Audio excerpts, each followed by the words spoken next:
Chapter 41. Yi Qingning is about to give birth. Since that unforgettable night, Gu Cheng has joyfully returned to their hometown with Yi Qingning and begun a quiet but full of anticipation life.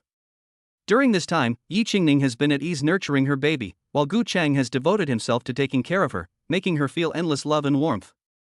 Since Yi Qingning is already quite advanced in her pregnancy and has difficulty moving around, the two have decided not to return to their home in Hangzhou for the time being. So they stayed in their hometown for more than 3 months. Time passed quickly, and now Yi Qingning is in her 9th month of pregnancy, just 4 or 5 days before the baby is due. During this time, Yi Qingning has undergone many prenatal checkups. Every time they heard the doctor say that the child in their stomach is very healthy, Gu Cheng and Yi Qingning would smile at each other, their hearts full of joy and anticipation for the new life that is coming. As the due date approached, Gu Cheng was even more attentive to Yi Qingning and never left her side for even a moment. He was afraid that the slightest oversight would cause Yi Qingning any discomfort or danger. Whether Yi Qingning got up or walked around, Gu Cheng was always the first to reach out and help. Even if Yi Qingning just frowned slightly, Gu Cheng would become very nervous and quickly ask if she was not feeling well. In this small, warm home, there is a strong sense of love and hope for the future. Gu Cheng and Yi Qingning are waiting together for the arrival of a special moment, the birth of their love child. In the early morning of late September, the countryside is not as noisy as the city. In the morning, the air is filled with a fresh, slightly moist scent, as if nature is slowly awakening after a night's sleep. The first rays of morning sun gently fall on the fields and villages, casting a light golden glow over everything. In the distance, a veil-like mist surrounds the mountains, lingering with the light breeze, gradually dispersed by the rising sun, revealing the contours of the lush mountains and forests. In the rice fields, the tender green seedlings are even more vibrant in the morning light, with crystal dewdrops hanging from the tips of the leaves, shining dazzlingly, as if nature's most exquisite pearls are embedded in the green ocean. Occasionally, the quiet morning is broken by the chirping of birds, which are either jumping from branch to branch or soaring through the air, welcoming the new day with their cheerful songs. On the village paths, early risers begin their busy day. They carry hoes on their shoulders or carry baskets in their hands, walking lightly towards the fields and farms, their faces full of anticipation for a good harvest and love for life. The smoke from the cooking fires rises, intertwining with the morning light to form a warm and harmonious rural scene. In the morning, the first ray of sunshine shines through the gap in the curtains and falls into the room. Gu Cheng slowly wakes up from his sleep. At this moment, his hand is covering the tip of Yi Qing's breast. Gu Cheng carefully withdraws his hand and then, as quietly as a cat, gets out of bed as gently as possible. Gu Cheng walked quickly to the bathroom, turned on the tap, and the cool water made him feel slightly calmer. He picked up his toothbrush, squeezed some toothpaste onto it, and began to brush his teeth carefully. After washing up, he quickly washed his face again and dried the water droplets with a towel. Then he went to the closet and picked out a comfortable set of clothes to wear. Once he was ready, Gu Cheng walked down the stairs. As soon as he arrived downstairs, an inviting aroma hit his nose. It turned out that his mother had been busy in the kitchen for a long time, preparing a sumptuous breakfast. Seeing Gu Cheng come down, his mother smiled and asked, "Where's Qingning? Why isn't she up yet?" Gu Cheng scratched his head a little embarrassed and replied, "Mom, Qingning is still asleep. I saw that she was sleeping soundly, so I didn't wake her up. I'll take her a tray when I've finished eating." After hearing this, Gu's mother nodded with satisfaction and said, "That's good. Qingning is about to give birth, so she really needs to rest more." Gu Cheng sat down at the table and started eating his breakfast in no time. Before long, he had finished the food in front of him like a whirlwind. Then, he stood up and took a tray of breakfast to take upstairs to Yi Qingning. The morning sun shone softly and warmly through the gaps in the curtains. Gu Cheng carefully carried the carefully prepared breakfast and entered the bedroom quietly. He saw Yi Qingning had already woken up, and her beautiful eyes were staring straight at the ceiling, as if she was lost in her own thoughts. "Wife, you're awake?" Gu Cheng called softly, his face beaming with a gentle smile. "If you're awake, hurry up and get up and wash up, then come and have breakfast. I've brought your breakfast to your room." With that, he gently placed the breakfast on the bedside table. Yi Qingning heard Gu Cheng's voice and slowly sat up in bed. Her eyes turned to his, with a hint of laziness and coquetry. She asked, "Hubby, what's for breakfast today?" Gu Cheng hurriedly walked to the bed and sat down next to Yi Qingning, patiently answering, "Mom made your favorite oatmeal, poached eggs, and fresh milk and sweet toast especially for you. How about that, isn't it very hearty?" Yi Qingning's mouth curled up slightly at the corner, revealing a satisfied smile. She nodded her head while replying, "They're all my favorites, thank you, husband and mom." After saying this, she prepared to get up and get out of bed. Gu Cheng saw this and hurriedly put down the breakfast in his hands, quickly stood up, and held out his hands to support Yi Qingning, saying with concern, "Honey, take it easy, and be careful. You're about to give birth to a baby soon, so you have to be very careful." In Gu Cheng's strong and warm embrace, Yi Qingning moved slowly, like a delicate flower. Yi Qingning gently and carefully moved off the bed. Then, under Gu Cheng's considerate guidance, they walked together towards the bathroom. After entering the bathroom, Yi Qingning first walked towards the toilet to take care of her personal needs. As Yi Qingning's pregnancy progressed, the frequency of her urination also increased. At this time, Gu Cheng stood silently by the side, carefully preparing everything for Yi Qingning. He gently squeezed the right amount of toothpaste onto the toothbrush, then poured the right temperature of warm water into the cup, and laid out a soft towel. When Yi Qingning finished going to the bathroom and turned to the sink, she was pleasantly surprised by the scene in front of her. All the items needed for washing her face had been neatly placed there, and even the toothpaste had already been thoughtfully squeezed onto the toothbrush by Gu Cheng. Seeing all this, a warm current surged through Yi Qingning's heart, and a feeling of happiness and sweetness filled her whole body. So, unable to hold back her inner joy, she pounced on Gu Cheng like a happy little bird, extended her arms and tightly wrapped her arms around his neck. Then, she slightly raised her toes, placed a deep kiss on Gu Cheng's handsome face, and whispered, "Thank you, honey, I love you." Chapter 42 Yi Qingning, the Little Leak. Yi Qingning was wearing loose and comfortable maternity clothes and was sitting slightly lazily on the soft sofa in the living room. She was holding a bowl of steaming oatmeal in her hand and was slowly spooning it into her mouth. At the same time, she kept complaining to Gu Cheng next to her, "Honey, when will these two little ones be born?" As she said this, she put down the spoon in her hand and looked at her high and swollen belly with a face full of worry. "I really can't stand it anymore. I can't eat a lot of things, I have to watch what I eat, I have to be careful with this and that, I can't even go out and play. I'm so unhappy, I feel so sad, I feel like tears will fall any minute." Yi Qingning's voice carried a hint of coquettishness and grievance, which made people feel compassion. Gu Cheng sat on the side, attentively peeling boiled eggs for Yi Qingning. His movements were gentle and skilled, having peeled countless eggs over the past few months. Hearing his wife's complaints, he quickly stopped what he was doing, turned his head, looked at Yi Qingning with adoring eyes, and said softly, Okay, my wife is the best. Just a few more days, and our son and daughter will soon come out to meet us. Just hold on a little longer, the dawn of victory is at hand." After saying this, he reached out and gently stroked Yi Qingning's hair. Recalling the previous few months, the young couple could not help but secretly check the gender of their babies. The result was beyond their expectations. Yi Qingning was pregnant with twins. This news undoubtedly brought great joy and anticipation to the whole family. At this time, Gu Cheng had already handed the peeled boiled eggs to Yi Qingning and said gently, "Honey, I've already packed all the things you need for the birth. If the baby in my belly doesn't move in a few days, let's go to the maternal and child health hospital early, it'll be safer that way." However, at this moment, Yi Qingning, who had heard these words, couldn't help but slightly frown her originally pretty eyebrows that were like a crescent moon. An expression of obvious displeasure also appeared on her fair and delicate face. Her small mouth was slightly pursed, and her eyes were full of reluctance and some worry. "Ah, I have to go early?" Yi Qingning let out a soft cry, her voice tinged with a hint of dissatisfaction and resistance. "I really don't want to go to the hospital, honey, can we not go to the hospital? Please?"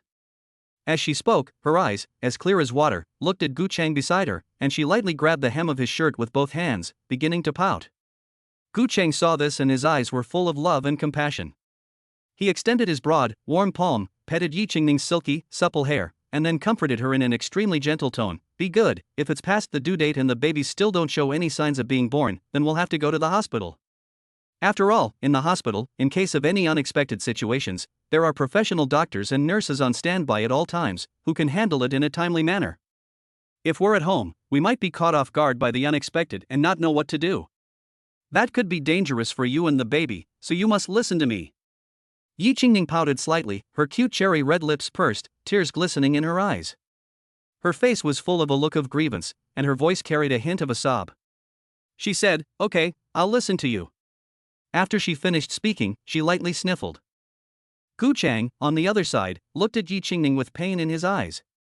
He extended his long, strong arms and gently wrapped them around Yi Qingning's warm, broad shoulders. He lowered his head, placed his lips by Yi Qingning's ear and comforted her in a very gentle and affectionate tone, "You've worked hard, my dear wife.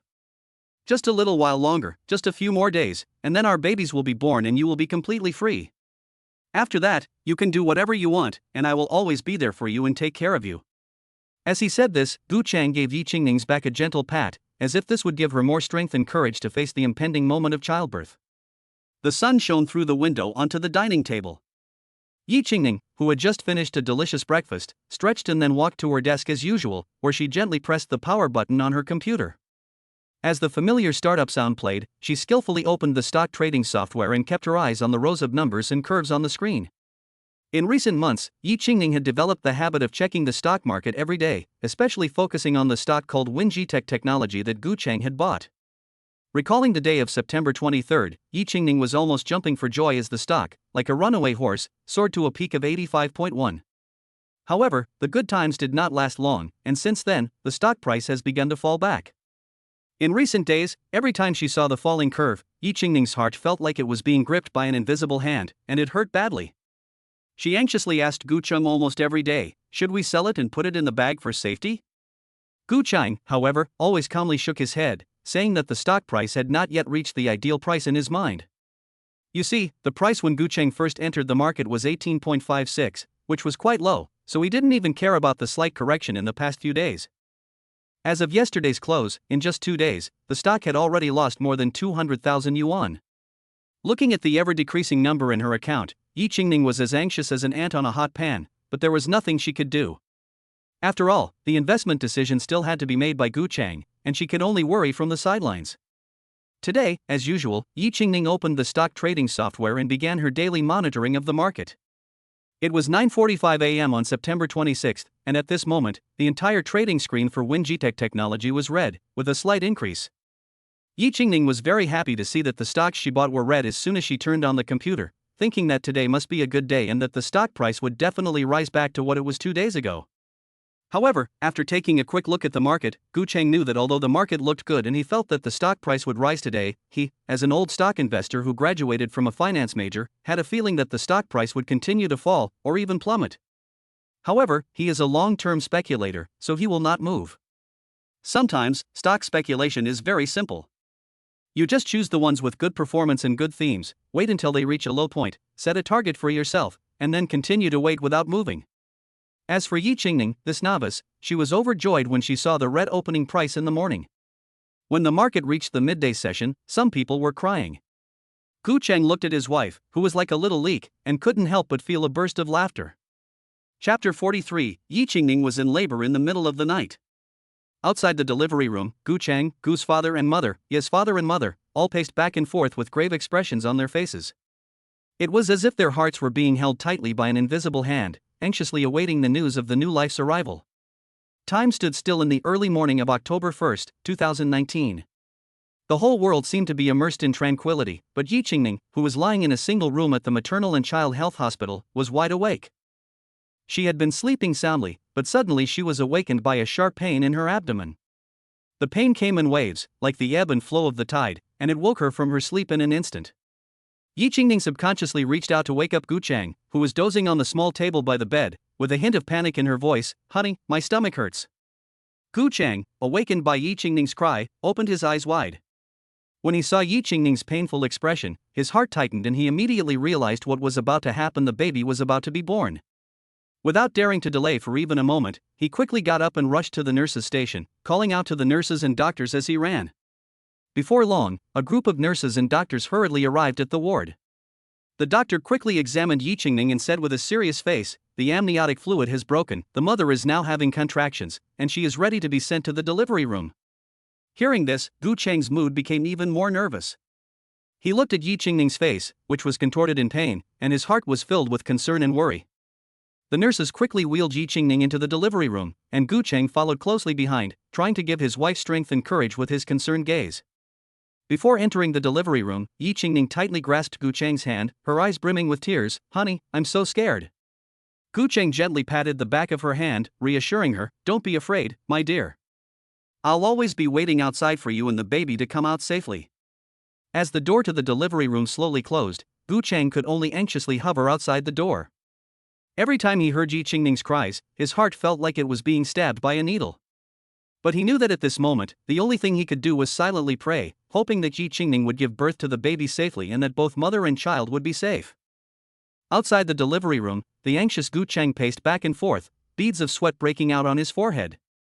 He paused from time to time, clasping his hands over his head, looking agitated and restless. Then he looked up at the closed door of the delivery room, his eyes full of worry and anticipation. Suddenly, as if a flash of inspiration had occurred to him, Gu Cheng gave himself a sharp slap on the head, muttering, "Oh no! How could I have forgotten this?" Thinking about this, he quickly took out his phone from his pocket, and with his fingers quickly swiping the screen, he found the phone numbers of his parents and in-laws, and without hesitation, he pressed the call button. With a rhythmic ringing sound, Gu Cheng's heart also hung in the balance. It wasn't long before an anxious voice came from the other end of the line. "Hello? Son, is Qingning about to give birth?" Before Gu Cheng could reply, his mother couldn't wait to continue. "Your father and I are on our way, don't worry, we'll be there soon." Gu Cheng quickly replied, "Yes, Mom, Qingning started having contractions about 10 minutes ago, the doctor just took her to the delivery room, you and Dad should hurry over." After that, Gu Cheng hung up on his mother in a hurry and immediately dialed his mother-in-law's number. As soon as the call connected, Gu Cheng anxiously shouted, "Mom, it's bad.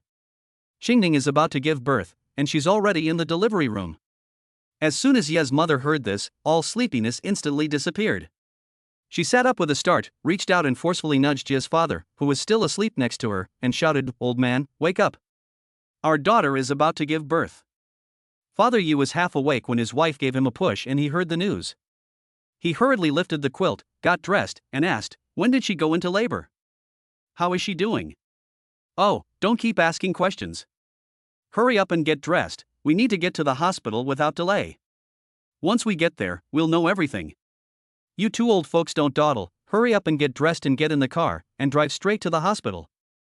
At this moment, Gu Cheng was anxiously waiting at the door of the delivery room, pacing back and forth, looking like an ant on a hot pan. He was so anxious, thinking about his wife suffering in childbirth inside, and every now and then there was a heart-wrenching cry of pain, his heart was almost torn into pieces. As if it were a matter of seconds, at this heart-wrenching moment, a nurse quickly walked out of the delivery room. Seeing this, Gu Cheng hurriedly took 3 steps at once to meet her, as if he had seen a lifesaver. "Nurse, nurse. How is my wife doing now?" Gu Cheng asked anxiously, his eyes full of worry and concern. The nurse looked up, glanced at Gu Cheng, and replied slowly, "Don't worry, the mother is currently in good condition, and the position of the baby and other indicators are also very normal. However, here is a document regarding the painless childbirth injection that needs to be signed by the family. Are you the husband of the expectant mother? If so, please sign here and I will arrange for the painless injection to be administered immediately." With that, the nurse handed the document in her hand to Gu Cheng. Hearing this, Gu Cheng dared not delay for even a moment, quickly picked up the pen, signed his name in a flourish, and then carefully handed the document to the nurse. After receiving the signed document, the nurse hurriedly left like the wind, hurrying to prepare the painless injection. Time passed by the minute, and after about half an hour, something unexpected happened. Gu Cheng's parents and Yi Qingning's parents arrived at the hospital at the same time. It was really a coincidence. It turned out that Gu Cheng's parents and Yi Cheng's parents met unexpectedly at the hospital entrance, and they arrived almost at the same time, so naturally they came together upstairs. When the parents arrived at the hospital room, Ye's mother was extremely anxious about her daughter's safety. She couldn't wait to ask Gu Cheng, "How is Qingning? How long has she been in the operating room?" In the face of her anxious in-law's question, Gu Cheng quickly stood up and replied respectfully, "Mom, don't worry. Qingning has been in there for about 40 minutes. The nurse came out once before, saying that Qingning and the baby were doing fine, and that she just asked me to sign a document about pain relief, and then she went back into the operating room." Both sets of parents heard that everything was fine and let go of their worries. The parents sat together on the bench outside the delivery room waiting, while Gu Cheng couldn't sit still and paced back and forth. P.S. Dear readers, if you have any thoughts on what happened next, you can discuss them in the comment section.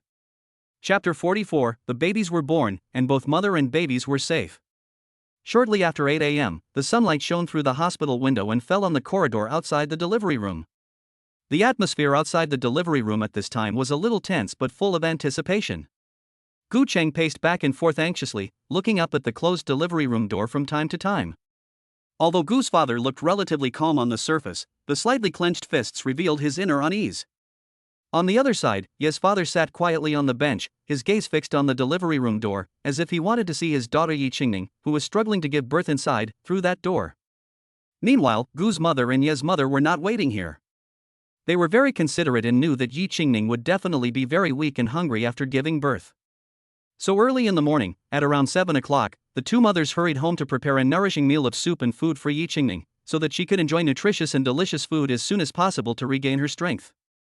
On the bench in the corridor was a beautiful bouquet of flowers. Gu Chang had gone out to buy them at around 6:30 in the morning. It was still dark, but he couldn't wait to contact the nearby flower shop and place his order. He then hurried to the shop to pick up the flowers he had chosen. The beautiful bouquet was now exuding a faint fragrance, as if it were also quietly waiting for the arrival of a new life and the safe return of the mother.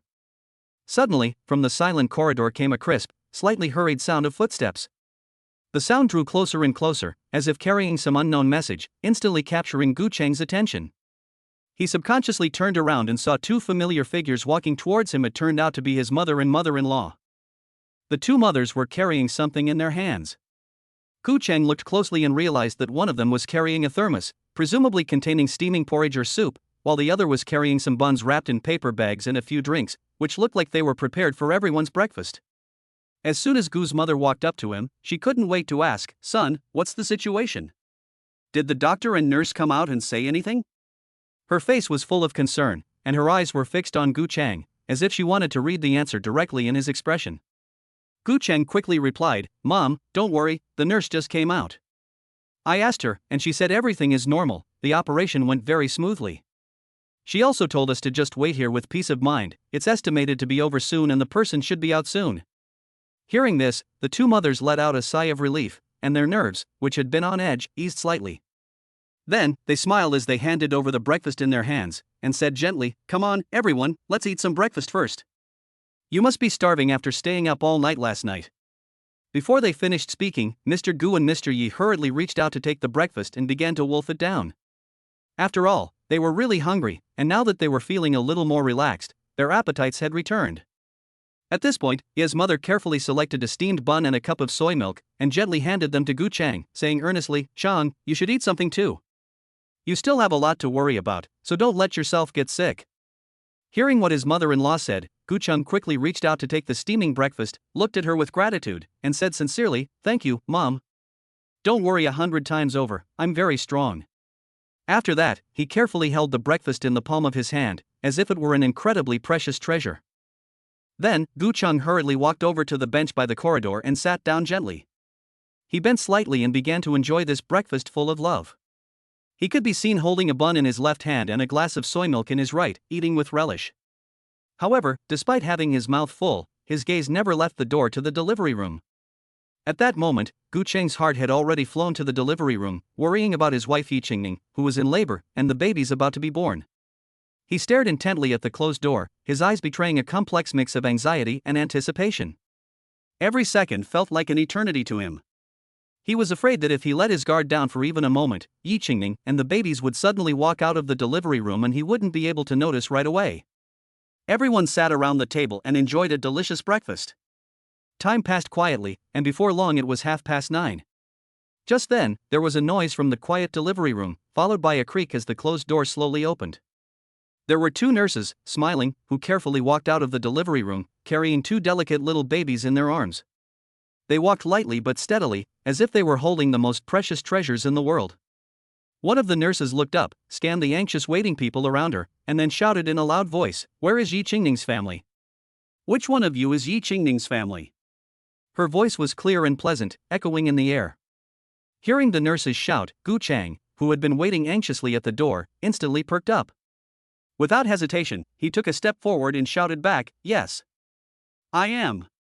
I am Yi Qingning's husband." At that moment, his face was full of excitement and joy. Seeing this, the nurse quickly said to Gu Chang with a smile, "Congratulations, sir. The mother has given birth to a pair of twins, and both mother and children are safe and sound." After saying this, she gently handed the slightly older baby in her arms to Gu Chang and introduced him tenderly. "This is the eldest child, a lovely baby girl weighing 6.3 gene 1 gene equals 0.5 kilograms. Immediately afterwards, another nurse also handed the little one in her arms to Gu Chang and added, "This is the second child, a handsome baby boy weighing 6.2 gene. Gu Chang joyfully took the two babies one by one. He held his sister in his left arm and his brother in his right arm, his eyes full of boundless love. He carefully examined the two little beings who had just been born into the world. He could see that their skin was a little wrinkled from being immersed in amniotic fluid for a long time, but even so, it still could not hide their innate beauty and cuteness. Both babies had long eyelashes, like two delicate little fans. Their rosy skin was as delicate as a blooming flower. Gu Chang gazed at his children in silence, a warm current of indescribable happiness surging through his heart. After a while, Gu Chang came back to his senses and carefully handed the babies to their respective mothers, who had been standing by and could not wait to hold their grandchildren, and to his mother, so that the two elderly people could also feel the joy and warmth brought by this new life for the first time. Chapter 45. Oops, they're all wrinkled. Just like a little old man. After carefully handing the two babies to their mothers, Gu Chang quickly turned around, looked anxiously at the busy nurse, and asked urgently, "Nurse, where is my wife? Why hasn't she come out yet?" His gaze was fixed on the nurse, as if he wanted an immediate answer. The nurse couldn't help but look up when she heard Gu Chang's question. Seeing the man in front of her so anxious because his wife hadn't yet appeared, she couldn't help but feel a sense of envy. She smiled and reassured Gu Chang, "Sir, don't worry. The mother is currently in good condition, she just needs to rest a little longer.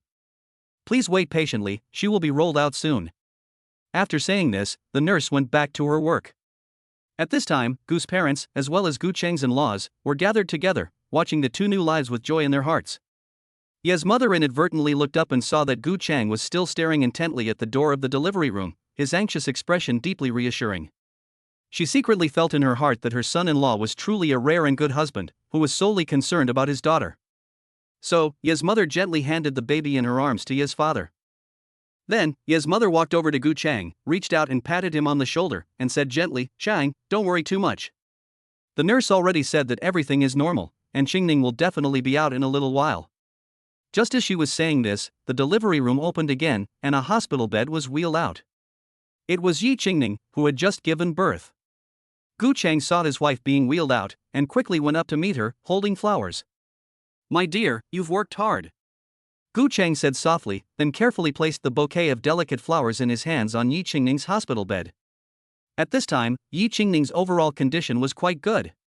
Although she was slightly weak, her mental state was not depressed, but her face was full of deep fatigue. As soon as she saw Gu Chang, Yi Qingning anxiously asked, "Husband, where are the children?" Hearing Yi Qingning's question, Gu's mother and Ye's mother, who were sitting nearby, hurriedly stood up and gently handed the children in their arms to Yi Qingning, so that she could see her newborn babies for herself. Gu Chang also hurriedly walked over to the bed and said gently to Yi Qingning, "The children are right here, my mother and your mother are holding them. Darling, don't worry too much, the most important thing now is to rest well and recuperate." Yi Qingning tilted her head slightly and her gaze fell on the children. When she saw the two little ones, she couldn't help but frown at once and muttered slightly disgustedly, "Oh, these two kids are so ugly, crumpled up like little old men." However, despite her complaints, her eyes were full of the love and compassion of a new mother. When everyone heard what Yi Qingning said, they burst into a hearty laugh. The laughter was like the blooming flowers in spring, full of vitality and joy. Ye's mother, sitting nearby, couldn't help but smile slightly when she heard her daughter's mutterings. She said gently, "Silly girl, what are you talking about? Babies are like this when they are first born." Then, Ye's mother patiently explained, "This is because the baby has been immersed in warm amniotic fluid before birth, so its skin looks a little wrinkled. But don't worry, in a few days, they will naturally look better. These two little ones in our family are so beautiful." Gu Chang, standing nearby, also smiled at his daughter-in-law and whispered reassuringly, "Honey, just relax. You know, with our two outstanding genes, how could our babies not look good? Don't worry, in no time at all, the babies will slowly unfold like buds about to bloom, becoming pink and plump. They'll be so cute." After he finished, he gently took Yi Qingning's hand, his eyes full of love and anticipation. After hearing her husband and mother talk like this, Yi Qingning's heart, which had been hanging high, finally slowly settled. Her nerves, which had been taut, gradually relaxed, and fatigue came like a flood. So, Yi Qingning gently closed her eyes and fell asleep peacefully in bed. The nurse carefully pushed Yi Qingning back into the ward and quietly left after giving a few gentle reminders. Gu Chang gazed quietly at the woman before him, Yi Qingning, who had already fallen into a sweet sleep with a peaceful expression on her face. His heart was full of affection. Then, he tiptoed over to the beds of the two children and gazed at them with tender, focused eyes.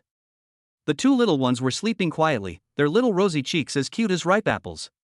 As he looked at their peaceful sleeping faces, the corners of Gu Chang's mouth involuntarily rose, and a gleam of happiness shone in his eyes. "These are my children. Gu Chang murmured, his voice full of indescribable joy and pride. I, Gu Chang, actually have such lovely children. At this moment, he felt a sense of profound contentment. With his beloved wife by his side, these two angels born into the world, and healthy parents, Gu Chang felt as if he owned the whole world. He couldn't help but feel deeply moved. God has really been good to me. He has blessed me with such a happy family, and I feel endless warmth and happiness.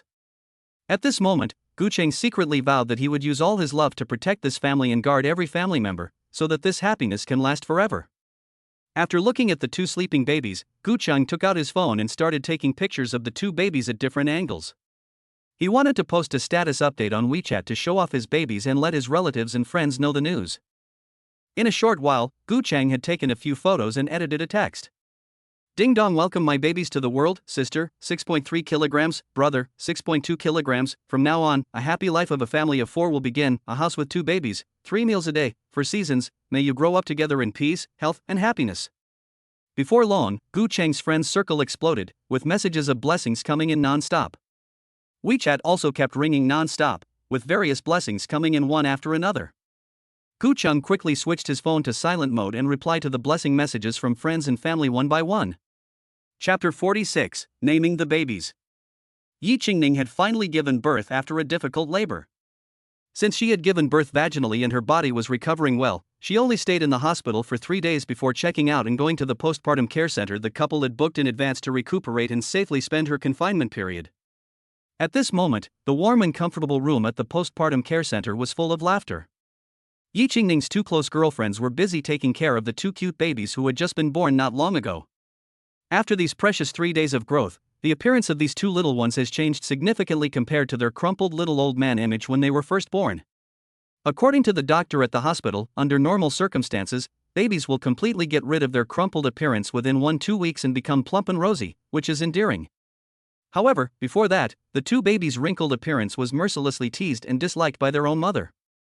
Every time she saw her baby's wrinkled little faces, Yi Qingning couldn't help but purse her lips and mutter, "Oh dear, how ugly." However, despite her words, the love in her eyes was impossible to hide. At this moment, the sun shone through the window and fell into the living room. Yi Qingning sat with her 2 best friends, excitedly discussing what nicknames to give the 2 new babies. Xu Yuran excitedly suggested, "These 2 little ones were born in the early morning, so let's call them early in morning."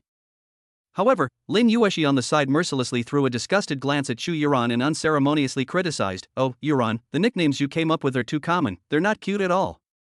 In my opinion, since the eldest is a cute baby girl, let's call her Sugar Baby and the second one is a handsome baby boy, so let's just call him Fortune Baby. Not only are they cute, they also sound nice, right? Qingning, what do you think?" Yi Qingning couldn't help but feel a little amused as she watched her 2 best friends, who were like living treasures, arguing heatedly over the nicknames for their children. Hearing them both turn to her at the same time, expecting her opinion, Yi Qingning thought for a moment before turning to Gu Chang, who was sitting on the sofa leisurely playing with his phone, and asked softly, "Honey, why don't you give your opinion? Which name do you think is better?" Gu Chang put down the phone in his hand, thought for a moment, and then slowly said, "Well, I do have an idea. Why don't we choose a word from the future first names of the little ones as their nicknames? This is simple and can be related to the first names. In this way, let's focus on thinking about what the right first names for them are." The 3 women unanimously felt that what Gu Chang said made a lot of sense. Gu Chang's method was good, and the first and last names were all said at once. Immediately, the 4 of them each took out their phones and started searching online. Yi Qingning looked up after a while and seemed to have thought of something. She looked up at Gu Chang and said, "Honey, is there anything special about your family? Should we calculate the time and see what the baby lacks in terms of the elements of metal, wood, water, fire and earth, or whether there is any need to name the baby according to the family name generation?" Upon hearing Yi Qingning's inquiry, Gu Chang immediately replied, "I asked my parents, there's nothing special about it. My family doesn't believe in the whole time of birth thing, and there's no such thing as naming after a character in the Chinese language. Just go with whatever we like." Upon hearing this, Yi Qingning continued to search online.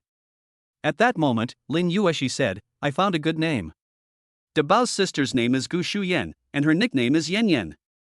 Erbao's brother's name is Gu Shuyang, and his nickname is Yang Yang. What do you think?"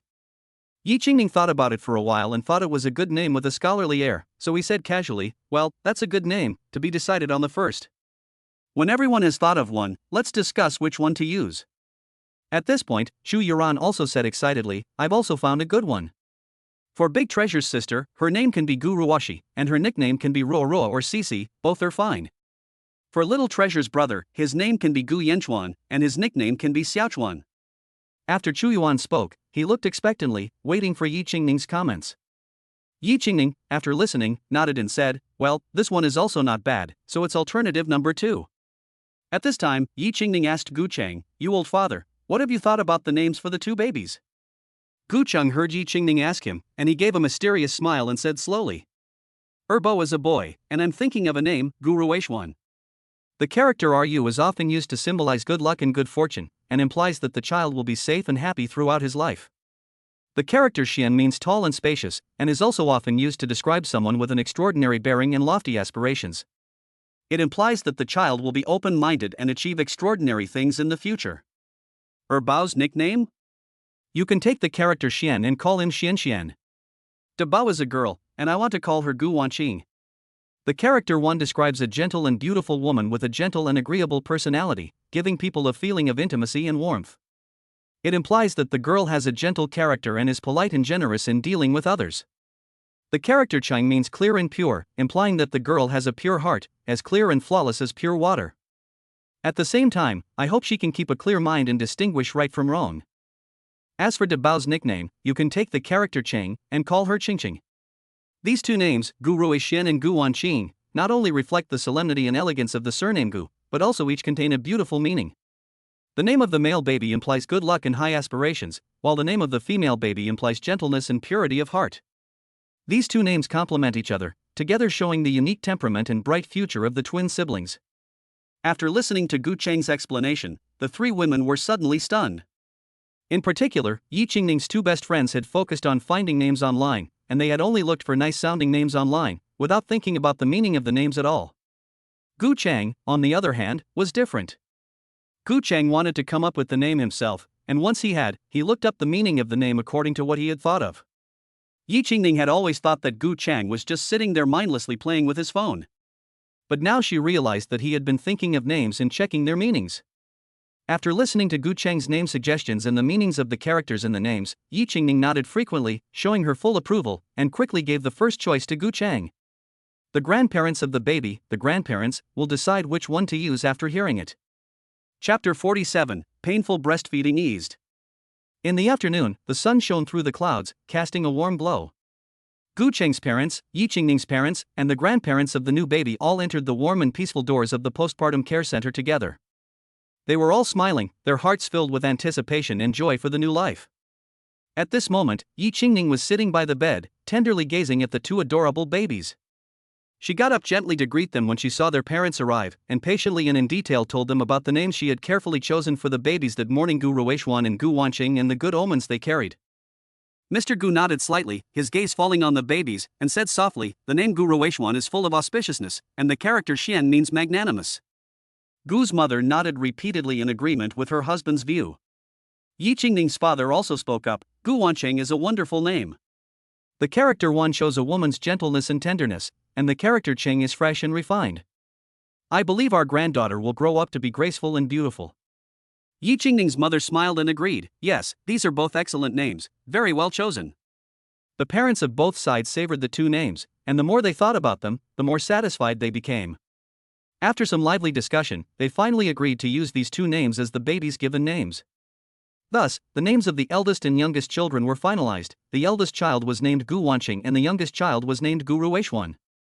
Then everyone began to discuss the children's nicknames. Yi Qingning suggested that since the eldest child was called Gu Wanqing, the nickname could be Qingqing, which sounded both intimate and easy to say. Everyone agreed. Later, Gu Chang also smiled and said, then the younger child can be called Xian Xian. It's easy to remember and quite nice. In this way, the eldest child's nickname was decided to be Qingqing, and the younger child's nickname was Xian Xian. Although Gu Chang had once said that when the children were born, one of them would take Yi Qingning's surname, after Yi's parents discussed the matter, they decided that the children would take Gu Chang's surname. At this moment, the room was filled with happiness and joy, and everyone's faces were beaming with smiles. For this newly formed extended family, the babies' names are not just a way to address them, but also a deep blessing, carrying the endless love and expectations of their family. Grandpa and Grandma Gu sat smiling around their eldest grandchild, gently stroked her rosy cheeks, and affectionately called out to her, "Ching Ching, my little Ching Ching, you must grow up quickly." It seemed that the eldest grandchild understood what her grandparents were saying, because her big eyes blinked, her little mouth spread into a wide smile, and she let out a giggle. Her two chubby little hands waved in the air, as if enthusiastically responding to her grandmother's love. At this moment, Mr. and Mrs. Gu looked at their extremely cute granddaughter, who was smiling so brightly at them, and their hearts were about to melt. In particular, Mrs. Gu's eyes were full of love and tenderness, and her gaze seemed to envelop the entire person. However, just as everyone was immersed in this warmth, the little Bao Xian next to them suddenly started crying loudly. This sudden burst of laughter instantly attracted everyone's attention, and even the nanny at the maternity center, who was busy with her work, hurriedly put down her work and quickly walked over to the baby to check on the situation. The nanny skillfully opened the baby's diaper and looked down, only to find that the little guy had pooped. So, without saying a word, she carefully picked up the baby and walked towards the bathroom, ready to clean him up and change his diaper. Seeing this, Gu Chang, who had been by his side, hurriedly followed. He stood by, intently watching every move the nanny made, afraid of missing a single detail. The nanny first drew a basin of warm water, gently wiped the baby's bottom with a damp towel, then carefully applied some diaper cream, and finally put on a brand new diaper. Gu Chang watched this series of operations without taking his eyes off it, silently memorizing each step, thinking that he would have to do these things for the babies himself in the future. Just as the nanny finished changing the baby's diaper, the older baby started to cry. Gu Chang quickly went over to the baby, took him into the bathroom, and asked the nanny to show him how to clean and change the baby's diaper. He gently picked up the baby and placed him on the soft mat that had been prepared beforehand, making sure that the baby felt comfortable and safe.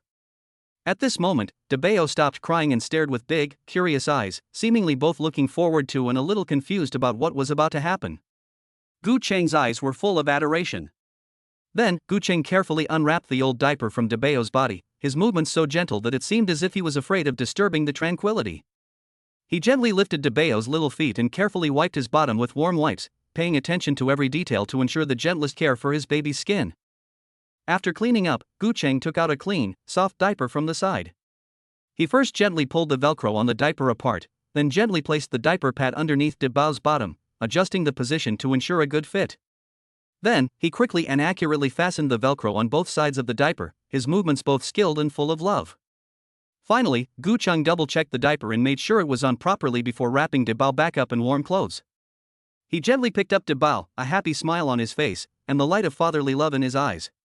Dabao also seemed to feel the warmth and reassurance from his father, snuggling into Gu Chang's arms without crying or fussing.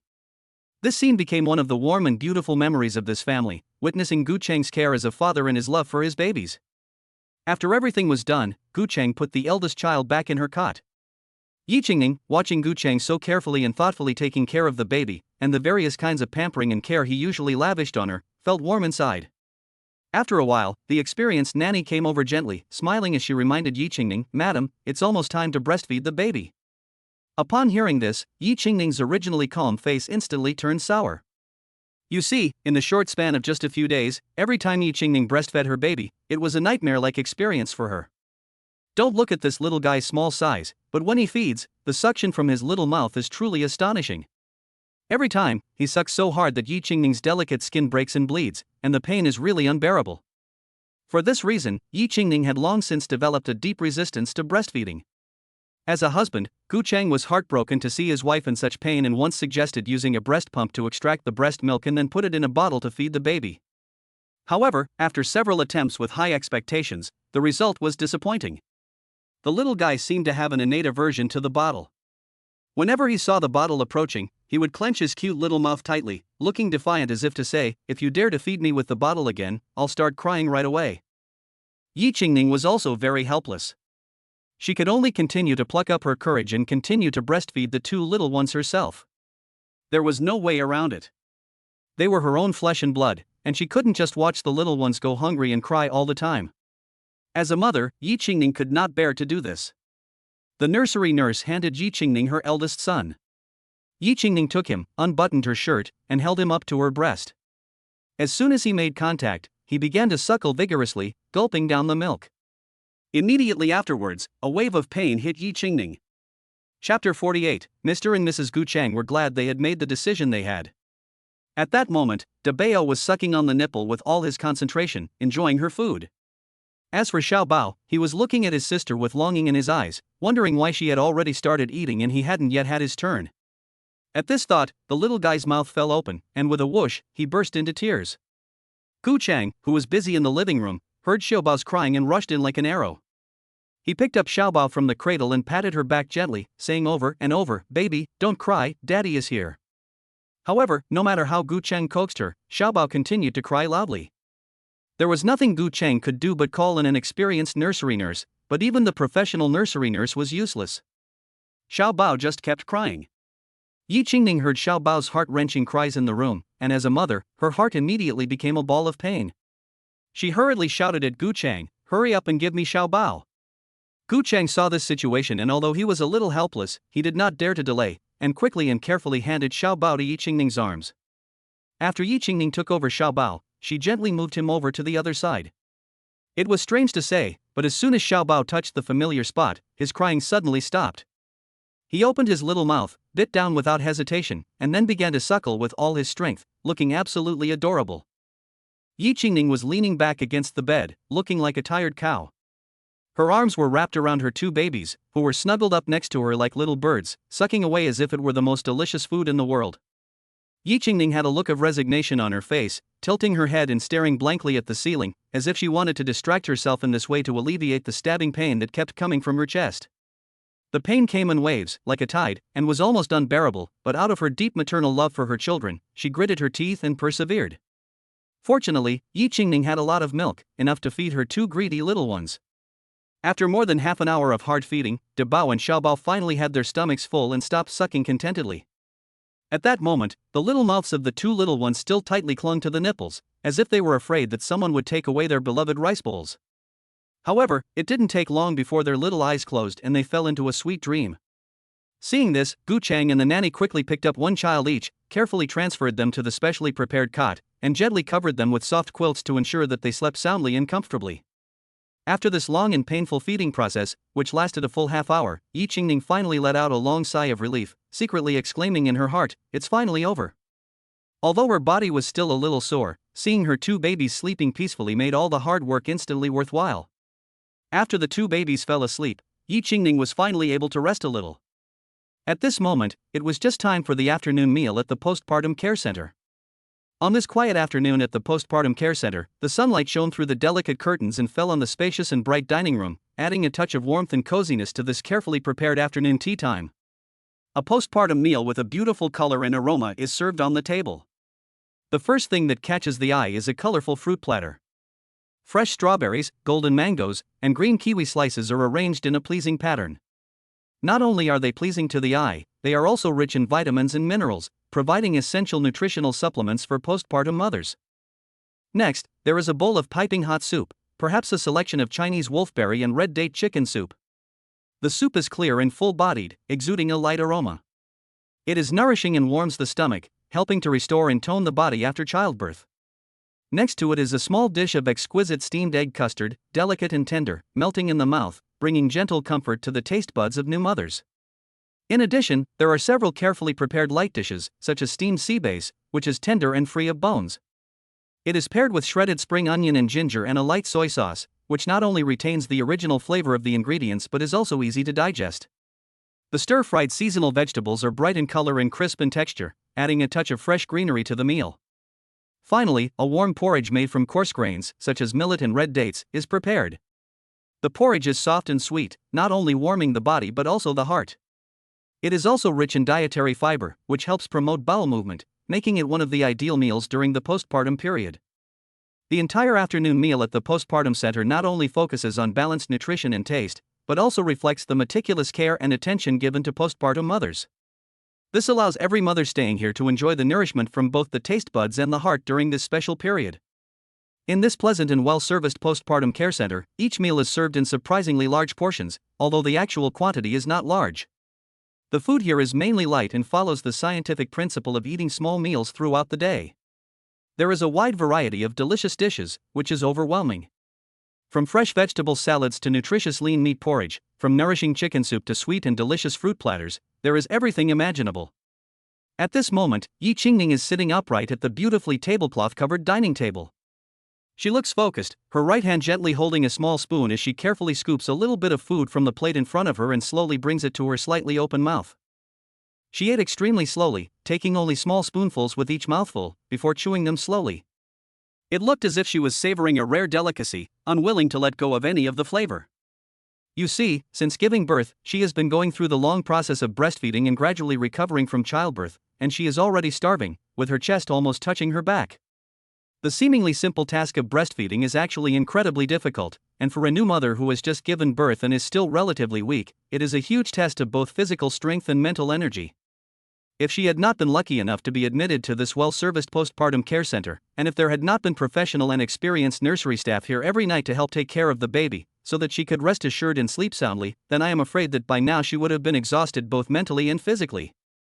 Gu Chang looked at Yi Qingning, who was full of tiredness, and a strong feeling of compassion welled up in his heart. He secretly felt grateful for his resolute decision to come to the postpartum care center. If he had not made this decision and had chosen to stay at home to recover from childbirth, then at this moment, this young couple would have probably already been exhausted and miserable. Although they had the care of their mother and mother-in-law at home, there were still many things they had to do themselves. Especially at night, the baby's short sleep cycles would wake him up frequently, and he would cry non-stop, which undoubtedly caused the couple a lot of trouble and fatigue. It was like an endless nightmare, unbearable. However, now that they are in the postpartum care center, everything has become much easier and more worry-free. Not only are there comprehensive service facilities, but there are also professional nursing staff who can carefully care for the body of the mother and help them recover as soon as possible. At the same time, there is an experienced medical team responsible for taking care of the baby, so that any sudden situations the baby encounters can be dealt with properly as soon as possible. In addition, there are special nursery nurses on duty at night, so that the couple can finally sleep well and enjoy a rare period of peace. Chapter 49, The Baby's First Month. Time passed quickly, and before they knew it, it was the baby's first month. Gu Chang and Yi Qingning had specially reserved 30 tables at a well-known local restaurant for the big banquet, to treat their friends and relatives as well as the many friends of both sets of parents. On this day, the sun was shining brightly and the breeze was pleasant. Mr. and Mrs. Gu arrived early at the restaurant entrance, waiting eagerly for the arrival of their guests. They were dressed in their best, their faces beaming with happiness and anticipation, as they warmly greeted each guest as they arrived. Meanwhile, the two babies, who had just turned 1 month old, were sleeping quietly in their room, being carefully looked after by a professional nanny. After all, there are many people coming today, and in order to ensure that the babies get the best rest, Gu Chang and Yi Qingning decided not to let them show their faces yet. Just then, Yi Qingning's two best friends, Xu Yuran and Lin Yueshi, appeared together, holding hands. Xu Yuran's lively and cheerful personality was evident. As soon as she walked up to the Gu couple, she couldn't wait to ask, "Qingning, where are my goddaughter and godson? I miss them so much." Yi Qingning replied with a gentle smile, "They are still sleeping, and the nanny is taking care of them right now." Hearing this, Xu Yuran and Lin Yueshi hurriedly greeted the Gu Chang couple and then hurriedly walked towards the dining room, full of joy and wanting to quickly meet the two extremely cute babies, Gu Wansheng and Gu Rueishuan. At that moment, however, a discordant sound quietly sounded. Yes, third aunt, an elderly person known for her sharp words, slowly entered the banquet hall. Her eyes seemed to carry an imperceptible hint of criticism and dissatisfaction. When she saw Gu Chang and Yi Qingning holding hands and greeting every guest with a spring in their step, a sneer could not help but form at the corner of her mouth. "My, look at the magnificent full moon banquet, it really is enviable." The third aunt of the Yi family spoke in a voice neither too loud nor too soft, just loud enough for everyone around to hear, but with a hint of deliberate sarcasm. At the beginning, it was agreed that one child would take the Yi surname, but what happened? Both of your precious treasures took the surname of the Gu family. Our Yi family is really very magnanimous. Her tone contained both dissatisfaction with Gu Chang for not keeping his promise and rebuke of Yi Qingning for not standing up for herself, as well as a mixture of helplessness and unwillingness at the breaking of family tradition. As soon as these words were spoken, the originally lively atmosphere seemed to freeze for a moment. The guests' gazes turned in this direction, and a subtle sense of embarrassment filled the air. Yi Qingning's face twitched slightly as she heard this, but she quickly regained her composure. She gently took Gu Chang's hand, giving him silent support and encouragement. Gu Chang, on the other hand, had a face of calm. He knew the character of Ye's third aunt well, and understood the deep meaning of her words, but at this moment, he felt more love for his wife and children, as well as a firm belief in their future lives. "Auntie, you are overreacting." Gu Chang spoke gently, his voice not loud but clear and forceful. "Xingning and I are the parents of our children, and naturally we hope that they can grow up healthy and happy. The children's surname is the result of discussions between Xingning and I and my in-laws, and the surname is just a symbol, it doesn't represent anything. No matter what their surname is, they are the treasures of both our families and our common hope." The spacious and magnificent banquet hall was brightly lit and filled with melodious music. Mr. and Mrs. Yi were smiling fondly as they played with their two lively and adorable children, occasionally bursting out laughing at their innocent antics. Just then, a sudden commotion at the door instantly caught their attention. Mrs. Yi frowned slightly, turned to look at Mr. Yi, and a flash of doubt and worry crossed her eyes. She quickly gave Mr. Yi a look that seemed to say, "Go check what's going on outside." Yi Fu understood, and he gently patted Yi Mu's hand, nodded reassuringly, and indicated that she could rest assured. Then, he slowly stood up, straightened his suit, and walked quickly towards the door of the banquet hall with steady and powerful steps. In a short while, Yi Fu arrived at the door of the banquet hall. They saw Gu Chang and his wife standing with Ye's third aunt, smiling and seemingly having a lively conversation. Ye's father was curious and asked, "Chang, what are you doing? It's so lively here, what are you talking about?" Yi Qingning, who had been paying attention to the situation, hurried over to her father when she saw him approaching. She lowered her head slightly, leaned in close to his ear, and told him in a soft but clear voice what had just happened. Yi Qingning's father listened quietly to his daughter's account, and his face gradually became serious. After Yi Qingning finished speaking, he took a deep breath, looked firmly at Ye's third aunt, and said in a serious and unyielding tone, "Third sister-in-law, what exactly is my own grandchildren's surname, Yi or Gu, is our own internal matter. As an outsider, don't worry about these matters." Upon hearing this, Ye's third aunt immediately let out a dismissive smile, and she snorted in derision, "Umph. I don't care about that kind of thing. But back then, your son-in-law patted his chest and vowed that one of the children they had would bear the Yi surname. But now, look at the situation, both children have the Gu surname. I'm just curious to ask what the situation is." At this point, Auntie Yi suddenly turned her face to Big Brother Yi and said in a raised voice, "Hey, Big Brother, what you said really isn't nice to hear. What do you mean I'm an outsider? I'm only thinking about the good of the Yi family, that's why I asked. How come it's my fault?" Okay, I'll stop talking. It's all my fault, isn't that right?" After saying this, Ye's third aunt snorted again in a strange voice, then twisted her body and walked quickly towards the banquet hall. Ye's third aunt walked into the banquet hall with her head held high, looking arrogant, as if the whole banquet hall belonged to her family. Seeing this, Ye's father quickly walked towards Gu Chang, who was standing nearby, with a hint of apology and concern on his face, and slowly said, "Chang, don't take what just happened to heart. The fact that your surname is Gu was a decision that my wife and I made after careful consideration. It really has nothing to do with you, and it definitely wasn't because you didn't keep your word or for any other reason."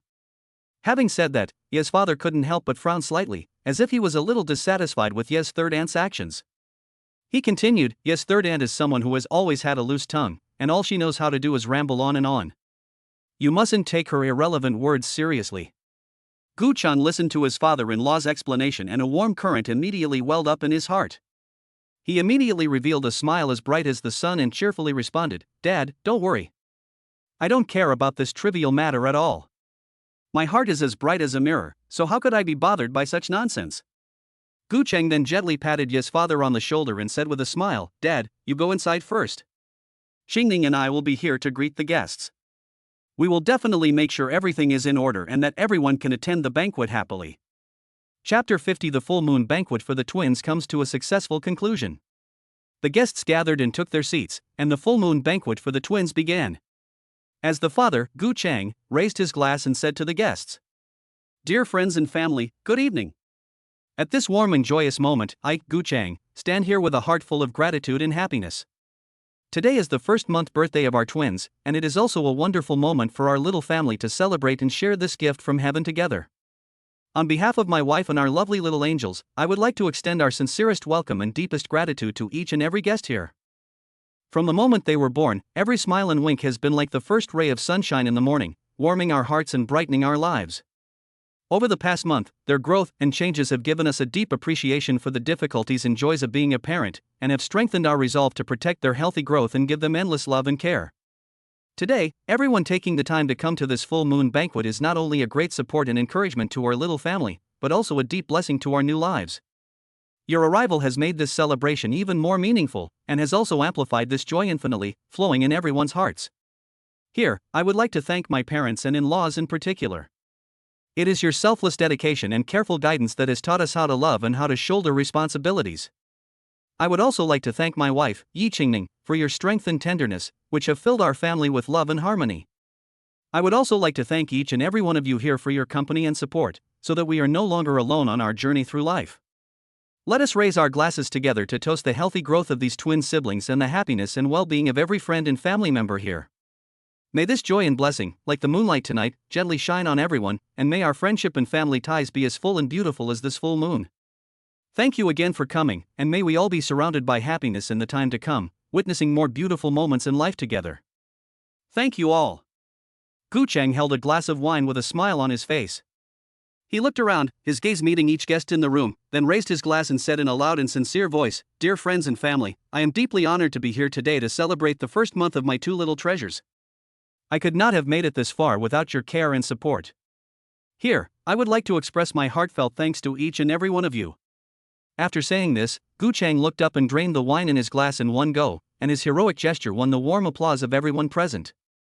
As Gucheng finished thanking everyone, the packed room of guests started to dig in with their chopsticks and began to enjoy the sumptuous food in front of them.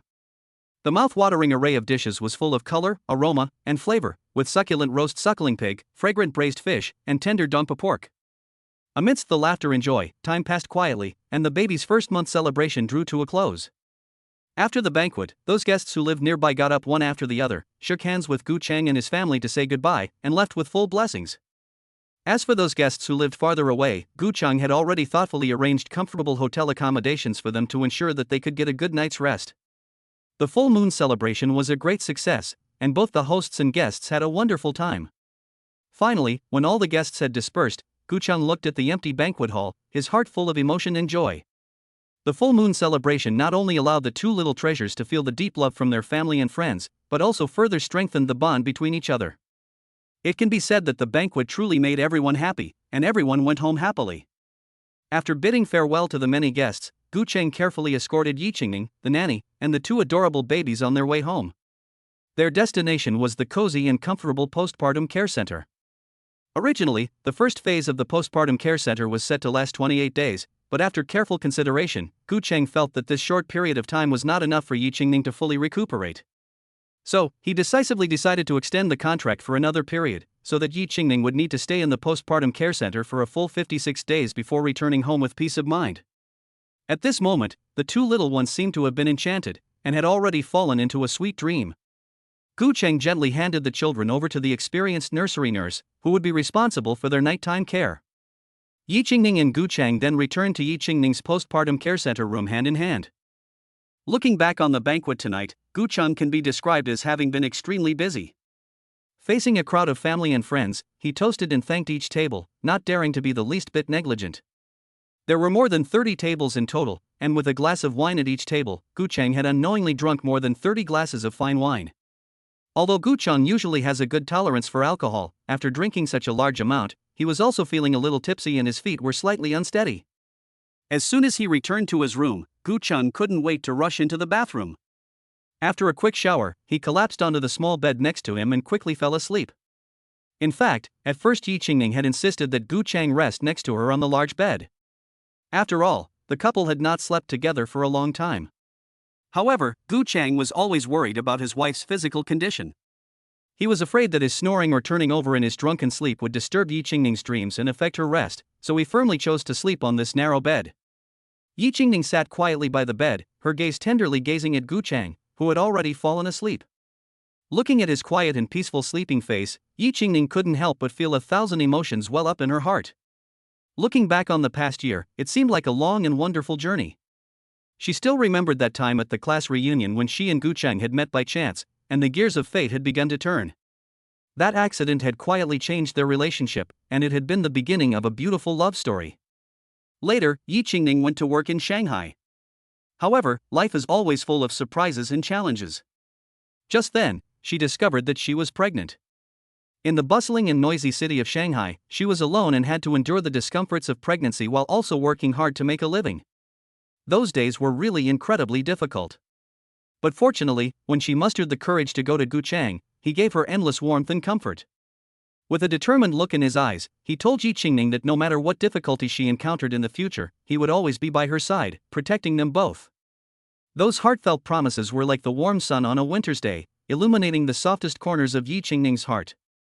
Not only that, but Gu Cheng's parents also treated Yi Qingning with great care and affection, doting on her as if she were their own daughter. It was thanks to the support and tolerance of this family that Yi Qingning was able to successfully complete her transformation from a girl to a wife and then to a mother. Without Gu Cheng's careful care and full protection along the way, Yi Qingning knows that she would have found it difficult to adapt so quickly to these huge life changes. Now, looking at her sleeping lover by her side, Yi Qingning is full of happiness. She knows that as long as Gu Chang is there, the days ahead will surely be full of sunshine and hope. Chapter 51, Buying Breakfast Fruit for His Daughter-in-Law in the Morning. The first ray of morning sunshine crept through the gaps in the curtains, gently brushing Gu Cheng's face and bringing a warm, fresh breath of air. He slowly opened his eyes, and the scene in front of him gradually became clear. He was lying on the bed in the postpartum care center, surrounded by a familiar and peaceful environment. A faint, barely perceptible scent of baby milk filled the air, a unique and pure taste of life that belonged to newborns. Gu Chang rubbed his temples. The laughter and joy from last night's full moon banquet still seemed to be ringing in his ears. The slight drunkenness caused by the joy had now turned into a faint smile at the corner of his mouth. He remembered that last night, amidst the blessings of his family and friends, he had toasted cup after cup, each sip a celebration of this rare happiness and an expression of his hopes for the infinite possibilities of the future. However, the magic of alcohol was ultimately no match for the satisfaction and fatigue in his heart. In the end, he fell asleep in the midst of this love. Waking up at this moment, Gu Chang felt an indescribable sense of emotion and responsibility well up in his heart. He got up gently and looked at the two little beings sleeping peacefully in the crib not far away, his twin siblings. Their little faces looked extraordinarily soft in the morning light, and the occasional sound of a subtle breath or two was like the most beautiful melody in the world, instantly melting Gu Chang's heart. He realized that last night's celebration was not only an expression of joy at the arrival of the children, but also a declaration of his impending entry into a new stage of life. As a father, he shoulders an even greater responsibility and mission, to support these two little lives with his own hands, to give them the strongest support and the warmest embrace. Gu Chang got out of bed gently, his footsteps unconsciously lighter, for fear of disturbing the tranquility. He walked over to the crib and quietly gazed at his children, silently promising in his heart that no matter how rough the road ahead might be, he would be their strongest support, accompanying them as they grew up together and faced the storms and rainbows of life together. At that moment, Gu Cheng's heart was filled with an unprecedented sense of determination and strength.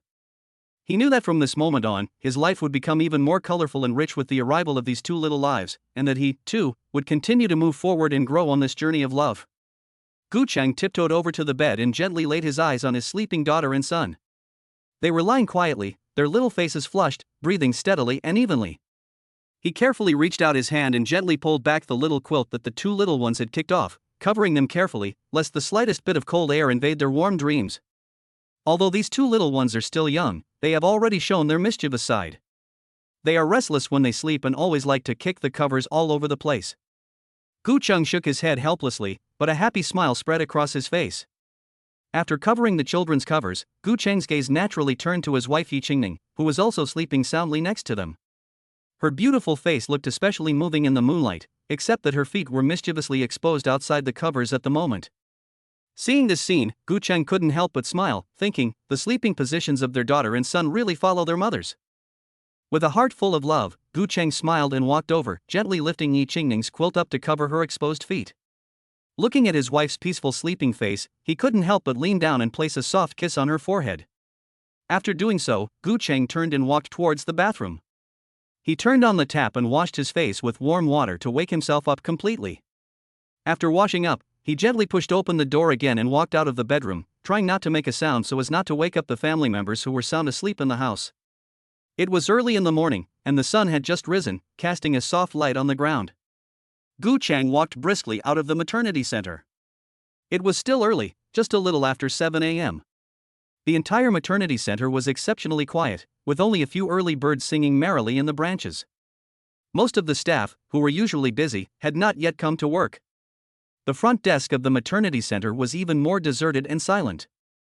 Gu Cheng skillfully brushed open the door of the postpartum care center and then walked with steady steps to the car park nearby.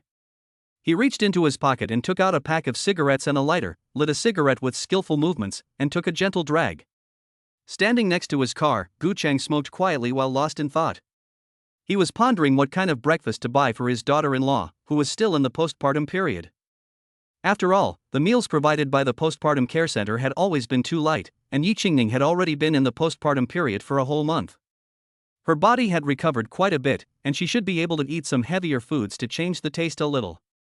Gu Cheng stood still, his brows slightly furrowed, staring thoughtfully into the distance. The cigarette in his hand was almost burnt out, with only a small stub left. After a moment, he took a deep breath, exhaled the last of the smoke slowly, then raised his hand, gently pinched the stub between his index finger and thumb, and twisted it hard to extinguish it completely. Then, with a twist of his wrist, he accurately threw the stub into the trash can next to him. After doing this, Gu Cheng straightened his collar and walked towards the car parked on the side of the road. He opened the car door, deftly got into the driver's seat, and expertly inserted the key and started the engine. With the engine's low rumble, the car slowly pulled out of the parking space and headed towards the breakfast restaurant he had already decided on. Gu Cheng's destination for this trip was a breakfast restaurant famous for its crab roe soup dumplings. Although the restaurant was small, it was incredibly popular, with a steady stream of diners coming every morning to taste the delicious food. In particular, their crab-filled soup buns and crab-filled steamed buns are superb, with a delicious taste that is hard to forget. Gu Cheng's daughter-in-law is particularly fond of these two delicacies, and she can't wait to eat them every time she comes here. Thinking about this, Gu Cheng couldn't help but smile, and unconsciously increased the gas pedal, hoping to get to the restaurant as soon as possible and bring his daughter-in-law her much-desired breakfast. While driving, Gu Cheng was focused on driving, but his thoughts were elsewhere. He was thinking to himself, I'll go buy breakfast first, and then drop by the fruit store. My daughter-in-law is a little snacker, and she loves all kinds of fruit. Now that she's struggling with breastfeeding, I need to buy her some of her favorite things to cheer her up. He thought carefully about what seasonal fruits were available this time of year. Grapefruit and dragonfruit are in season, so I should pick up some fresh, sweet ones to bring back for my wife to try. Oh yeah, tangerines are also good, sweet and sour, and full of vitamin C, my wife will like those. Watermelon is full of water, but it's still a bit cold, so I'll just buy a little to satisfy my craving. But forget the durian. It has a unique taste and rich texture, but the smell is really too strong. We're still living in the postpartum care center, and if we buy it back, the smell will easily bother other people and have a bad influence. We'd better wait until we get home and buy it for my wife to enjoy. As he thought about this, Gu Cheng couldn't help but smile with a hint of affection, as if he could already see the contented and happy look on his wife's face when she tasted these fruits.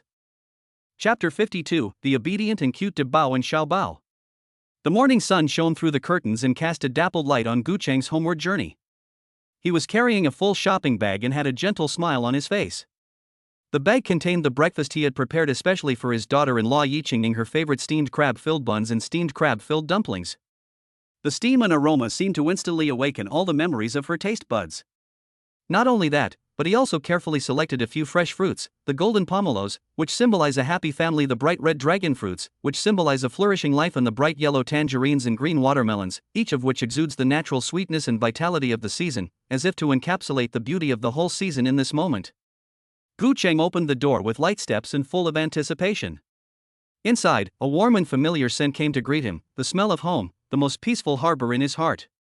He gently set down the shopping bag in his hands and walked towards the bedroom, just in time to hear Yi Qingning's slightly lazy but full of happiness voice coming from inside.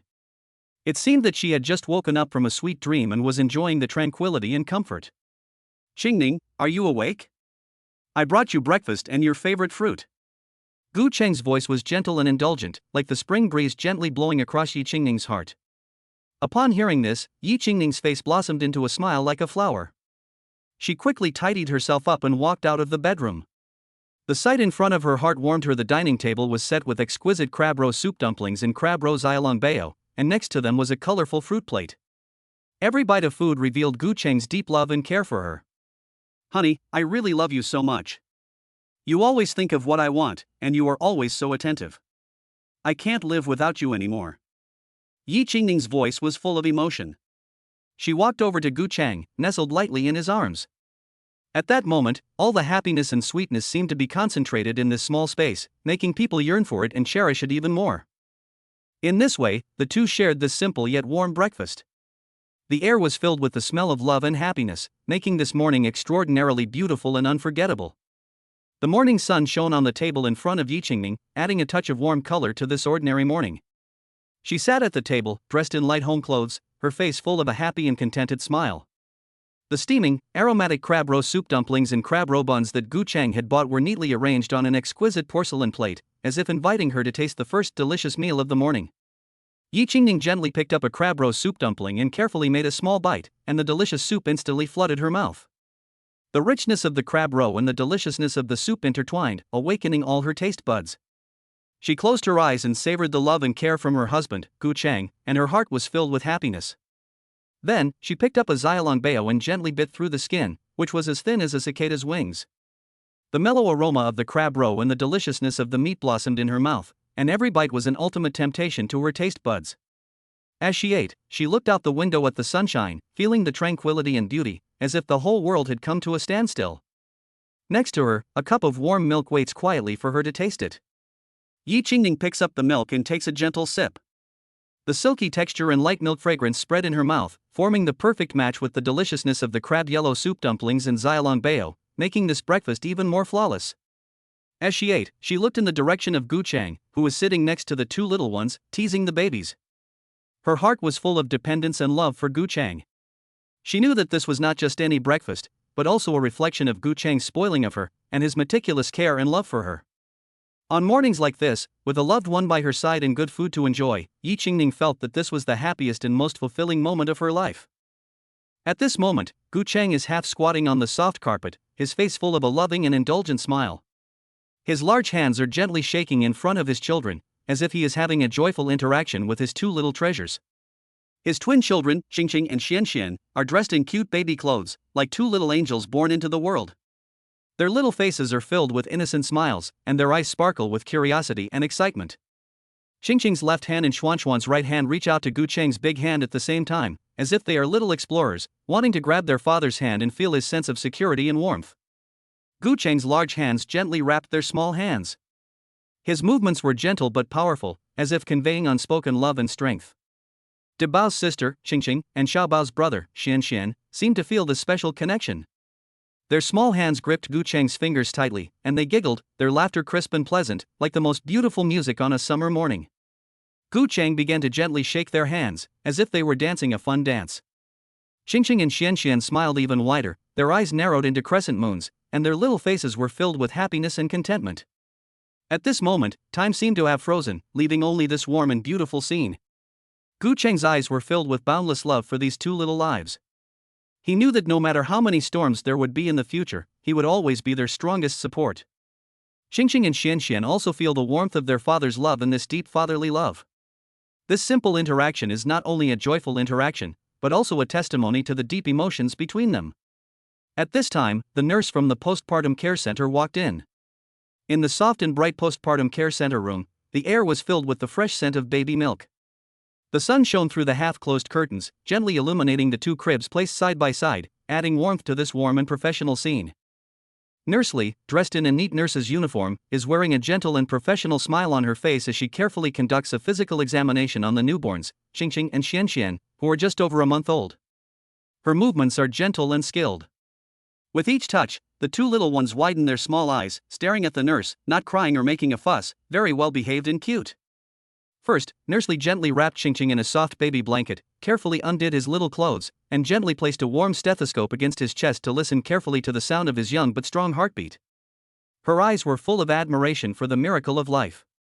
Xingqing seemed to sense that the nurse was doing something to him, and giggled, his little face showing a happy expression. Occasionally, he waved his little hand, as if communicating with Nurse Li in silence. Then, Nurse Li turned her attention to Xiao Bao and Xianxian. She also gently undressed Xianxian, using her professional eye to examine every inch of his skin to ensure that she hadn't missed any possible minor abnormalities. During the examination, Nurse Li also spoke softly from time to time, using gentle words to reassure the two little ones and make them feel safe and comfortable. After the examination, Nurse Li carefully dressed Xingqing and Xianxian again. She patted the two little ones gently, giving them an encouraging and loving hug, as if to tell them, "You are both healthy and wonderful." The entire examination process was full of Nurse Li's professionalism and attentiveness, which not only reassured Qingqing and Xuanxuan's parents, but also made the joy of being new parents more complete and profound. Chapter 53. Here comes the little cousin. The sun is shining, and through the sheer curtains, the light is dappled and shines in every corner of the room where Yi Qingning is staying at the postpartum care center, adding a touch of warm golden light to this space full of the joy of new life. Yi Qingning has just finished a nutritious, delicious breakfast and is sitting by the bed, her face filled with the happiness and satisfaction of being a new mother. Her eyes are full of both the anticipation of a new life and the infinite tenderness she feels for the twins in her arms. Just then, the door was gently pushed open and a lively figure jumped into view. It was Gu Chang's cousin, Gu Xiling. This young girl, who had just turned 18 and was 8 years younger than Chang, was as lively and mischievous as a young spirit in spring. She was wearing a brightly colored dress, her hair was tied in a ponytail, and she had a big smile on her face. She was carrying a bag full of toys and baby products, which she had obviously prepared with great care for her visit to her two young nephews-nieces. "Wow, sister-in-law Qingning, I've come to visit you. Let me see my little nephew-niece." As soon as she entered the door, Gu Xiling shouted, her voice full of excitement and curiosity. She walked straight up to Yi Qingning and gave her a big hug, as if she wanted to convey all her joy and blessings to her through the hug. Gu Chang, glancing at his young cousin, said softly, "You're so loud. You're 18 years old, after all." Gu Chang said, "Keep your voice down, don't scare the baby." Gu Xiling, mischievously sticking out her tongue, then couldn't wait to bend down and carefully stare at the two little treasures lying in the crib. Her eyes sparkled with surprise and affection as she stared at the two little treasures, full of love. "Oh, my little nephew-niece is so cute. Just look at those eyes and that nose, he's just like a mini version of Gu Chang," Gu Xiling said, while reaching out to gently touch the baby's little hand, her movements so gentle that she was afraid of disturbing the tranquility. The two little treasures also seemed to feel this love from their little auntie, and they blinked their big, dark eyes, as if responding to Gu Xiling's enthusiasm in their own unique way. Yi Qingning looked at this scene, her mouth unconsciously lifting up, her heart filled with tenderness and gentleness. In this small space, because of Gu Xiling's arrival, it has added a few more touches of the warmth and joy of home. Gu Xiling squatted by the side of the crib, her hands gently cupping her sister Qingqing's little hands, as if the two of them were having a silent conversation. She gently rocks her sister's hand, imitating the tone of a baby in her mouth, which makes the little one giggle. The clear sound of laughter is as pleasant as a silver bell, filling the whole room with joy and laughter. The little brother, Xian Xian, is not far behind. He stares with wide, curious eyes, staring intently at his little aunt, Gu Xiling, as if he also wants to join in the fun. Seeing this, Gu Xiling immediately turned her attention to her younger brother. She gently held him in her arms and rubbed his soft face with her cheek. Her younger brother was amused and giggled, kicking his little legs about in a way that seemed to express his joy and excitement. Gu Xiling teased her younger brother while communicating with him in gentle words. Although he couldn't understand, he clearly felt the love and warmth from his little aunt. During the play, Gu Xiling, her face beaming with a happy smile, her eyes shining with the light of affection for her two young nephews-nieces. The love and care she has for her two young nephews-nieces is evident. The twins, it seems, also like their young aunt very much and have been giggling and smiling the whole time. Gu Chang smiled as he watched his lively and adorable little cousin playing with his two children. The children's laughter was like the sound of silver bells, while the little cousin did her best to entertain them with different tricks, making the two little ones laugh and giggle uncontrollably. Seeing this warm and happy scene, Gu Chang couldn't help but feel a warm current well up in his heart, and he felt extremely gratified. After all, he had doted on this young cousin since childhood, and now it seemed that all his efforts had been worthwhile. Just then, Gu Chang couldn't help but ask, "Xiling, when did you come back?" Gu Xiling, who was playing and laughing with the two little babies, paused slightly when she heard her cousin's question, but quickly continued playing with the children again while answering Gu Chang's question. "I came back last night." Then, as if remembering something, she added, "Actually, I got home yesterday, but it was almost 10 o'clock. I thought my sister-in-law and the babies might have already gone to bed, and since it was so late, I was afraid of disturbing you, so I didn't come over last night. No, as soon as I finished breakfast this morning, I couldn't wait to rush over to see my little nephews and nieces." She said this while affectionately petting the heads of the two children. Gu Chang, upon hearing this, continued to ask with interest, "Xiling, tell me what it's really like to go to university." His inquisitive gaze fell directly on his cousin. You see, Gu Chang's cousin is a top student. In the first half of this year, She successfully entered Zhejiang University with her outstanding grades, and coincidentally, she is an alumna of Guchang. Upon hearing her brother's question, Gu Zijing couldn't help rolling her eyes and said to Guchang in a grumpy tone, Brother, I really have been fooled by you. I thought that going to university would be easier, but who knew that the courses in the finance department were even more difficult than those in high school? I feel like I'm back in high school again, and there's no trace of the freedom that supposedly comes with being a university student. Every day it's either this topic or that assignment, and it's almost as heavy as high school. Sigh. Gu Zijing let out a long sigh, and with a worried look on her face, she complained, I seriously doubt that I'm not a freshman, but a senior in high school. As she spoke, she shook her head helplessly, her delicate face now filled with a sense of grievance. Guchang, who was sitting nearby, couldn't help but burst out laughing after hearing his sister Gu Ziling's complaints. As an older brother, he naturally knew very well how heavy the workload in the finance department was. It might be manageable for most ordinary students, but for someone like Gu Ziling who was determined to take the postgraduate entrance exam and become an academic, it was a very different story. After laughing, Guchang looked at his sister and consoled her with earnest concern. Okay, Ziling, don't be so downhearted. Study hard and don't rush to get a job. First finish your postgraduate studies, and as for finding a job, I'm here for you. When you graduate, I'll help you find a satisfying job. After saying this, Guchang patted Gu Ziling's shoulder lightly, his eyes conveying determination and encouragement. Chapter 54. The meticulous and considerate Guchang is a good role model for men. On a quiet afternoon in the postpartum care center, the sun shone through the gaps in the curtains and cast dappled light in Yi Qingning's room, adding warmth to the slightly monotonous space. Since she was still in the postpartum care center, Yi Qingning was unable to go out, so at noon, Guchang thoughtfully brought a sumptuous takeaway lunch and sat with his cousin Gu Ziling around Yi Qingning's bed, eating the food from a specialty restaurant. On the table, the takeaway boxes were steaming and overflowing with aroma. Steamed sea bass, beef brisket with tomatoes, stir-fried chicken, and garlic ribs. Each dish was delicious and appetizing. Guchang and Gu Ziling ate and chatted, occasionally bursting into happy laughter. The atmosphere was harmonious and pleasant. However, she could not eat any of these delicious dishes. At this moment, Yi Qingning bit her spoon and looked at Guchang pitifully, pleading with her eyes. Perhaps it was because of the doctor's special instructions that she could not eat. Guchang gently coaxed her, saying, Be good. When you have completely recovered, I will take you out to eat as much as you like. You cannot eat yet. Yi Qingning looked at her food with grievance. In front of her were the light postpartum meals that she had eaten day after day and had grown a little tired of. Yi Qingning's eyes revealed a hint of resentment and helplessness. She could only watch helplessly as Guchang and Gu Ziling devoured the food, enjoying the delicious dishes that she was unable to taste at the moment. She felt a mixture of envy and regret. After all, during this special period, she still had to breastfeed, and there were many foods that she could not eat, as they were not good for the baby. Therefore, her diet was strictly restricted, and foods that were too greasy or spicy were taboo. She stirred the porridge in the bowl gently, and her eyes drifted from time to time to those tempting takeaway delicacies, but she had to force herself to look away and focus on the present, although light, postpartum meal that was good for her recovery. This sense of helplessness and resentment flowed in her clear eyes, and it made people feel compassion when they saw it.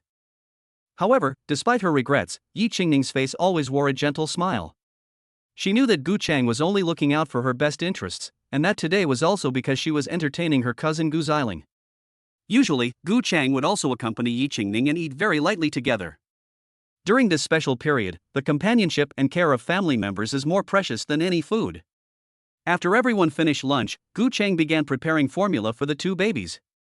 After more than a month, the two babies have finally started to eat formula. Now, breast milk is the main source of nutrition, with formula as a supplement.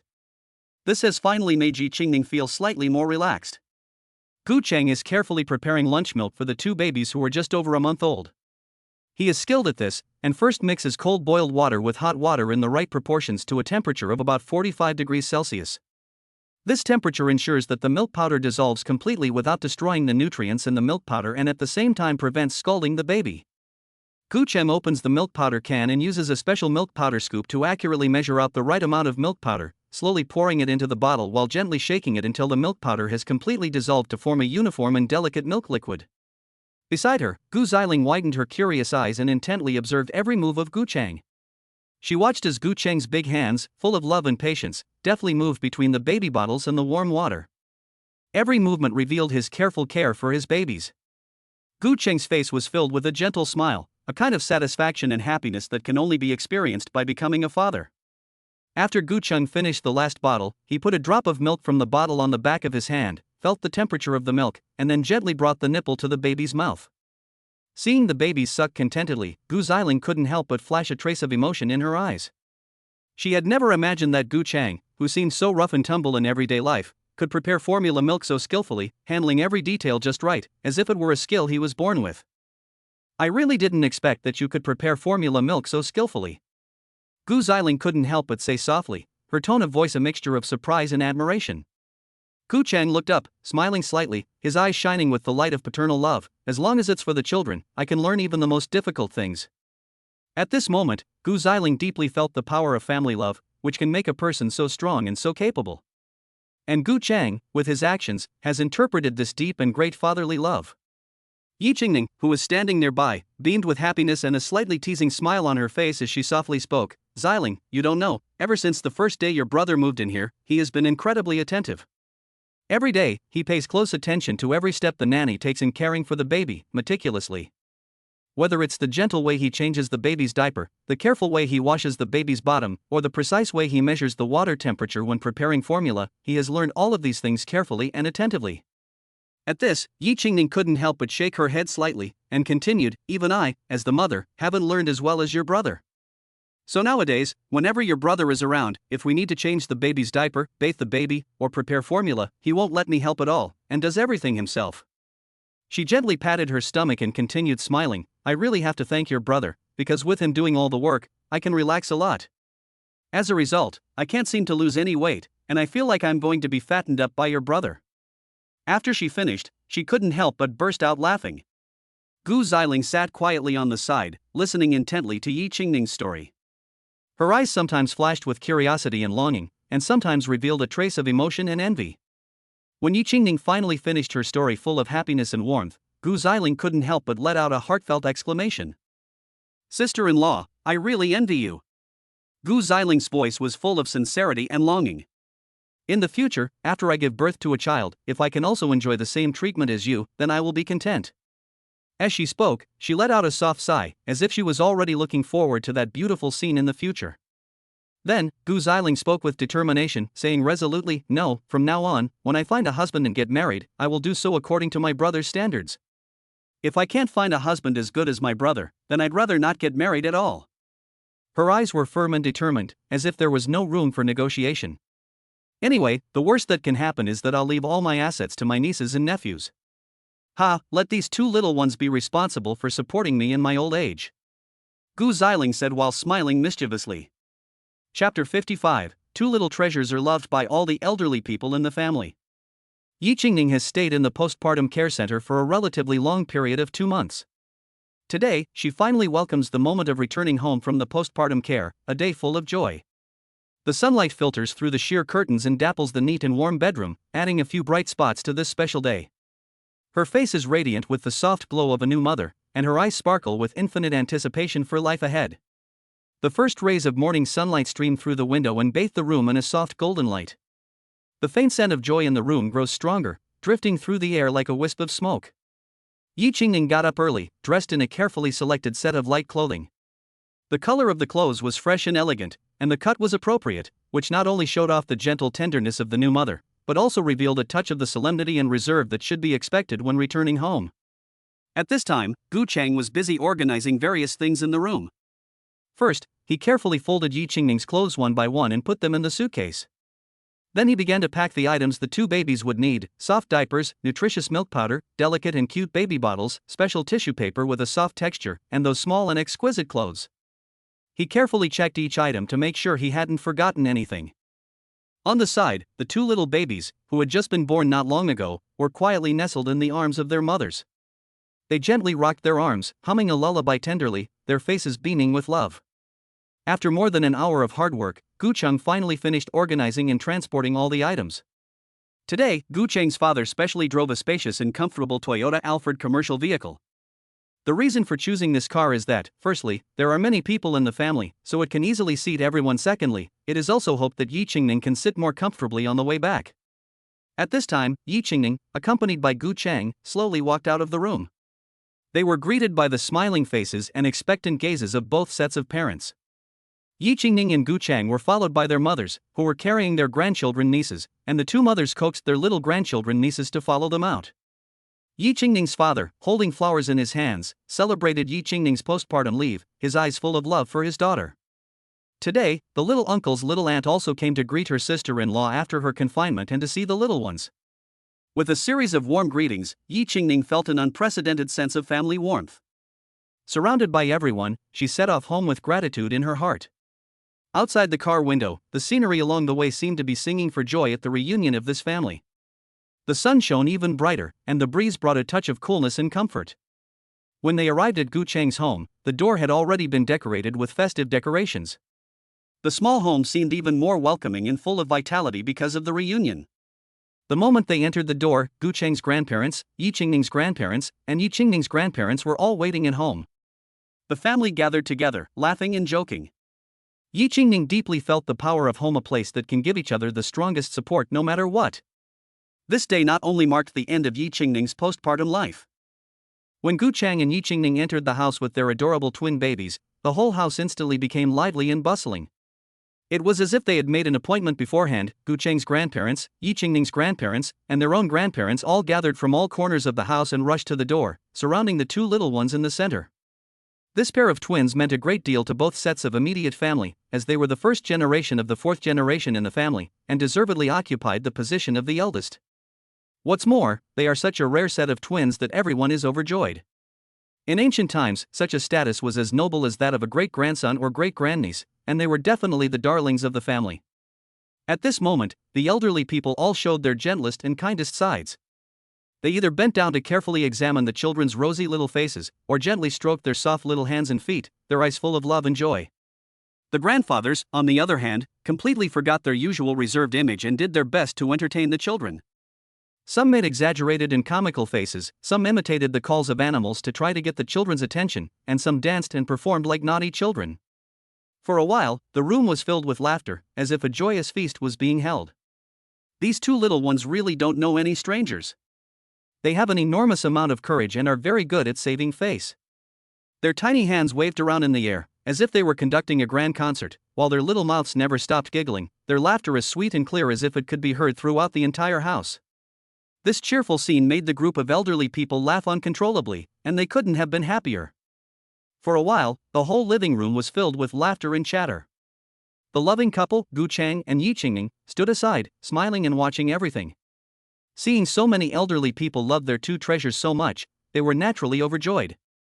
Just then, Gu's mother slowly walked down the stairs. She walked straight up to the two children and, as if by magic, pulled two pairs of sparkling gold bracelets out of her pocket. She carefully put the bracelets on the chubby wrists of the two little ones, and the golden radiance instantly made the children look even more adorable and charming. After the gold bracelets were put on, Yi Qingning's mother, Ye's mother, was not to be outdone. With the same loving expression, she took out a pair of exquisite pure gold piece locks from her arms and gently hung them around the delicate necks of the two little ones. Seeing this, Gu Chang couldn't help but crane his neck over to take a look, and said mischievously, "Good stuff. Grandma and Grandma have really gone all out this time. Just look at the weight of these gold bangles and gold piece locks, they're really not light in weight." Mother Gu glanced at her own undisciplined son, who was out of shape all day long, then waved to Yi Qingning with a smile on her face, calling affectionately, "Qingning, come over to mommy."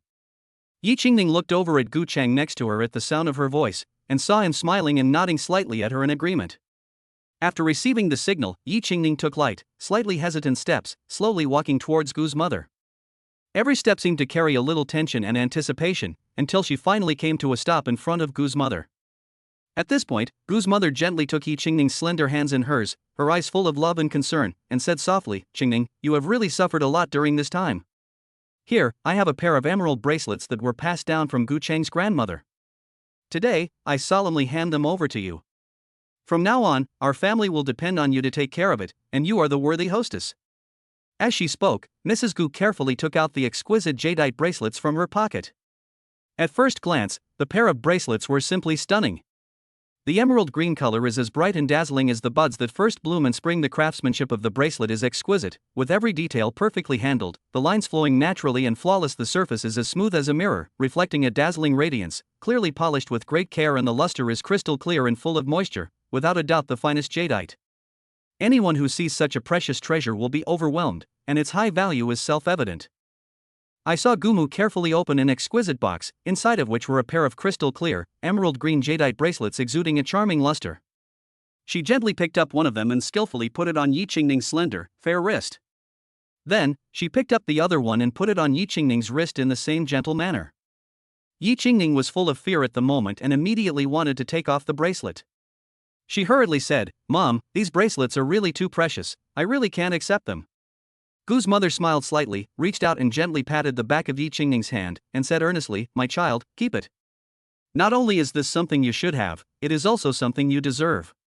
Over the years, you have given so much to this family, what is this small gift?" After she finished speaking, Gu's mother looked at Yi Qingning with love in her eyes, as if her gaze could melt any ice. Chapter 56, The Sleepy Second Child, the Playful First Child, and the Money-Minded Mother. Time passed quickly. In the blink of an eye, it had been a whole month since Yi Qingning left the postpartum care center. Meanwhile, the two adorable babies had also entered their third month of life. In the past 2 months, the two little ones have grown by leaps and bounds, especially in terms of weight, and the rate of increase is truly amazing. Gu Wanqing's weight has soared from a few catties when she was born to a full 10 catties today, an increase of 3.6 catties. Her chubby little hands and feet, as well as her round face, are so cute that you just want to pinch and kiss them. And then there's little brother Gu Ruishuan, who is even more impressive. His weight has increased by an incredible 4.5 kilograms, and he's already over 11 kilograms. It looks like he's going to hit 12 kilograms soon. When it comes to food, little brother is a real glutton. He eats a lot, whether it's formula or breast milk. And he's a lot like his mother in that respect, he seems to have an insatiable appetite for food. In contrast, her sister, Gu Wanqing, is a bit of a picky eater. She doesn't seem to be particularly interested in formula milk, and is never very keen to drink it. Fortunately, she likes breast milk quite a bit, so she's still getting enough nutrition. Not only that, but she's also very active, full of energy all day long, and hardly ever sleeps quietly. Perhaps that's why she's a bit lighter than her brother. But in fact, when you look at the whole picture, the weight distribution of the two siblings is still very even, with no major differences. After all, every baby has their own unique growth rhythm. At this time, Yi Qingning, the mother of the two little ones, is intently staring at the computer screen in front of her, checking the stock market intently. She is paying attention to the stock called WinGTech Technology that Gu Chang bought. It's December 6, 2019, and it's not long after the afternoon opening bell. The stock has had a remarkable run today, rising 2.5% compared to yesterday's closing price, which had fallen nearly 3%. Back when Gu Chang bought 44,000 shares at over 18 yuan apiece, he didn't do anything with them. But this seemingly simple investment decision has caused the initial principal investment of more than 800,000 yuan to grow like a snowball, and today, this capital has soared to more than 4.4 million yuan, nearly a full 5-fold increase. Gu Chang, the father of the two lovely children, is gently holding his sister at the moment, with a happy smile on his face, warmly interacting with her. The younger brother, on the other hand, was lying quietly on the side, sleeping soundly, with a sweet smile on his lips, as if he were having a wonderful dream. It was quite strange to say, but the sleeping habits of the two siblings were completely different. The older sister usually slept less and was full of energy like an indefatigable elf. The younger brother, on the other hand, slept most of the day as if he wanted to catch up on all the sleep he had missed in his life. Common sense would dictate that the younger brother, who sleeps a lot during the day, should sleep less at night, while the older sister, who sleeps so little during the day, should be able to sleep peacefully at night. However, this is not the case. At night, the two siblings' sleeping times are surprisingly consistent. Not only do they go to sleep at around the same time, they also wake up at exactly the same time during the night. Over the past few days, the loving couple Gu Chang and Yi Qingning have really suffered. Whenever the two children woke up at the same time, they had to immediately wake up from their sleep and try to console the children with all their might. Sometimes the situation was even more difficult, and they had to work together. One person was responsible for preparing the formula, while the other had to calm the two crying children at the same time. Often, the clever Yi Qingning would volunteer to go to the kitchen to prepare the milk, while leaving the difficult task of comforting the children in the hands of her husband Gu Chang. It's a blessing. Gu Chang is really a very durable guy. No matter when he faces the fuss of the two little ones, he always has a way to calm them down and make them happy. And, many times when the situation can be easily handled by one person, Gu Chang always thoughtfully lets Yi Qingning continue to sleep peacefully, while he takes the initiative to take care of the children and handles everything properly. At this moment, Yi Qingning, with a worried look on her face, shouted at Gu Chang, "Honey, look. This stock has soared to over 100 yuan, a five-fold increase. Shouldn't we sell it?" Gu Chang felt helpless but also convinced by his wife, because Yi Qingning had asked him the same question over and over again today. Gu Chang let out a small sigh, then patiently replied, "Honey, it's not the right time yet. When the time is right to sell, I will definitely be the first to tell you. Just don't keep staring at it all day long, just take a few glances every now and then to check the current price." Gu Chang then explained with great earnestness, "We're making a long-term investment, there's no need to be so nervous. If you keep staring at it every day, you'll just be worrying and fretting all day long." Yi Qingning felt a little depressed after listening to Gu Chang's words. After all, the original investment of more than 800,000 yuan has now turned into more than 4 million yuan. She is eager to quickly put this huge profit safely in her pocket so that she can truly feel at ease. She is really afraid that if the stock price suddenly turns down sharply, it will be heartbreaking. However, despite her concerns and thoughts, Yi Qingning also understands that her husband is more professional in stock investment. So, in the end, she decided to follow her husband's advice. In fact, deep down, she was also very worried that if she did not follow Gu Chang's advice and sold it rashly on her own, and the stock price continued to rise sharply afterwards, she would be sorry and feel bad about the wealth she could have earned. All of it would be her money. Yi Qingning, after watching the stock market for a while, saw the fluctuating line on the screen, and her heart followed suit. Since her husband said she couldn't sell yet, she simply turned off the computer and stopped watching. Chapter 57 Yi Qingning, obsessed with watching dramas. In the evening, Gu Chang fed the two little treasures a good night's milk, coaxed them to sleep, and put them in their own little beds. The busy father can finally lie down and rest for a while. At the moment, the two little ones' mother is watching a TV series on her tablet. It's a TV series that aired in the first half of the year, and it's all quite good. It's an urban emotional drama that profoundly depicts Chinese family ethics and family love. Many talented actors have joined forces to tell a story about the original family, family entanglements, and self-redemption. The plot revolves around the seemingly prosperous Su family. With the sudden death of Su's mother, the family instantly falls apart, and hidden conflicts and hidden dangers gradually surface. After getting rid of his wife's iron-fisted control, Father Su Daxiang became selfish and stingy, making all kinds of excessive demands on his children. Su Mingzhi, the eldest brother, who was far away in the United States, returned home wanting to take on the family burden, but he was unable to do so, which led to a distant relationship with his wife and daughter. The second son, Su Mingcheng, grew up relying on his parents and was vain. In the end, he suffered a fiasco in both his career and his family. The youngest sister, Su Mingyu, who was least favored by her parents, had drawn a line with her family since childhood. However, she was bound by family ties and had to become involved in the Su family's disputes again, becoming the family crisis solver. The characters in the play have distinct personalities and unique characteristics. Su Daqiang's selfishness and cowardice, Su Mingzhi's foolish filial piety and selfishness, Su Mingcheng's impulsiveness and dependence, and Su Mingyu's independence and strength all resonate deeply with the audience. Su Mingyu in particular is a golden-collar female executive in the workplace, but she suffers from indifference and injustice in the family. Her growth process and the path to self-redemption.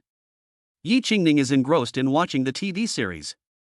The plot has reached a point where the death of Su's mother triggers the long-accumulated conflicts within the Su family, especially the grudges between Su Mingyu and Su Mingcheng, which reach a climax at the funeral. After Su's mother's death, the three siblings in the Su family gather together again, but their feelings for each other have long been complicated and subtle due to past grievances. Su Mingyu had been treated differently by her mother since childhood. Not only had she been deprived of her rights in her studies and life, she had also been deeply hurt emotionally. Su Mingcheng, on the other hand, had become selfish and domineering due to his mother's excessive love, and had no respect for his younger sister Su Mingyu. At the funeral, Su Mingcheng saw that Su Mingyu was too calm about her mother's death, and was even handling company affairs, which made him feel dissatisfied and angry. He went over to question Su Mingyu why she was talking about work at her mother's funeral, and Su Mingyu unmercifully mocked him, calling him a freeloader who lived off his mother's support. This remark touched Su Mingcheng's sensitive nerve, and he was so angry that he almost hit Su Mingyu. Su Mingyu was not at all weak, and the two of them started a fierce quarrel at the funeral. This incident not only exacerbated the conflict between Su Mingyu and Su Mingcheng, but also made the atmosphere in the entire Su family even tenser. Su Mingcheng's domineering and selfish nature, and Su Mingyu's independence and strength were fully revealed at this moment.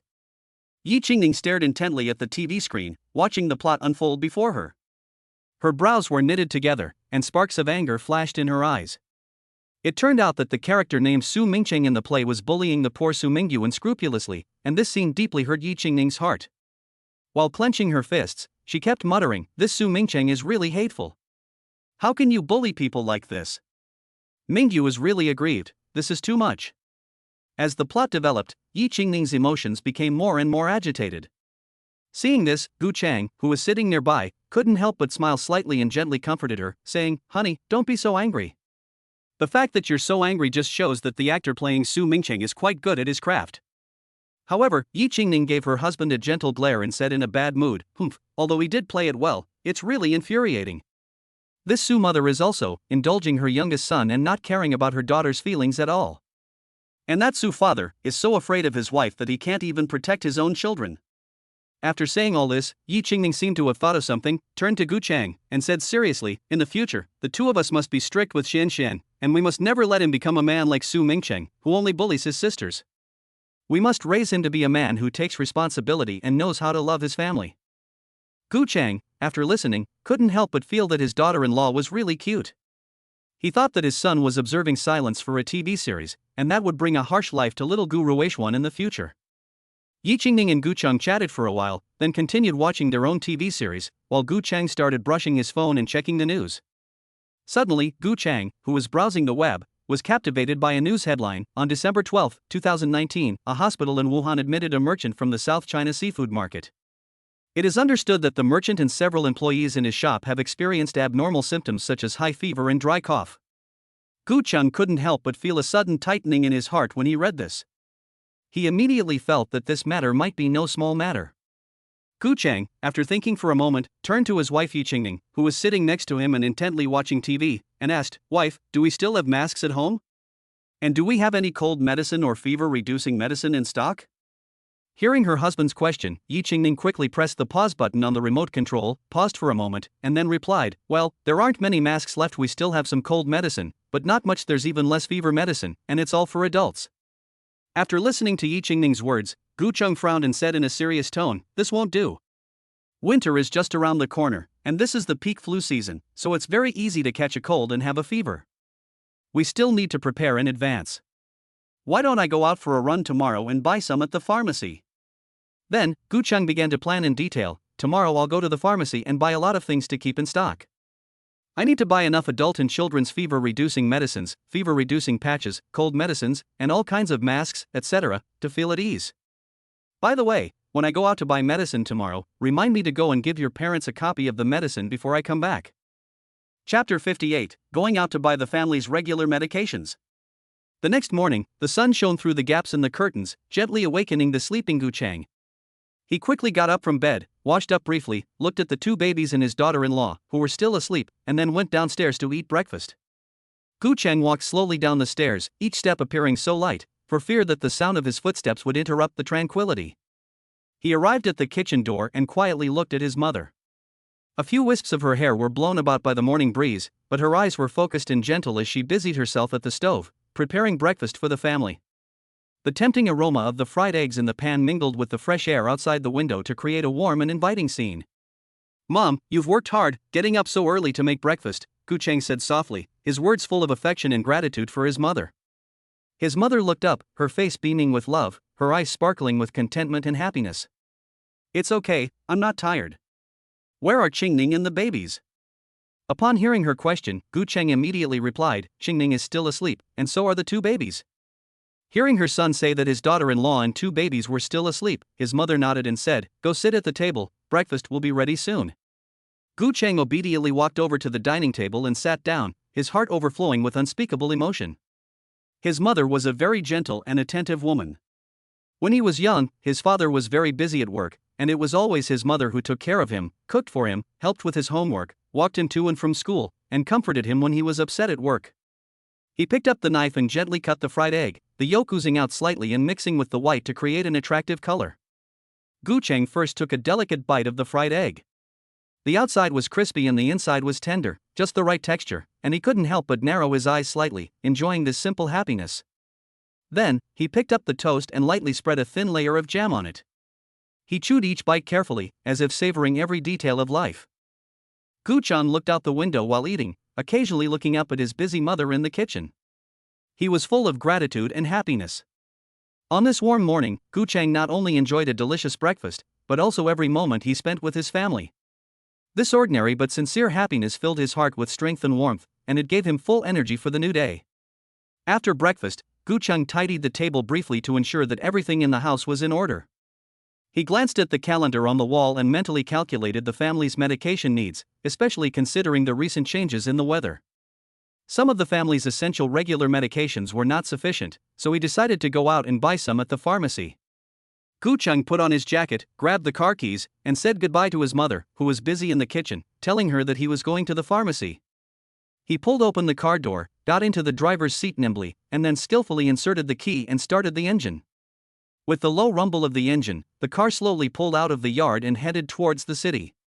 He drove to some of the big pharmacies in the city, mentally making a list of things to buy. At first, masks, which are essential protective equipment when going out, especially during the flu season, when it is especially important to protect yourself and your family.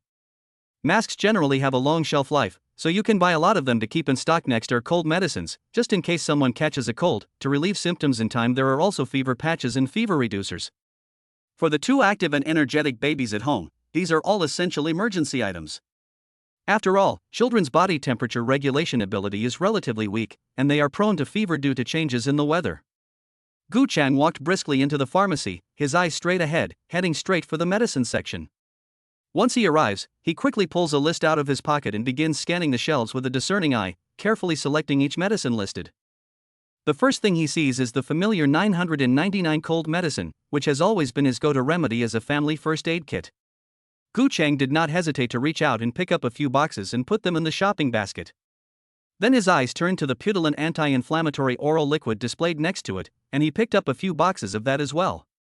After selecting the cold medicine, Gu Chang paused for a moment, and the next item on his list, fever-reducing medicine, came to mind. So he moved to the fever-reducing medicine section, stood still, narrowed his eyes slightly, and after a moment of careful consideration, he finally decided to choose two common and effective fever-reducing medicines, ibuprofen and paracetamol. After settling on the fever-reducing medicine, Gu Chang did not stop, but continued to search among the shelves. In no time at all, he found the cough syrup section and quickly picked up several different types of cough syrup, which he also put into his shopping basket. When Gu Chang arrived at the counter with his full basket, the cashier could not help but cast a curious glance. Seeing the mountain of medicines in Gu Chang's basket, the cashier couldn't help but kindly remind him, "Sir, these medicines all have a shelf life. There's no need to buy so much at once." Gu Chang was taken aback by the cashier's kind advice, but then a gentle, polite smile immediately blossomed on his face.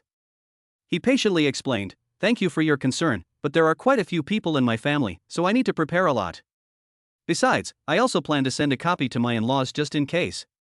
After saying this, Gu Chang nodded to the clerk to indicate that he had understood the matter. The clerk, upon hearing this, did not say anything more, but politely nodded.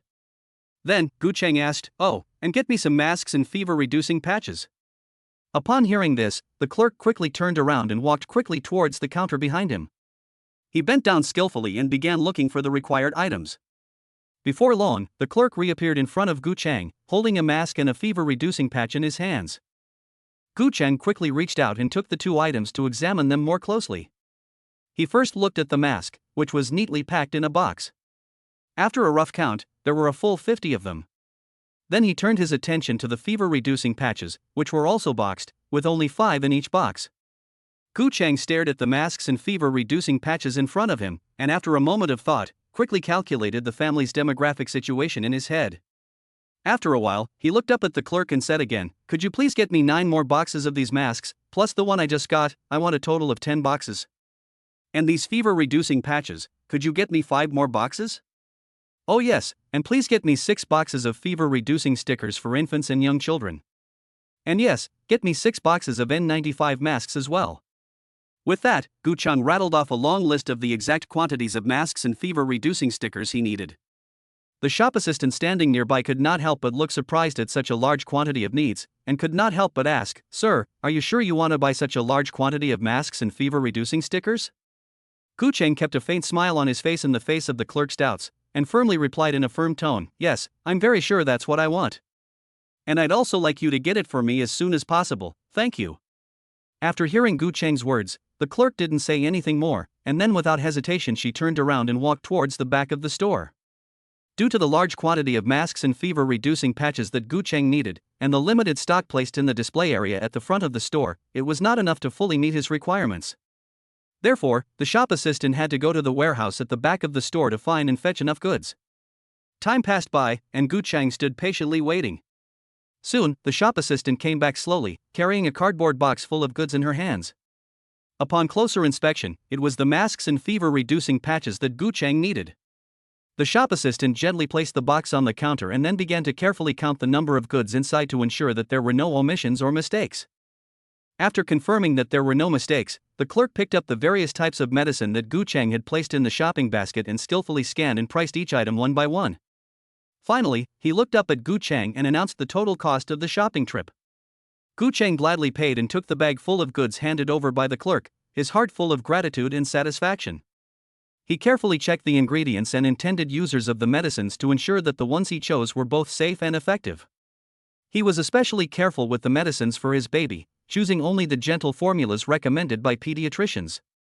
After completing the purchase, Gu Cheng walked towards the cashier with the shopping bag full of medicines, satisfied and full of care and protection for the health of his family. Chapter 59: Visiting his in-laws. It was a cold December morning, and the wind was blowing fiercely. The weather in the south had turned chilly. Gu Cheng wrapped his coat tightly around himself and walked quickly out of the pharmacy. He carried a large bag in each hand, filled with various types of cold medicine, fever-reducing medicine, masks, and so on. He hurried through the bustling streets, his steps a little hurried. People were busy with their own lives and did not pay much attention to the man carrying all the bags. Finally, Gu Cheng arrived at the parking lot and found his car. He stood still, breathed slightly, and then reached into his pocket to get the car keys. With a light click, the trunk slowly opened. Gu Cheng carefully sorted the various medicines and masks he was carrying. The cold medicine was neatly arranged on one side, the fever-reducing medicine was placed separately, and the masks were neatly folded and stacked in the corner. After everything was arranged, he gently closed the trunk lid. At this moment, Gu Cheng seemed to remember something and reached into his other pocket. He skillfully pulled out a pack of cigarettes and took one out. The click of the lighter lit the flame, illuminating his slightly tired face. Gu Cheng lit the cigarette and took a deep drag, the smoke filling the air. He narrowed his eyes and felt the temporary relaxation and comfort brought by the nicotine. Then he opened his mouth and slowly exhaled a round smoke ring. The smoke ring drifts in the air for a moment before gradually dissipating into the cold air. He leans quietly against the window, holding a cigarette in his hand and inhaling slowly. As the smoke billows, his thoughts drift away. Time really flies. He murmurs to himself, his eyes staring into the distance.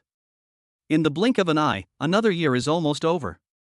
In a little over a month, the new year will begin, which means the Chinese New Year. He couldn't help but recall the situation at this time last year. At that time, he had just graduated from school and was full of confusion and uncertainty about the future. He had no idea what to do after graduation. At that time, every day seemed very simple. He spent the whole day with his best friend, Fat Wu, in the internet cafe, playing League of Legends day and night, shouting Damashia non-stop, and immersing himself in the world of the game. Thinking about Fat Wu, I haven't contacted him for a long time. Recently, Gu Cheng has been busy taking care of the two little ones, and the last time I saw Fat Wu was at the two little ones' first birthday party. The last time Fat Wu came, he was a lot darker, both fat and dark. I heard that his father got him a job on a construction site, taking over his father's construction workers' shift. When I have time, I should give Fat Wu a call and get together. Then, Gu Cheng thought about all the events and changes that had happened to him over the past year. Time passed quickly, and before he knew it, it was already the new year, and everything had changed beyond recognition. Today, he was a father and a husband, and had his own warm and loving family. Whenever he thought about this, a happy smile would involuntarily appear on his face. Especially when his mind flashed back to his two adorable children, his heart was filled with love. Their innocent smiles are like the warmest sunshine in the world, able to dispel all gloom and fatigue. Watching his children grow up day by day, he feels immense joy, but also knows that the responsibility on his shoulders is becoming heavier and heavier. But no matter what, as long as he sees his children's bright smiles, he feels that it is worth it no matter what. The streets of the city are bustling with people, with many busy figures going about their lives. Gu Cheng stands in the corner of the parking lot next to his car, a cigarette just lit between his fingers. He took a gentle drag, and in the haze of smoke, his eyes looked deep and focused, as if at this moment, all his worries were carried away by the curling smoke. He slowly exhaled a smoke ring, letting the night engulf it, and then gently pressed out the butt against the lid of the nearby trash can, his movements skillful and with a trace of imperceptible tenderness. He turned around and went back to the car.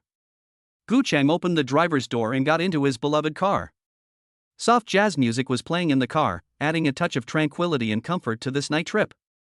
He started the engine, and the car slowly drove out of the parking space with a low rumble, the headlights cutting through the night and illuminating the road ahead. Gu Cheng's gaze was fixed on the road ahead, but in his mind he was already imagining the scene when he met his in-laws. He had just carefully selected some commonly used cold medicine, fever reducers, and masks from the pharmacy to give to his in-laws in case they caught a cold in this unpredictable season. As the car pulled out of the parking lot and merged into the city traffic, listening to the music in the car, Gu Cheng's mood became more and more relaxed. He turned on the car navigation system, entered his in-laws' address, and listened to the gentle voice of the navigator guiding the way, his thoughts drifting far away. He knows that every visit allows his parents-in-law to feel the warmth and care of their family, and this simple happiness is what he treasures most. In the night, Gu Cheng's car is like a shooting star, cutting through the silence of the city and speeding towards his parents-in-law's home, carrying his love and concern for his family and also a beautiful expectation for the future.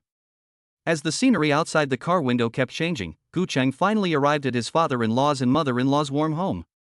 He parked the car safely, picked up the bag containing the usual cold medicine, fever reducer and masks, and set off up the stone steps leading to the front door. The doorbell chimed, and in a moment, a familiar and kind voice came from behind the door, "Coming, coming."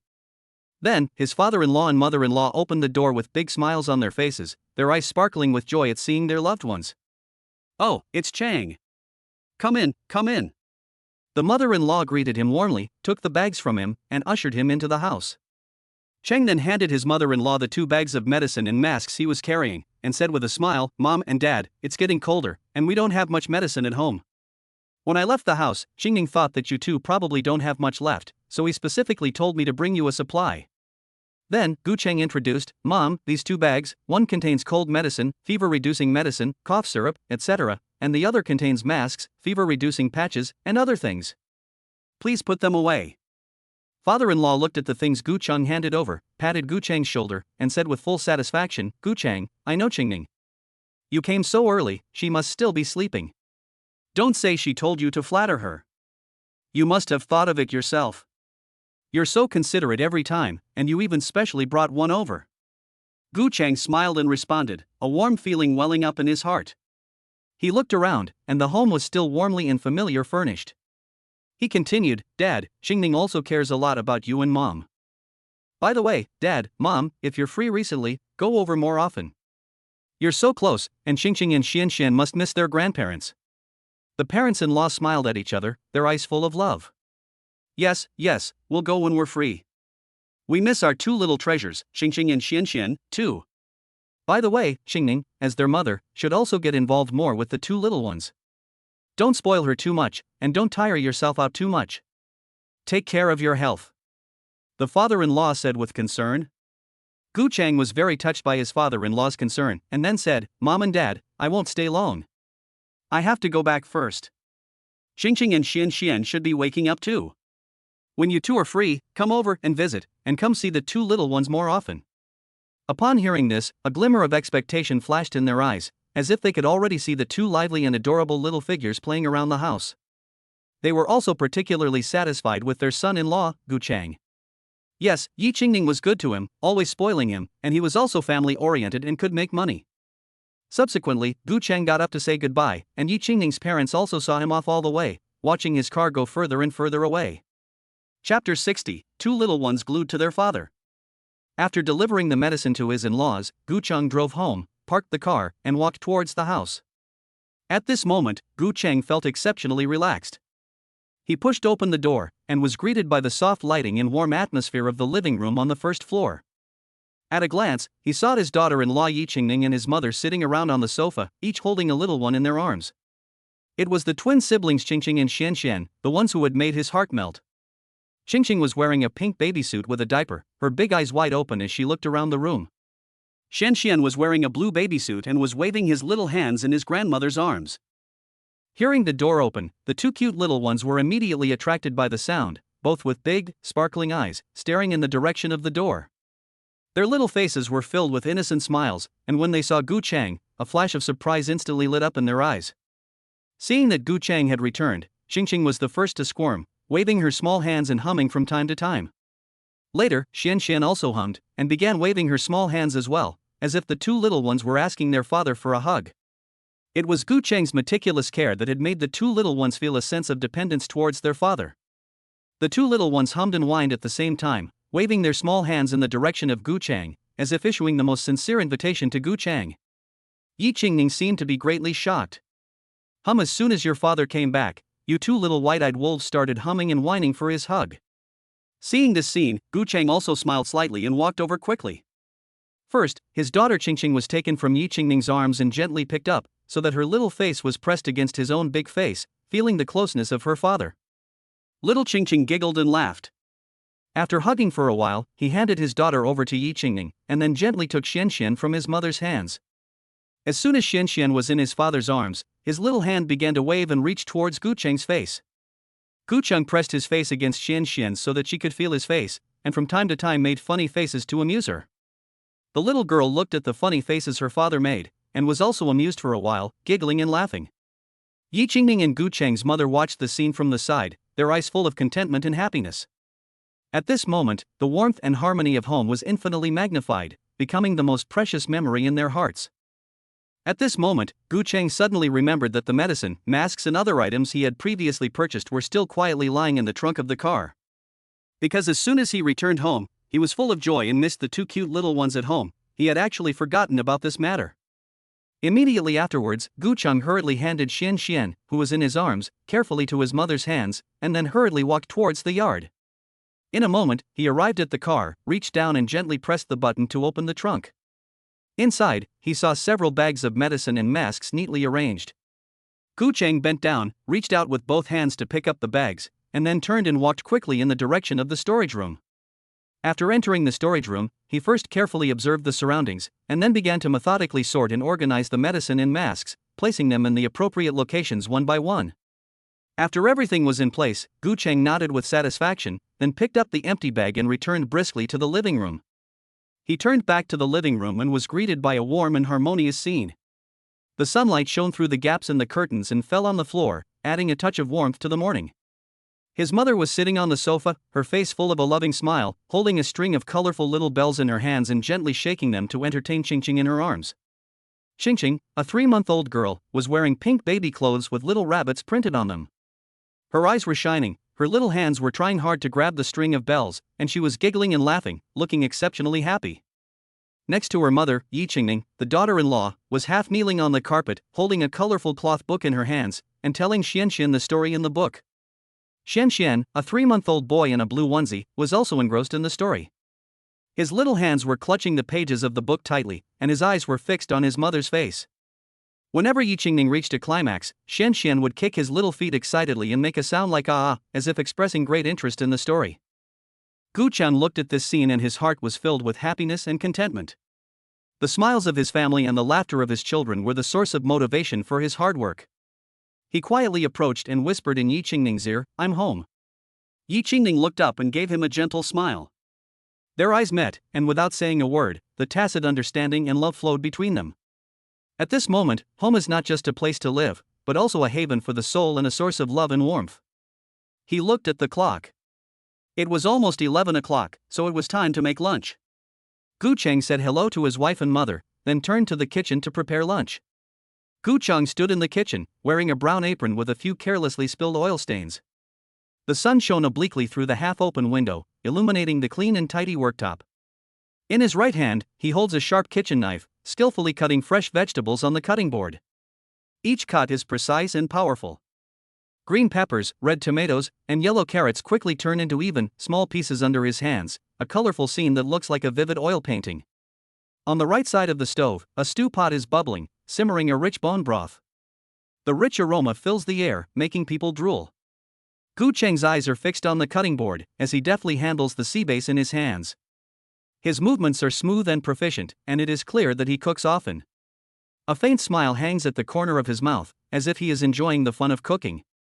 Next to him, the rice in the rice cooker has finished cooking, exuding a tempting aroma. Gu Cheng skillfully picks up a spatula and arranges the fried dishes on plates, each one neatly arranged and with just the right color combination, both beautiful and enticing. He also didn't forget to sprinkle a handful of chopped green onion into the soup. The green onion rolled around in the hot soup, adding a little color and flavor to the dish. Finally, Gu Cheng looked at the lunch on the table with satisfaction. It was simple but full of love, with both meat and vegetables, and a balanced nutrition. He gently wiped the sweat from his forehead, his face beaming with a smile of contentment and happiness. Chapter 61: A Terrible Virus is Coming. Since the last time they went out to buy the family's regular medications and masks, Mr. and Mrs. Gu have rarely gone out to play. In winter, the weather is cold, and the two little ones are young, so they are prone to colds and fevers in this kind of weather. So most of the time, they stay at home. After dinner, there is still a warm atmosphere lingering on the Gu family's dinner table. The family members sit together, enjoying the leisurely time after dinner. The night outside the window is already deep, and the lights in the house seem especially soft, creating a peaceful and warm atmosphere. The TV is tuned to the news channel, and the images on the screen keep switching, reporting on major and minor events at home and abroad. Gu Cheng and his father are talking quietly with their heads bowed, or looking up at the news, occasionally laughing or expressing their feelings. Yi Qingning and Gu's mother are on the sofa with the two little ones, practicing head raising and turning over.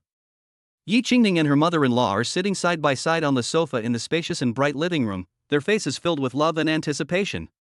A soft baby blanket is spread out on the sofa, on which lie Qingqing, the eldest sister, and her younger brother. The two little ones are dressed in cute baby clothes and look exceptionally well behaved. Yi Qingning gently holds Qingqing's little hand, gently guiding her to try to lift her head, her eyes full of encouragement and patience. Qingqing seems to feel the strength of her mother, concentrating hard on her little face, and her little head lifts up a little bit at a time. Although the movements are still a bit clumsy, every effort makes Yi Qingning and Gu's mother's eyes sparkle with relief. Gu's mother is on the side, cheering Qingqing on with soft words while gently protecting her back with her hands to give her the strongest support. At the same time, Bao's younger brother was not far behind.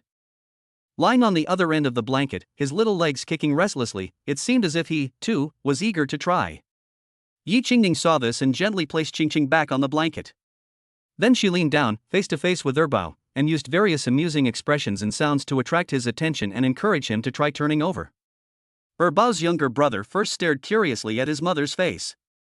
Then, under Yi Qingning's patient guidance, his little body gradually turned sideways.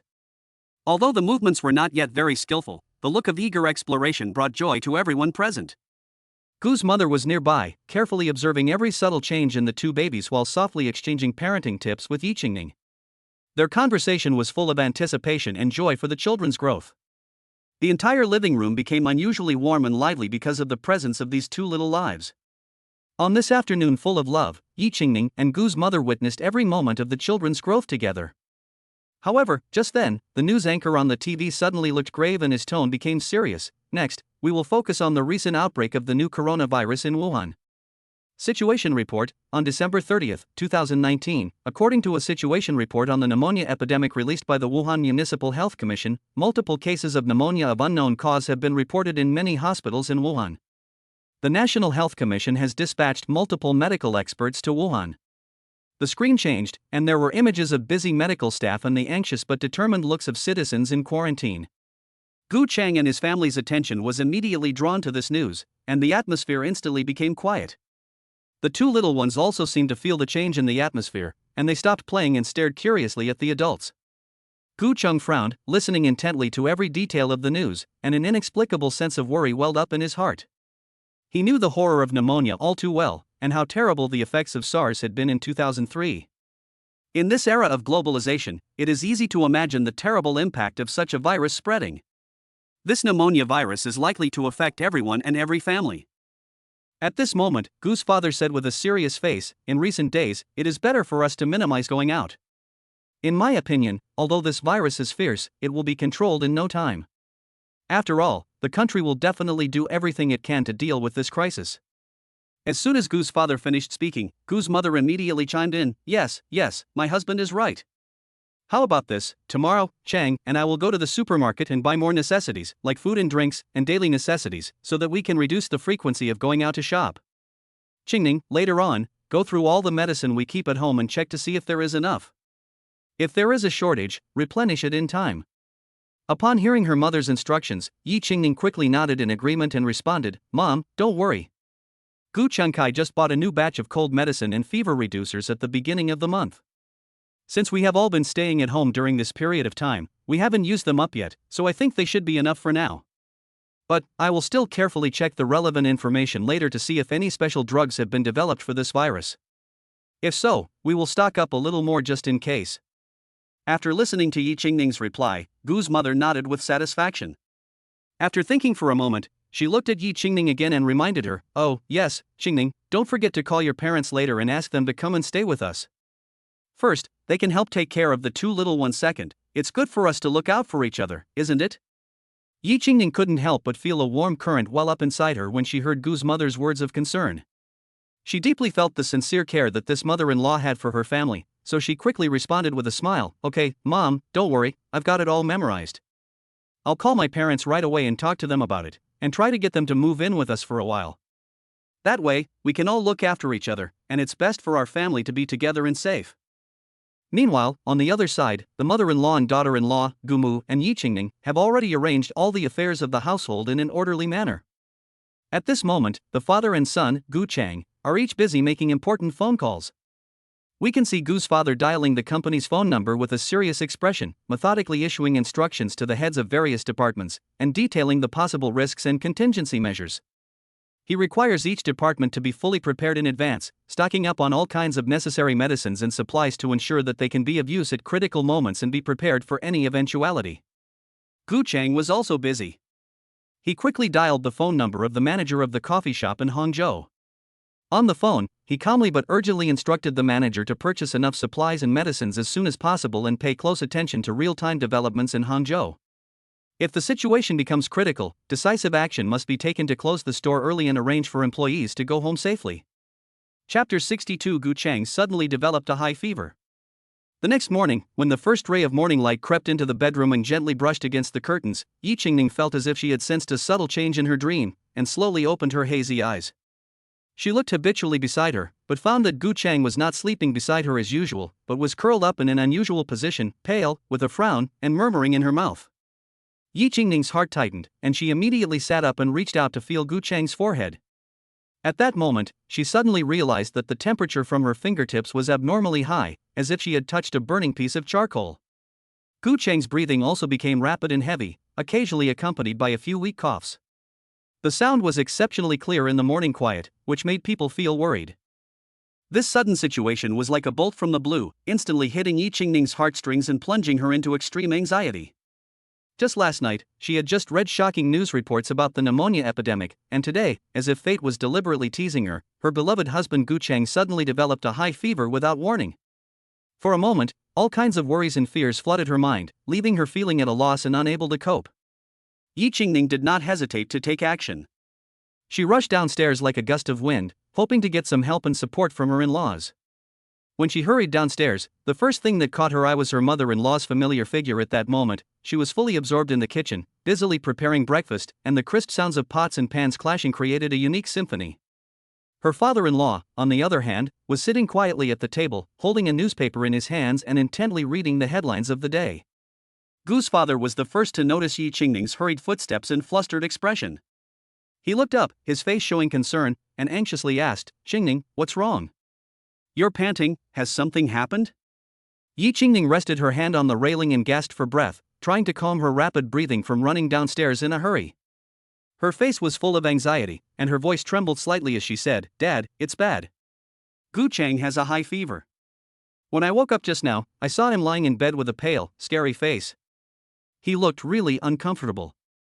I subconsciously reached out and touched his forehead, and my God, it was burning hot. I panicked and didn't know what to do, so I hurriedly came down to find you and Mom for help. After listening to Yi Qingning's words, Gu's father replied with a calm and composed face, Don't worry, my child, the more this kind of time, the less you can panic. Calm down first, and immediately go find out if there are any fever-reducing medicines, fever-reducing patches and thermometers at home. After you find them, take Gu Chang's temperature first, and then feed him some medicine to relieve the symptoms. Following her father's instructions, Yi Qingning did not dare to delay for even a moment, and immediately turned and dashed towards the storage room. After Yi Qingning left, her father quickly walked into the kitchen, where her mother was busily preparing dinner in an orderly manner. Her father shouted at her mother at an increased volume, "Jiawei, stop what you're doing. Our son has a high fever and the situation is not optimistic. We need to go up there and take a look." Upon hearing this, Gu's mother's heart suddenly stopped, her hands stopped moving, and without saying a word, she quickly unfastened the apron tied around her waist and followed Gu's father up to the third floor. At that moment, Yi Qingning finally found the fever-reducing medicine, thermometer, and other items in the storage room. She was anxious and hurriedly picked up the pace, rushing upstairs. The three of them arrived at the room of Gu Chang and Yi Qingning on the third floor. Gu Chang was lying on the bed, his face pale as paper, his forehead covered in fine beads of sweat, and his lips slightly chapped from the high fever. His breathing was heavy and rapid, and with each breath he took, it was as if he was fighting a stubborn battle against the pain. Gu Chang's mother's eyes welled up with tears at the sight, and she quickly walked over to the bed, reaching out to feel Gu Chang's forehead. The burning temperature made her heart tighten. Gu's father slowly walked into the room. His gaze first fell on the large, comfortable bed, but was quickly drawn to the two little ones sleeping quietly in the cot next to it. He walked gently over to the cot, his eyes full of love and concern, as he carefully scrutinized the two cute little faces. After a while, Mr. Gu turned around, facing Mrs. Gu and Yi Qingning, and said softly, "Qingning, could you please bring me the fever-reducing medicine, thermometer, and other things? I'll take care of Gu Chang and take his temperature and give him medicine. Jia Hui, you and Qingning take the little ones downstairs first. Gu Chang is still running a fever, and children have weak immune systems, so we can't let them get infected accidentally." Hearing this, Gu's mother and Yi Qingning did not dare to delay for even a moment. They quickly and carefully lifted the two little ones from their warm beds, moving with such gentleness that they seemed afraid of waking them from their sweet dreams. Then they quickly walked out of the room and headed downstairs. Here, after Gu's father saw that Gu's mother and Yi Qingning had left, he picked up the thermometer that had been set aside and carefully placed it under Gu Chang's armpit. At the same time, he took out his mobile phone and started timing, for exactly 10 minutes. While waiting, Gu's father stayed by the bed, occasionally looking at Gu Chang with his eyes, silently praying that Gu Chang would get better soon. Drip, drip, drip. With a ringtone from the mobile phone, Gu's father took out the thermometer under Gu Chang's armpit, held it up to the light and looked at it carefully for a while. The thermometer showed 39.2 degrees, which was already in the range of high fever. He quickly and gently put the thermometer back in place, then turned around and picked up the already prepared fever-reducing medicine ibuprofen from the bedside table. Gu's father called softly, "Xiao Chang, get up and take the medicine. After taking the medicine, you will feel better soon." Although Gu Chang was a little confused, he still managed to force a weak smile and nod when he heard his father's voice. Gu Chang's father took out a pill and then gently helped Gu Chang up so that he could lean on his chest. He held Gu Chang's head in one hand and carefully fed the pill to Gu Chang's mouth. Then he took a glass of warm water and carefully fed it to Gu Chang. Gu Chang took the pill and drank a mouthful of water, successfully swallowing the pill. Throughout the whole process, Gu's father's movements were so gentle. Although Gu Chang has grown up and gotten married, in his father's eyes, he is still the little boy he once was. His gaze never left Gu Chang's face, his eyes full of love and concern for his son.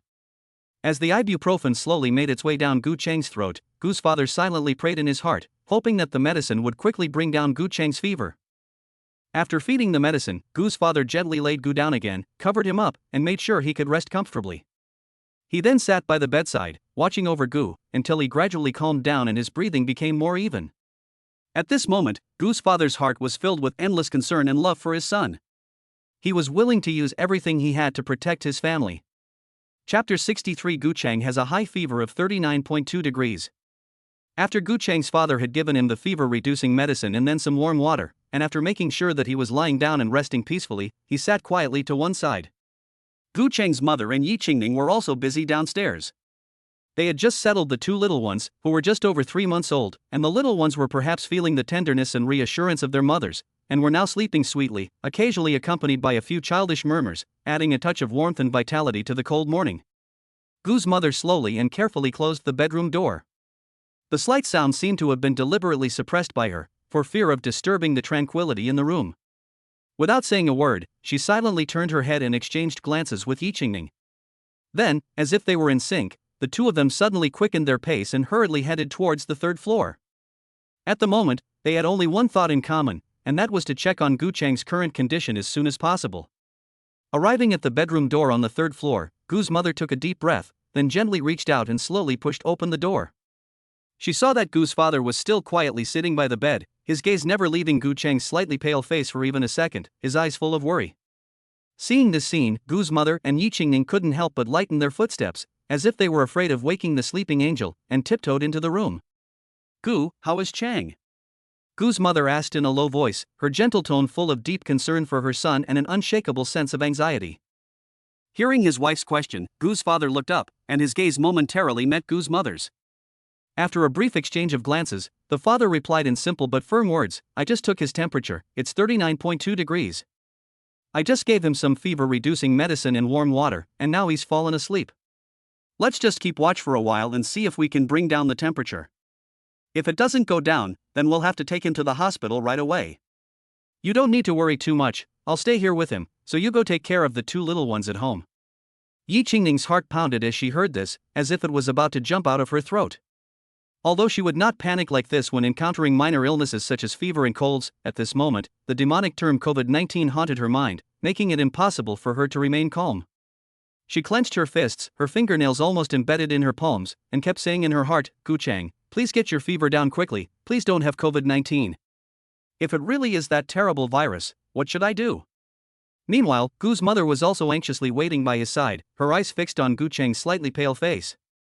Her lips trembled slightly, and she finally couldn't help but turn to Gu's father next to her and ask with a slight tremor in her voice, "Lao Gu, our little Chang wouldn't really have caught that new coronavirus they're talking about on the news, would he?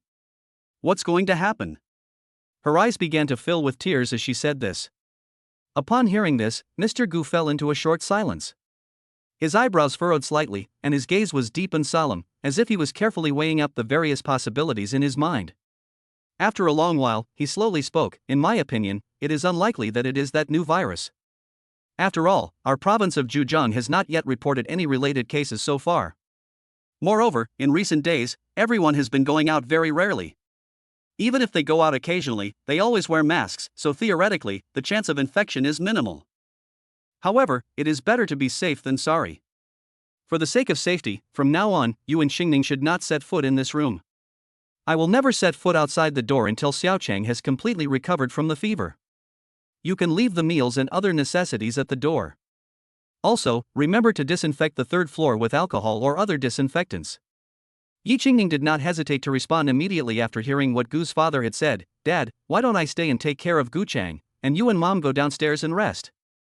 However, Gu's father gently waved his hand, then shook his head slightly, and said earnestly, "Qingning, this is absolutely not allowed. The two little ones in the family can't be separated from you for even a moment, not to mention the fact that you have to breastfeed them. So you absolutely cannot stay here. Okay, this matter is settled, and you must pay close attention to the situation of the two little ones at all times." With that, Gu's father drove Yi Qingning and Gu's mother out of the room, and stayed behind to take care of Gu Chang. On the other side of the story, after quickly walking out of the room, Yi Qingning and Gu's mother hurried downstairs without stopping. You see, those two cute little babies were alone downstairs at the moment. If they woke up and found that there was no adult around them, they would definitely be scared and cry non-stop.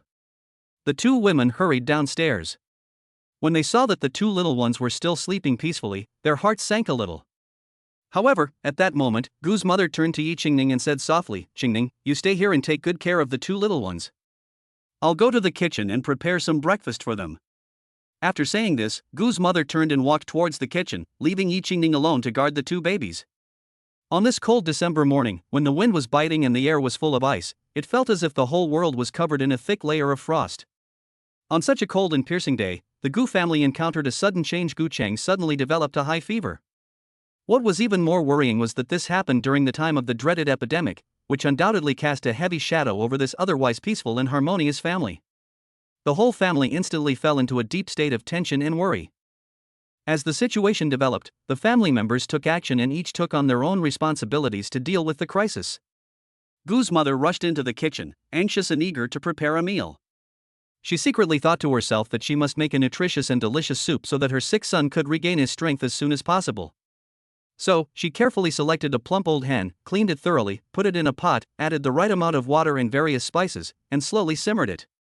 Soon, the kitchen was filled with a rich aroma, the unique mellow flavor of chicken soup. Meanwhile, Yi Qingning was also busy. She tenderly looked after the two little ones in the family, never taking her eyes off them. From time to time, she would gently stroke the children's foreheads with her hands to check their temperatures. Every time she did, her heart would tremble uncontrollably, fearing that these two adorable babies would also start running a fever like Gu Chang. Fortunately, so far, everything was fine with the two little ones, which somewhat relieved Yi Qingning. However, she dared not let her guard down for even a moment, and continued to guard the children with all her attention. Chapter 64 Xiao Xianxian, who has a penchant for dry rice. On an afternoon in late December, the sun shone with a gentle but tenacious attitude, piercing the unique cold and mist of winter and quietly descending into the spacious living room. Golden rays of light penetrated the half-closed curtains like fine silk, dyeing every corner of the living room with a light warmth. There seemed to be a lazy and comfortable atmosphere in the air, as if even time had slowed down at this moment. The sunlight shines on the soft sofa, casting a soft glow on the dark leather surface, making people want to get close and feel the warm embrace of nature. The green plants on the coffee table look even more vibrant in the sunlight. The veins on the leaves are clearly visible, as if each leaf is breathing cheerfully, celebrating this rare good weather. At this moment, in the living room of the Gu family, Gu's mother and Yi Qingning are sitting on the large sofa, their faces full of love and tenderness. The mother and daughter-in-law are each holding a little one, feeding them from a bottle. The elder sister, Gu Wanqing, is a lively and adorable little girl wearing a pink baby outfit. Her two small hands are tightly grasping the baby bottle, and her eyes are sparkling with curiosity and contentment. From time to time, a few drops of milk spill from the corners of her mouth, but it doesn't affect her happiness at all. Instead, it adds a touch of innocence and cuteness. Gu's mother carefully holds the baby bottle, her eyes full of adoration. She coos softly to soothe the baby, while the little one drinks from the bottle, guzzling away.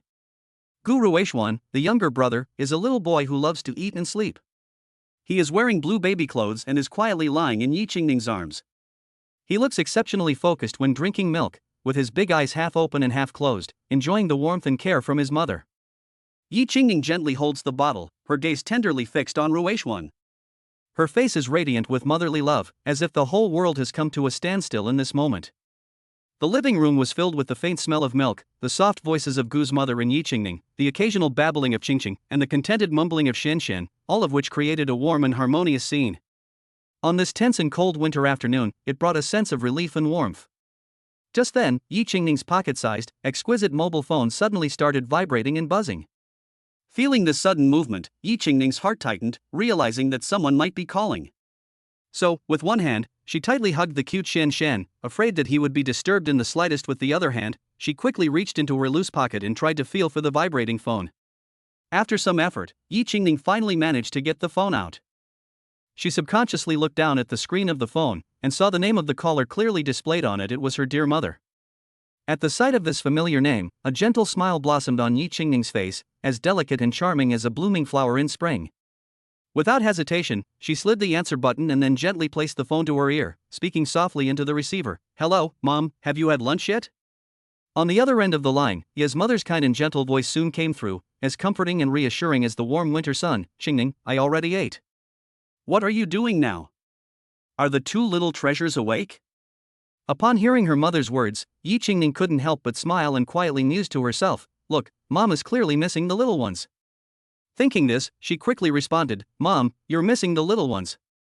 They're both drinking their milk obediently.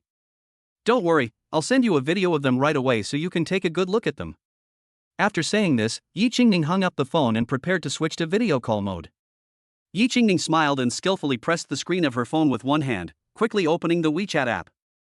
Her finger clicked on her mother's familiar and friendly avatar, and then she clicked the video call button without hesitation. After a short while, after a few beeps, the other party quickly connected the video call. Momentarily, Yi Qingning's mother's kind and amiable face appeared clearly on the screen of her phone, and at the same time, an anxious voice came from the speaker. "Qingning, come on, let me see my two cute little babies." Hearing her mother's impatient urging, Yi Qingning couldn't help but pout and complain, "Mom, at the beginning of the month, I asked you and Dad to come and stay at home, but you just wouldn't do it. As a result, now, every day, I miss the little ones and have to rely on daily video calls to see them." After saying this, Yi Qingning gently turned the camera of her mobile phone towards the little one who was playing nearby, and then called out in a soft voice, "Xianxian, come and see who this is." At that moment, the voice of Ye's mother filled with love came again from the other end of the video call. "Oh, my little Xianxian, have you been missing your grandma?" Ye's mother in the video was beaming with a smile, enthusiastically greeting the little one while waving her arms non-stop to try and attract his attention. The cute little Xian Xian is quietly nestled in his mother's warm embrace. He can be seen clutching the two handles of the bottle with his chubby little hands, holding it like a little adult, making a slurping sound as he drinks hard and tries to eat. At that moment, the little guy inadvertently glanced at the screen of the mobile phone, where his grandmother was smiling and waving at him. Instantly, his bright, big eyes, like two sparkling jewels, stared straight at the screen, as if he was saying hello to his grandmother with his innocent little eyes. However, despite this, his rosy little mouth never stopped for a moment, still sucking tightly on the sweet, delicious milk in the bottle. On the other side of the screen, his mother is also doing her best, trying to make the little one laugh by making all kinds of funny faces. Unfortunately, our little Xian Xian, who is obsessed with the rice business, is not at all interested in his grandmother's antics at the moment. He still stares intently at the screen, completely absorbed in the important task of drinking milk. At this time, Yi Qingning's mother in the video asked, "Qingning, where is your eldest son? Let me see our eldest son." Hearing her mother's words, Yi Qingning quickly held her second son in one arm while holding the phone in the other hand, then carefully moved her body to her mother-in-law's side and pointed the camera at her eldest son, who was lying obediently in her arms, also diligently eating his rice. Chapter 65 Xiao Qingqing, wait, Grandma will be there in a moment. At that moment, while sitting in the baby chair, diligently drinking milk and eating rice with his head buried in his hands, Big Bao suddenly heard a slight noise and subconsciously looked up. He saw that at some unknown time, Grandma's familiar mobile phone screen had appeared in front of him, flashing with colorful light. This novel sight instantly captured Big Bao's curious gaze. Big Bao's big, round eyes were wide open, staring at the screen. Then, as if he had discovered a treasure, he excitedly released the bottle he was holding tightly in one hand, and the other chubby hand, which had been waving around aimlessly in the air, couldn't wait to reach out towards the phone, trying to grab hold of this object that was so interesting to him. If it hadn't been for Mrs. Goo's quick reaction, and her steady hand holding the bottle with one hand, I'm afraid that with just the little boy's loose hand, the bottle would have fallen to the ground and shattered long ago. At that moment, Ye's mother on the other end of the video also saw the cute Qingqing in Goo's arms at a glance. A friendly smile immediately blossomed on her face, and she warmly greeted Goo's mother. "Good afternoon, in-law.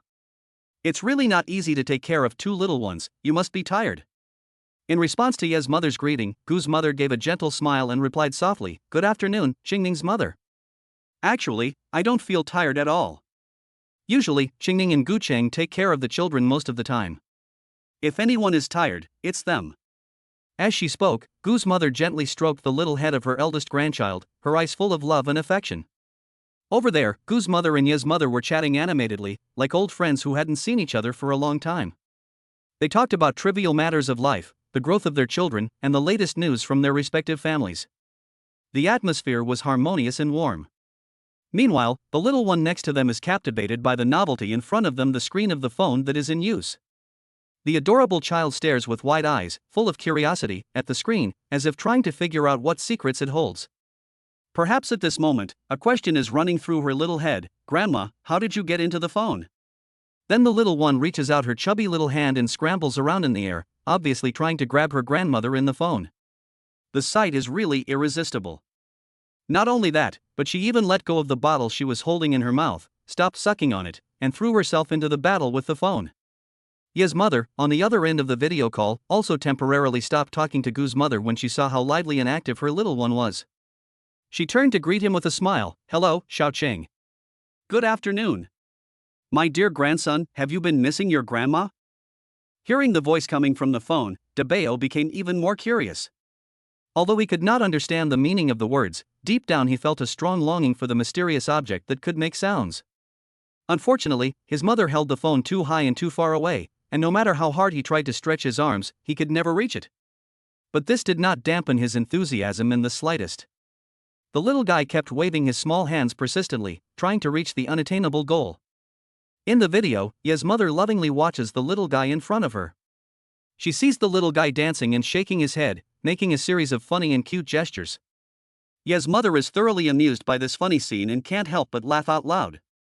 While she laughs, she keeps talking. "Oh my precious granddaughter, you really are a little elf." At the same time, she did her best to tease her grandson by making all kinds of strange and funny faces. De Bao, on the other hand, is very considerate of his grandmother. Whenever she makes a new face, he gets excited and his little face turns red, while from time to time there is a giggle coming from his mouth. His chubby little hands are waving up and down in the air like happy little birds, as if he is performing a joyful dance with his grandmother. At this moment, De Bao is completely immersed in this warm and fun interaction. His innocent and happy little appearance is so adorable that it can melt anyone's heart. At the end of the video, Ye's mother teases her son, who giggles. After a while, Ye's mother asks, as if remembering something, "Qingning, where is Chang? I haven't seen him anywhere. Has he gone out?" Hearing her mother's question, a momentary, unnatural expression flashes across Yi Qingning's face. She hesitated for a moment, then gathered her thoughts and said softly to her mother on the screen, "Mom, Gu Chang suddenly developed a high fever this morning, for some reason. Right now, my father-in-law is keeping watch over him in the room and taking care of him." On the other side of the screen, Ye's mother heard that her son-in-law had a high fever and her heart suddenly sank. She immediately asked, "So, how is he now? Has the fever gone down a little?" As she spoke, Ye's mother unconsciously frowned, her eyes full of worry. Yi Qingning responded, "This morning, I measured my temperature and it was 39.2 degrees. Then my father-in-law gave me medicine and water. When I went up to deliver lunch earlier, my temperature had dropped a little, to 38.6 degrees. At lunchtime, my father-in-law said it was much better than in the morning. After eating and drinking some chicken soup my mother-in-law had made, I took another dose of medicine and went back to sleep." Yi Mu, on the other end of the video call, heard her daughter's account and let out a sigh of relief when she heard that the temperature had dropped a little. She then said, "Qingning, it's too hard for you and your mother-in-law to take care of the two little ones, and for your mother-in-law to cook as well. When your father gets back, I'll come over with him, and your father and I will help you take care of the little ones, and I can also help with the cooking."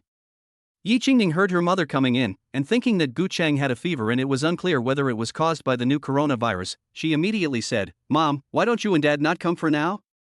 Gu Chang still has a fever, so don't infect you and Dad. When Gu Chang gets better, you can come again." Gu's mother on the side also said appropriately, "Yes, Qingning's mother, you don't have to come. Gu Chang suddenly has a fever, and we are afraid of the virus in the recent news. When Chang is better, I will let him pick you up and come back to stay for a while."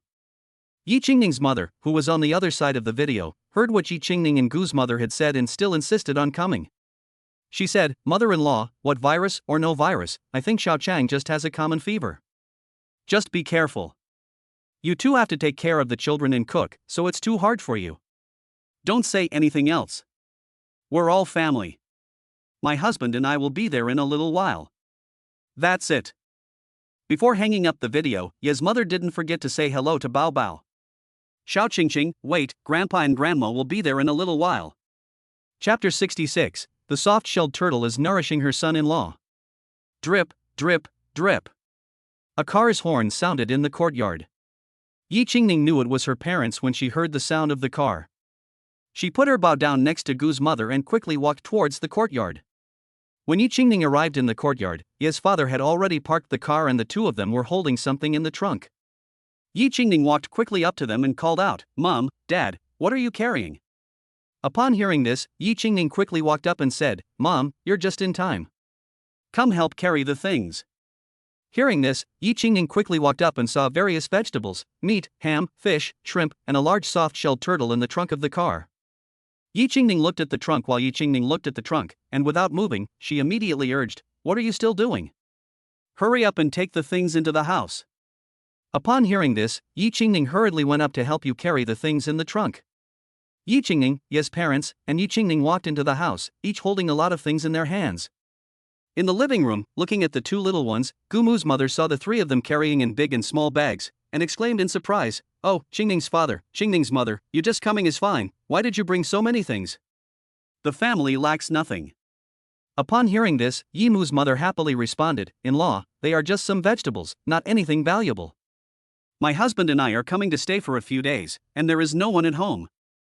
If we go back, everything will be gone, so I thought I would bring them over and eat them together." Yi Qingning led his parents, carrying big and small packages, and put them in the kitchen together. After putting everything away, Yi Qingning took a closer look. Boy, there were all kinds of homegrown vegetables and radishes, not to mention his mother's pickled ham, bacon, sausages, and other pickled products.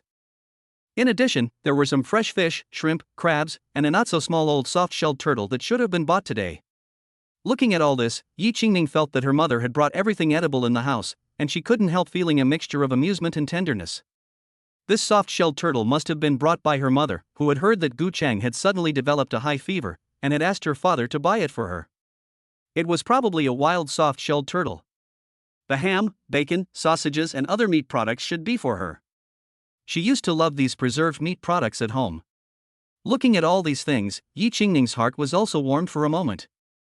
Thinking that her parents were so cute and considerate, she couldn't help but feel a lot better. After finishing arranging the various dishes brought by her parents, Yi Qingning slowly walked towards the living room. Before she even reached the living room, she could hear the laughter of adults and children coming from it. Hearing these laughter, Yi Qingning couldn't help but quickened her pace. When she arrived in the living room, she saw her father making all kinds of funny faces and doing all kinds of funny things, which made the two grandchildren dance and laugh.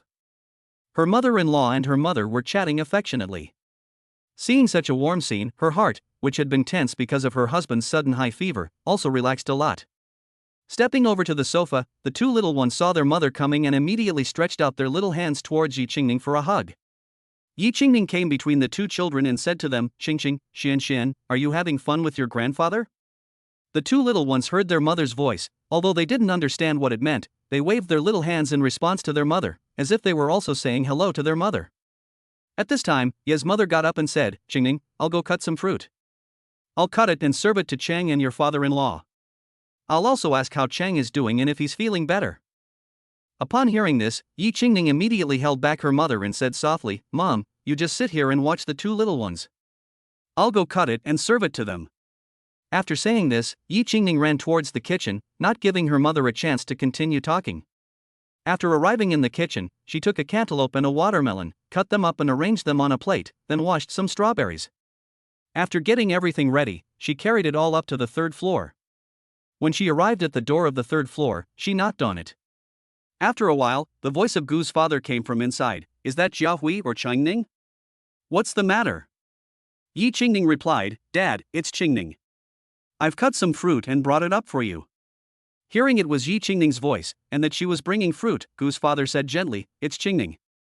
Leave it at the fruit room door, don't come in. I'll keep watch until Chang gets better." Upon hearing this, Yi Qingning continued, "Dad, how's Gu Chang? Has the fever gone down a bit?" Hearing Yi Qingning's concern, Gu's father responded, "Qingning, don't worry, Xiao Chang's fever has gone down a lot now. It should be a normal fever, just a little dizzy and weak. The fever should go down completely at night." Yi Qingning, who was outside the door, heard what Gu's father said, and the tight string in her heart slightly loosened. She immediately continued, "Dad, then I'll go to the entrance of the fruit room. If you have any situation or need here, you can call me and I'll come right up." Hearing Yi Qingning's words, Gu's father also said softly, "Okay, Qingning, I understand. You and your mother just take care of the two little ones, I'll be fine here." Yi Qingning and Gu's father exchanged a few more words before heading downstairs. In the living room downstairs, the two mothers were cleaning the bottoms of the two little ones, while Ye's father was waiting with two diapers. Seeing this scene, Yi Qingning hurriedly quickened her pace and walked over.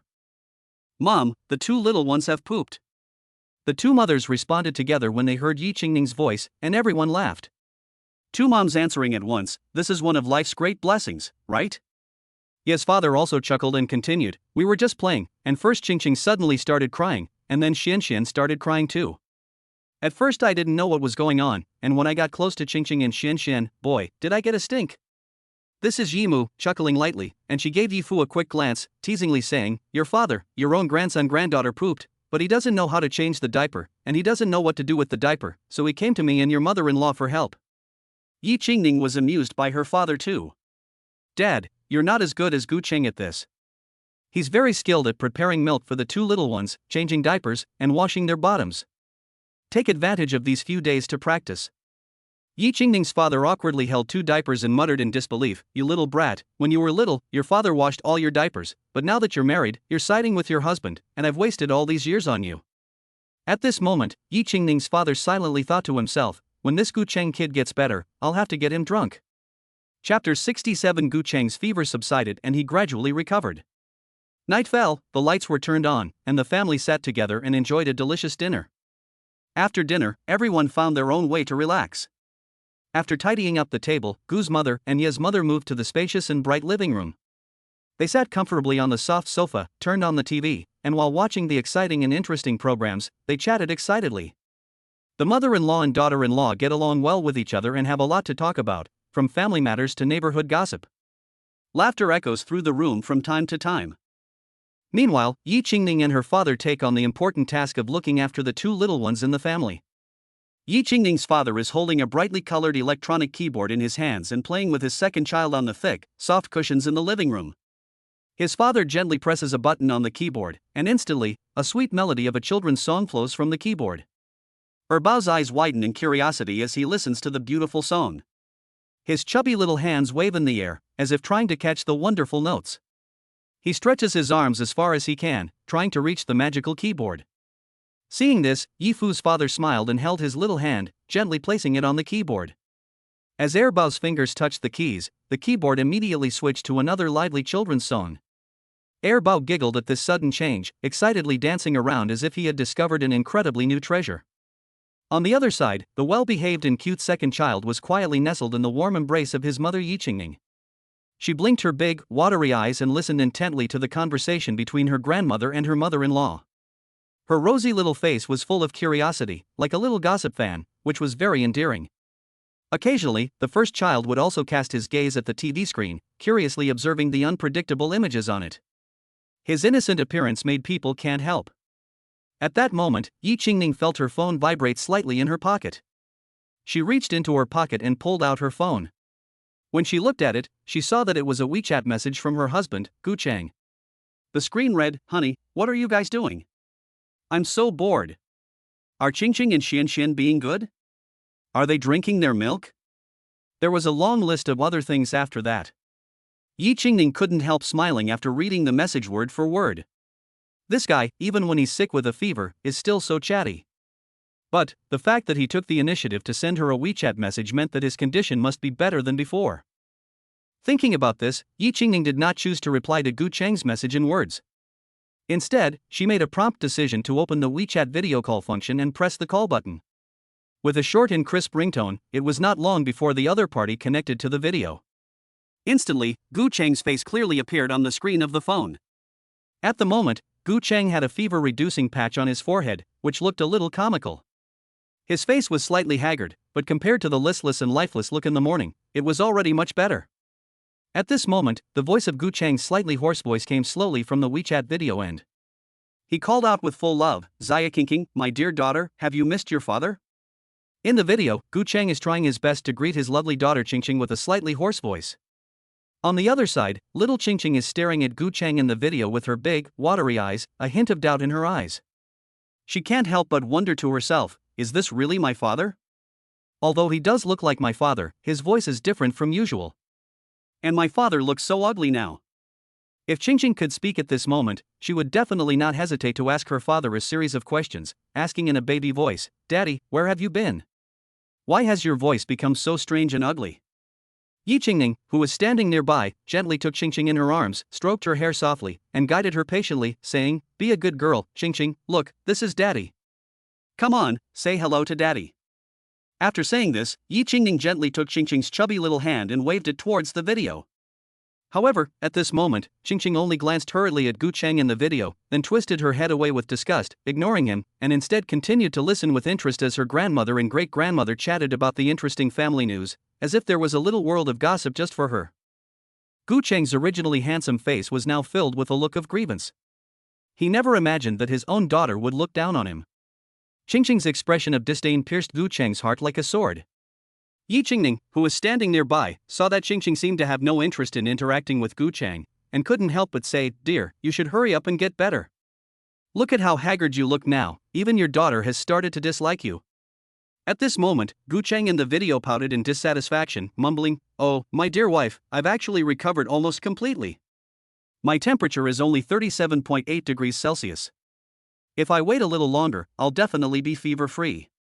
After a good night's sleep tonight, I promise I'll be full of energy and ready to go again tomorrow. He, it's just a little fever, what's so scary about it? It's under control." After saying this, he even proudly held up 2 fingers in a gesture of control, which was so comical. Yi Qingning quietly gazed at her husband on the screen. She could see that he was now able to chat and laugh with her, and her heart, which had been hanging in the balance, finally completely let go. She had been worried all day, and now that she saw that Gu Chang was getting better and better, she felt immense relief and peace of mind. After a short pause, Yi Qingning continued to ask Gu Chang with concern over the video call, "By the way, where is Dad? Is he still by your side?" Gu Chang quickly responded, "I just asked Dad to go downstairs and take a break. He's probably already gone back to his room to get ready for a shower and change of clothes. He told me when he left that he wanted to take a shower to disinfect himself, and he should be downstairs in no time." Upon hearing this, Yi Qingning nodded gently and then said softly, "Well, okay, you rest well, I'll be taking care of the little ones to sleep with my mom tonight." Gu Cheng's face broke into a gentle smile, and he said softly, "Honey, I'm sorry to trouble you so much tonight, having to sleep with our two little treasures. Well, that's it for now, see you tomorrow." With that, Gu Cheng hung up the video call. Chapter 68, A heart-to-heart evening chat between mother and daughter. In the night sky, the stars shone brightly, like crystal-clear jewels, dotted among the darkness. The brightest stars were like lighthouses from a distant world, silently emitting a soft but determined light. They shone quietly, draping a mysterious and romantic veil over the silent night sky. Warm light streams through the window and onto the floor. Inside the room, Yimu and her daughter Yi Qingning are comfortably lying in soft quilts, chatting quietly. In the two exquisite cribs nearby, two cute little guys are sleeping soundly, Qingqing and Xianxian. They are sleeping very soundly, and an air of tranquility fills the room. The younger brother, Xianxian, is not sleeping very quietly. His little body is rolling around on the bed, and one of his chubby little hands is dangling over his sister, Qingqing. Qingqing is much quieter. Her two little hands are obediently inside the quilt, her eyes are closed, and there is a sweet smile on the corner of her mouth. She looks like a cute porcelain doll and is very endearing. In the spacious bed, Yi Qingning's mother and daughter lie together, talking in low voices. Yi Qingning's mother smiles and gently tells her about Yi Qingning as a child. "Qingning, you were much more naughty as a child than Qingqing and Xianxian." Her eyes betray a longing for the past. "You were such a little person, but you loved to cry. Your father had to carry you around every night. Whenever he stopped, you would start crying immediately, and you made your father so tired." Ye's mother vividly described the situation as if it were right in front of her. Hearing her mother say this, Yi Qingning couldn't help but retort coquettishly, "No way, Mom, my dad always told me that I was a good kid." She pouted her lips, and a blush spread across her face. Yi Qingning's mother smiled slightly and continued, "You were also a bit more obedient when you grew up a bit, around the age of 5. Do you remember? When you were little, you took your younger siblings with you, each carrying a rice bowl, and went out to play. When you came back, all the rice bowls were gone, and you were all covered in mud, just like a bunch of little mud monkeys." After she finished, Yi Qingning's mother couldn't help but laugh softly. Yi Qingning lay next to her mother, her ear filled with the familiar, warm sound of her mother's voice, telling her funny stories from her childhood. Every episode seemed to have a magical effect, pulling Yi Qingning's thoughts back to those carefree days in the past. Yes, time really flies. The innocent, mischievous little girl of yesteryear is now a wife, a mother, and the mother of two adorable little ones. Thinking about this, Yi Qingning couldn't help but feel emotional. She nestled slightly into her mother's arms and said mischievously like a little child, "Mom, no matter how old Qingning grows up, she will always be your little monkey. I like sleeping in my mother's arms the best, it makes me feel secure and at ease." After she finished speaking, a happy smile spread across her face. Ye's mother lovingly looked at her daughter and couldn't help teasing her, "My, you're all grown up, you even have 2 children, but you still like to snuggle up to your mother like a little kid, you really don't know how to be shy." Although she said this, her eyes were full of affection. Yi Qingning was not embarrassed when she heard her mother's words, but instead acted spoiled. She wrapped her arms around her mother's waist and muttered, "Oh, I just want to. I don't need to be shy in front of my mother." This action caused her mother to let out a gentle laugh, and the room was filled with a warm and joyful atmosphere. Her mother continued with a serious tone, "Qingning, now you and Xiaochang have entered the marriage hall together and formed your own little family. In that case, you must behave and take responsibility as a wife. Xiaochang is a rare and good husband. In all matters, big and small, he always gives in to you and spoils you.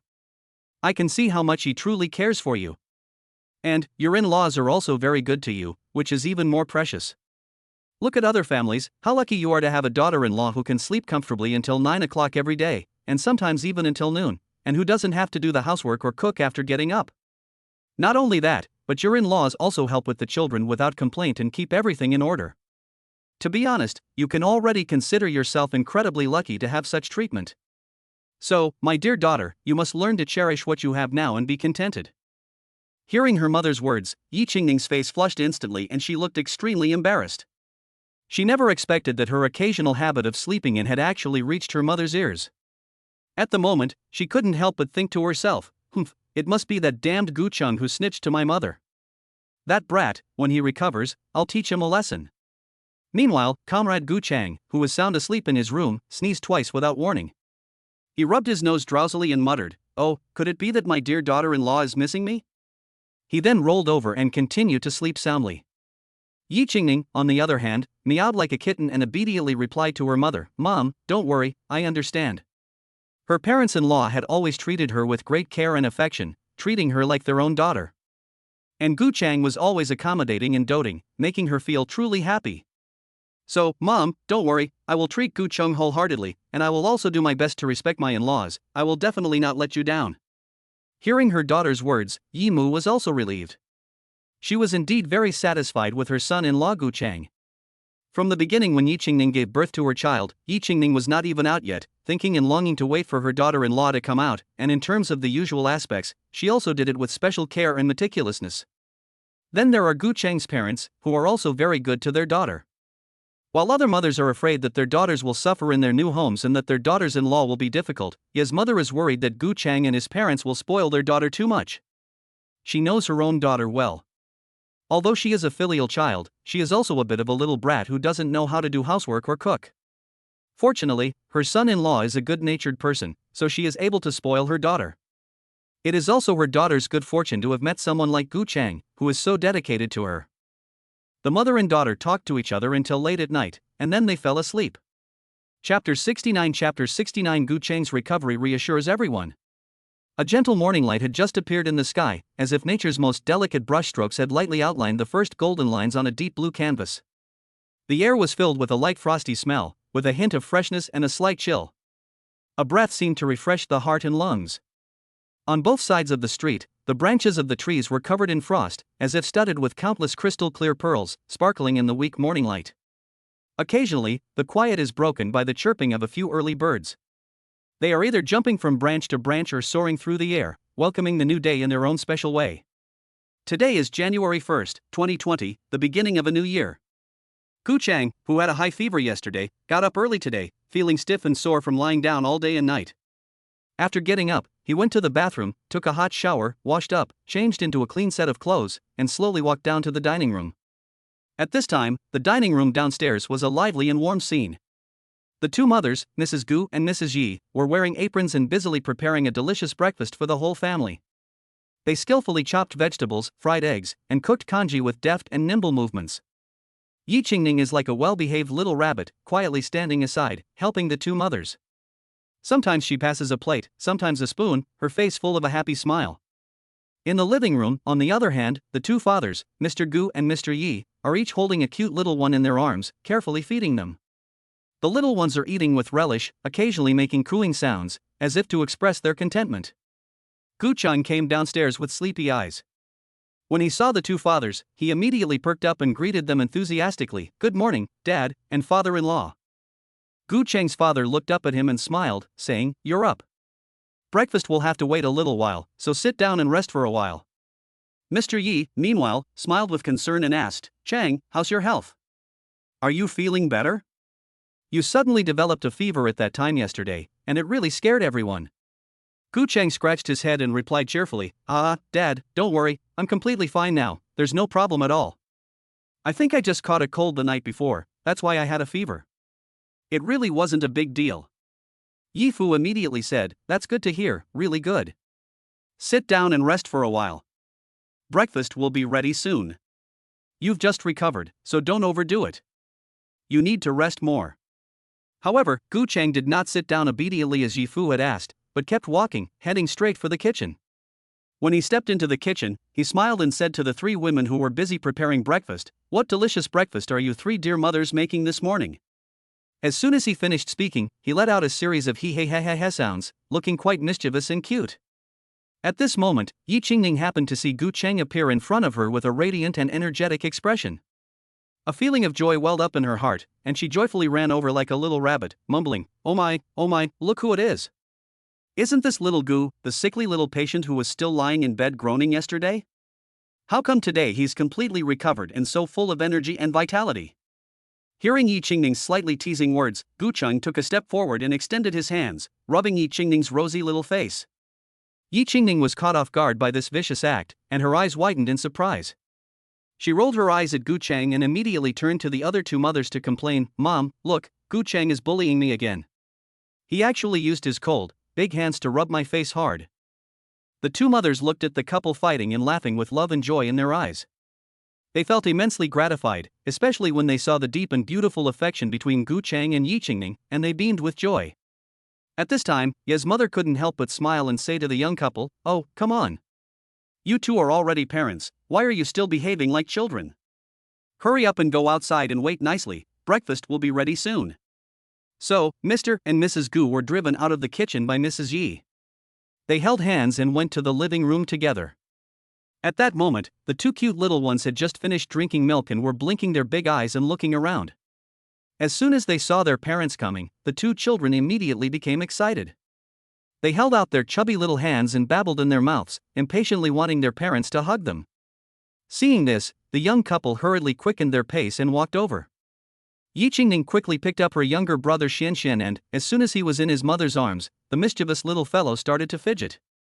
He stretched out his little hand vigorously, trying to pull on his mother's soft hair. On the other side, Gu Cheng carefully took over Qing Cheng. Qing Qing, as the elder sister, looked exceptionally quiet and well-behaved. She lay quietly in her father's warm embrace, holding her little finger, just quietly snuggling up to her father, quietly like an elegant little princess. Gu Cheng, the old father, looked at his quiet daughter, whom he had not seen for a whole day and had missed greatly. He spoke to his daughter in a gentle tone, "My dear daughter, have you missed your father a lot?" He said this to her, and then used his big face to burrow into his daughter's, making the quiet little princess giggle and laugh non-stop. The cute little Qing Qing curled up like a meat kitten in her old father's warm and generous embrace. Her small, rosy hands gently grasped the hem of her father's clothes, and from time to time she rubbed her little face against her father's bearded chin, while emitting a giggle as clear and pleasant as the sound of a silver bell. After the father and daughter had interacted intimately for a while, Qing Qing suddenly opened her mouth wide and yawned, as if overcome by an irresistible feeling of drowsiness. Then her big, watery eyes slowly closed, and her long eyelashes fluttered gently like butterfly wings. In no time at all, she was fast asleep. In her sleep, Qing Qing still had a faint smile on the corner of her mouth, a smile as delicate and charming as a blooming flower in spring. Her father, Gu Cheng, gazed tenderly at his sleeping daughter in his arms, his heart full of fatherly love. He couldn't help but speculate, this little one smiles so happily even in her sleep, she must be dreaming that her handsome, charming, and cool father is playing with her. It must be his handsome face that makes his daughter happy, which is why she fell asleep with a smile on her face. Chapter 70. The wedding date has been set, so let it be the 11th. Today is New Year's Day. The sun shines through the thin clouds and falls on the earth, bringing a trace of warmth to the cold winter day. After everyone has finished breakfast, they gradually come out into the courtyard, sitting on chairs or leaning against the railings, basking in the sun and eating melon seeds, chatting about this and that.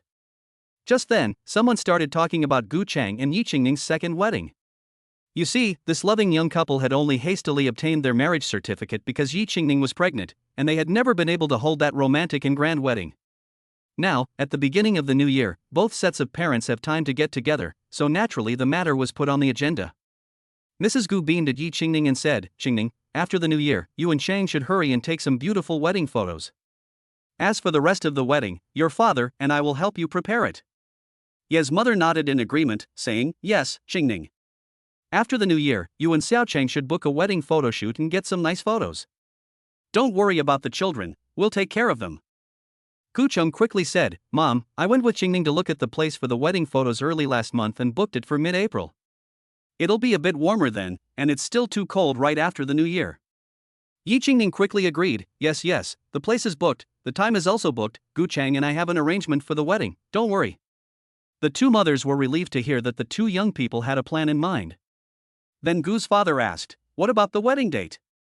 Should we go find a place to calculate the date and time after the new year, or should you set a time yourselves?" Yi Qingning looked at Gu Cheng, who also thought about it for a moment. There should be different customs in different places. Here, they usually ask someone to calculate the time and date of the wedding similar to blind people, fortune tellers, etc. Gu Cheng thought about it and asked, "Dad, what's the point of this?" Gu Cheng's father smiled and said, in the past, it was important to choose an auspicious date so that the newlyweds would have a smooth life together. Now, it's not that important. If you have your own ideas, just go with your gut. Upon hearing this, the couple, Gu Cheng and Yi Qingning, whispered to each other for a moment, before Gu Cheng said, well, I've discussed it with Qingning, and we've decided that we'll get married on the 11th. The 11th is definitely a good day, and everyone will be on holiday, so it's convenient without having to take time off work. What do you think? After thinking about it for a moment, everyone unanimously decided to set the wedding date for the 11th. The 11th is a good day, and it is indeed convenient for everyone to be on holiday. Just then, a hearty shout came from outside the courtyard, Lao Gu, are you home? Hearing the shout, Gu's father got up to greet the person approaching. Lao Zhang, how are you today? Come in, come in. This was Zhang Fafa, a childhood friend of Gu Cheng's father from the same village. Gu Cheng's grandfather was best friends with Zhang Fafa's grandfather. Gu Cheng's father also grew up with the other person, so the two have a very close relationship. Gu's father welcomed his childhood friend to the courtyard and sat down, and Yi Qingning also brought over some tea. Zhang Fafa took the tea and said, this must be Gu Cheng's wife. Everyone in the village says that your son-in-law Gu Cheng married a well-educated and virtuous wife who is as beautiful as a fairy. I can see that she is even more beautiful in person than I heard. Ha ha ha. Gu's father introduced his childhood friend, Lao Zhang. Let me introduce you. These two are the fathers of my daughters-in-law, Yi Zhenhua and Shen Yakan. Zhang also smiled and greeted Ye's parents. He said, hello, Mr. and Mrs. Yi. You have raised such outstanding daughters. Father Yi quickly said modestly, brother Zhang is joking. Although Qingning is considered well-behaved and sensible, it is too much to say she is outstanding. Brother Zhang is flattering her.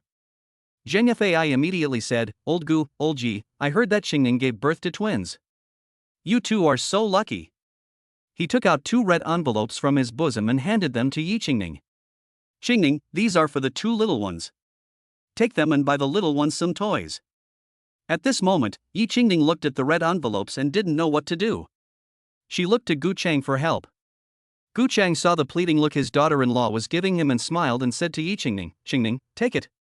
It's Uncle Zhang's goodwill. Gu Cheng's father also spoke up, take it. Your Uncle Zhang is not a stranger.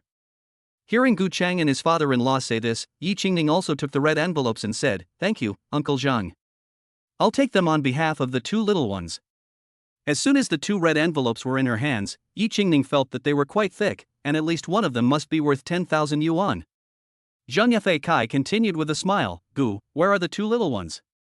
I haven't seen them yet. Gu Cheng picked up the conversation, Zheng Shu, you're a bit late. The 2 little ones just went to bed not long ago. This way, they can toast you at dinner tonight. Gu Cheng said jokingly to Zheng Fei Kai. Hearing Gu Cheng's words, Zheng Fei Kai was also happy. You little brat, what are you up to? Don't think I don't know. You've been rubbing my nose in it since you were little. Saying nice things and getting pocket money from your Uncle Zhang, you're not letting the 2 little ones toast you, you're trying to get me to give you 2 more red envelopes. Listen to what I say, Gu Cheng continued, Uncle Zhang, how can you call what you said cheating? My mother can testify that when you're happy, you can't stop me from getting pocket money. At this point, Gu's father said, Zhang, you're always away from home all year round, and I don't get to see you very often. Today happens to be New Year's Day, and Gu Cheng's father-in-law is here, so the 3 of us should have a drink. Zheng Fagai also declined politely, then I won't be polite today, I'll take advantage of your family to have a meal, it's been a long time since I ate your wife's cooking.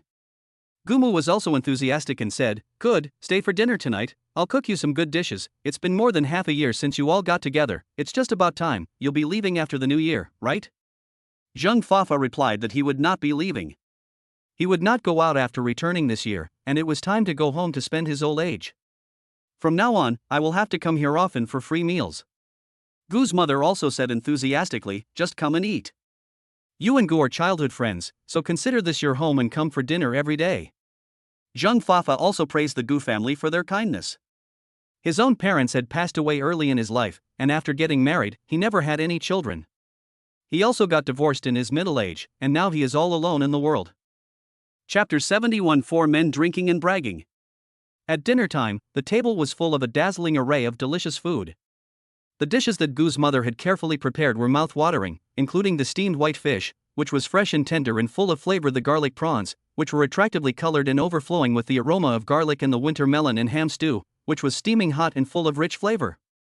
The table was laden with such a wealth of food that it was hard to know where to look. Meanwhile, Mr. Gu's father also generously showed off his generosity.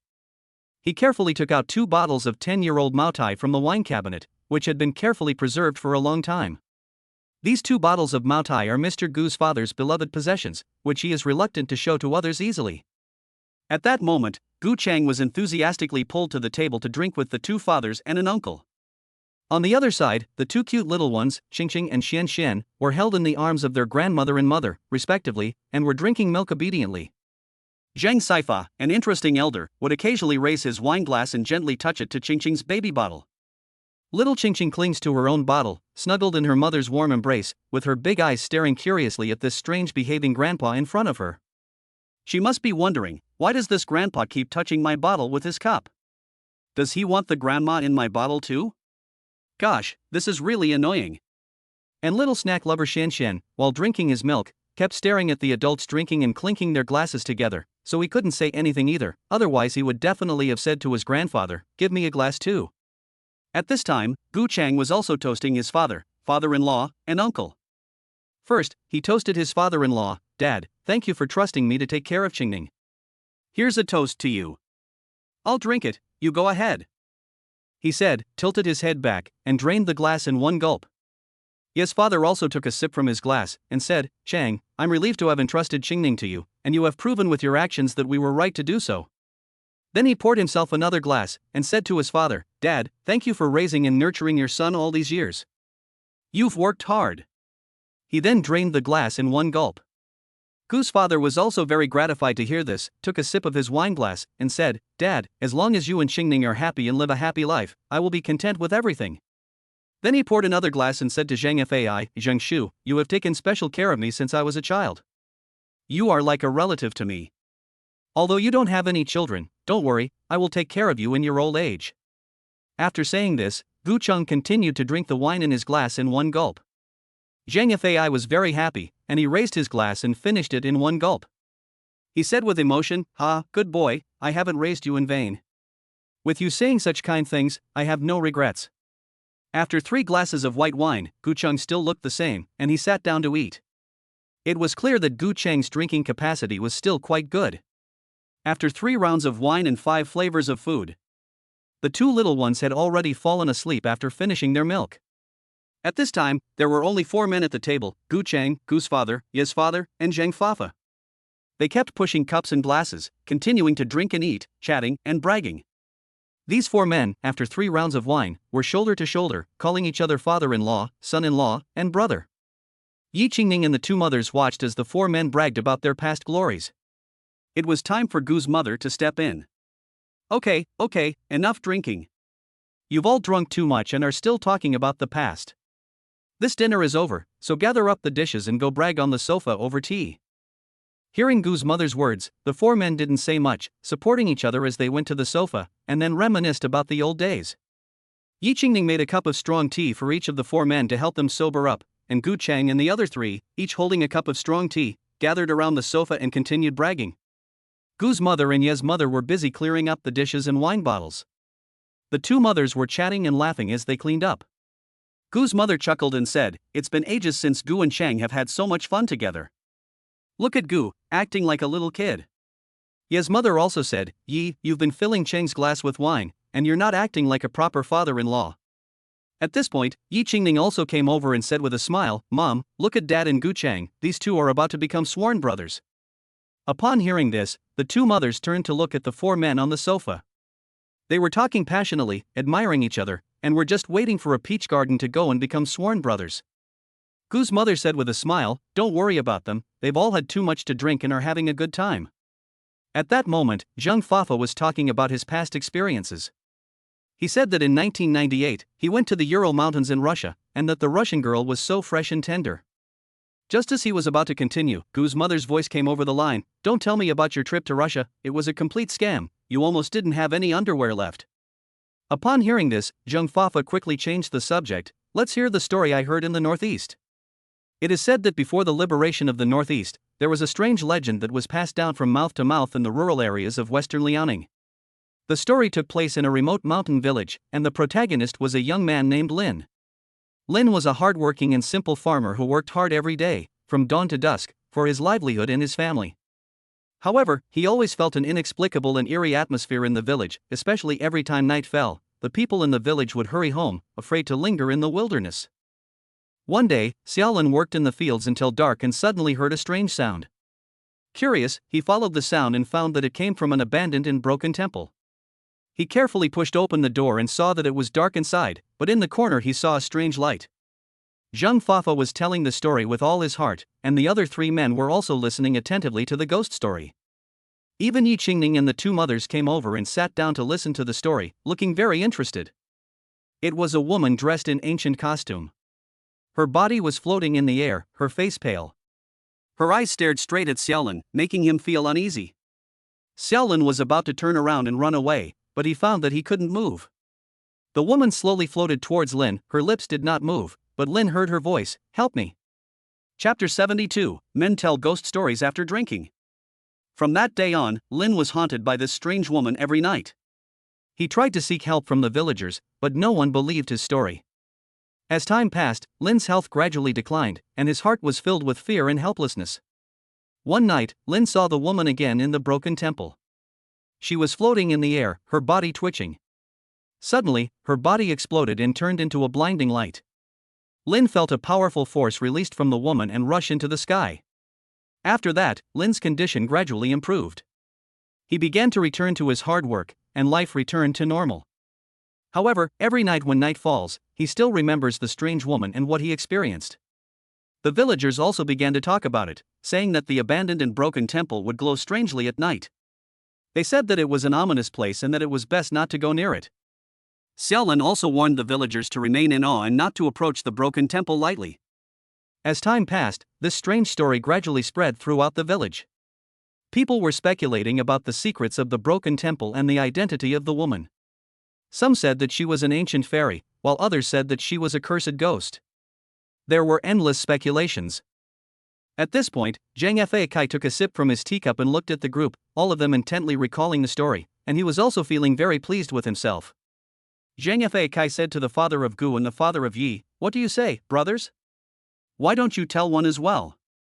He finished and gave a smug smile. At this point, the father of Gu was not willing to be outdone and said, "I will tell one as well. I once heard it from a taxi driver in Hangzhou." This story was passed around among the taxi drivers in Hangzhou at the time. One night, a taxi driver picked up a female passenger and took her to the medical university. After the woman got in the car, she only said her destination and then sat silently in the back seat. Since it was late at night and the journey was a bit far, the driver and the female passenger started a conversation on their own initiative. However, they didn't say much, and the female passenger only responded briefly. After arriving at the destination, the female passenger took out 100 yuan and gave it to the driver, who turned on the car lights to check it, and then gave the female passenger 70 yuan in change. After that, the female passenger turned around and walked into the medical university. The driver was about to drive back when he felt that the money in his hand was a bit strange, so he was not at ease and turned on the car lights again to check it. This made the driver furious. It wasn't even counterfeit money, it was a ghost note. He immediately opened the car door and prepared to chase after her. He just ran to the school gate and found that the woman had long disappeared without a trace. He didn't think much of it and went inside. At this time, the security guard on duty came over and asked him what he was doing inside. The driver immediately told the guard what had just happened, saying that the woman who had just gone inside had tried to trick him with the fake banknote and showed the guard the paper money. However, the guard said, "I only saw you park the car at the entrance, and then you were there alone, turning on the lights and fiddling around, and I didn't see any woman." At this time, both felt a chill in the back, so the duty officer immediately called 2 security guards. Their intuition told them to go directly towards the direction of the morgue. Nothing happened on the way, and after arriving at the morgue, they prepared to pull out the cabinets one by one for inspection. As a result, as soon as they opened the first one, they saw the corpse covered by the white sheet, with one hand outside, holding 2 bills in his hand, 120 and 150, which were exactly the money the taxi driver gave to the female passenger. At that time, they were so scared that their legs went weak, and they couldn't get up for a long time. Later, one of the braver security guards immediately took out his mobile phone and called the police. Later, the only thing that was known was that the woman had died the day before the incident, and the place of death was where the taxi driver picked up the female passenger. This incident is true, and it has never been explained, and it is still being passed down. After Gu's father finished speaking, he smiled slightly, thinking to himself that everyone has a few stories, and he took a sip of tea while blowing on it. After taking a sip of tea, Gu's father said to Ye's father, "Yi, I've told you my story in Zhang's, now it's your turn."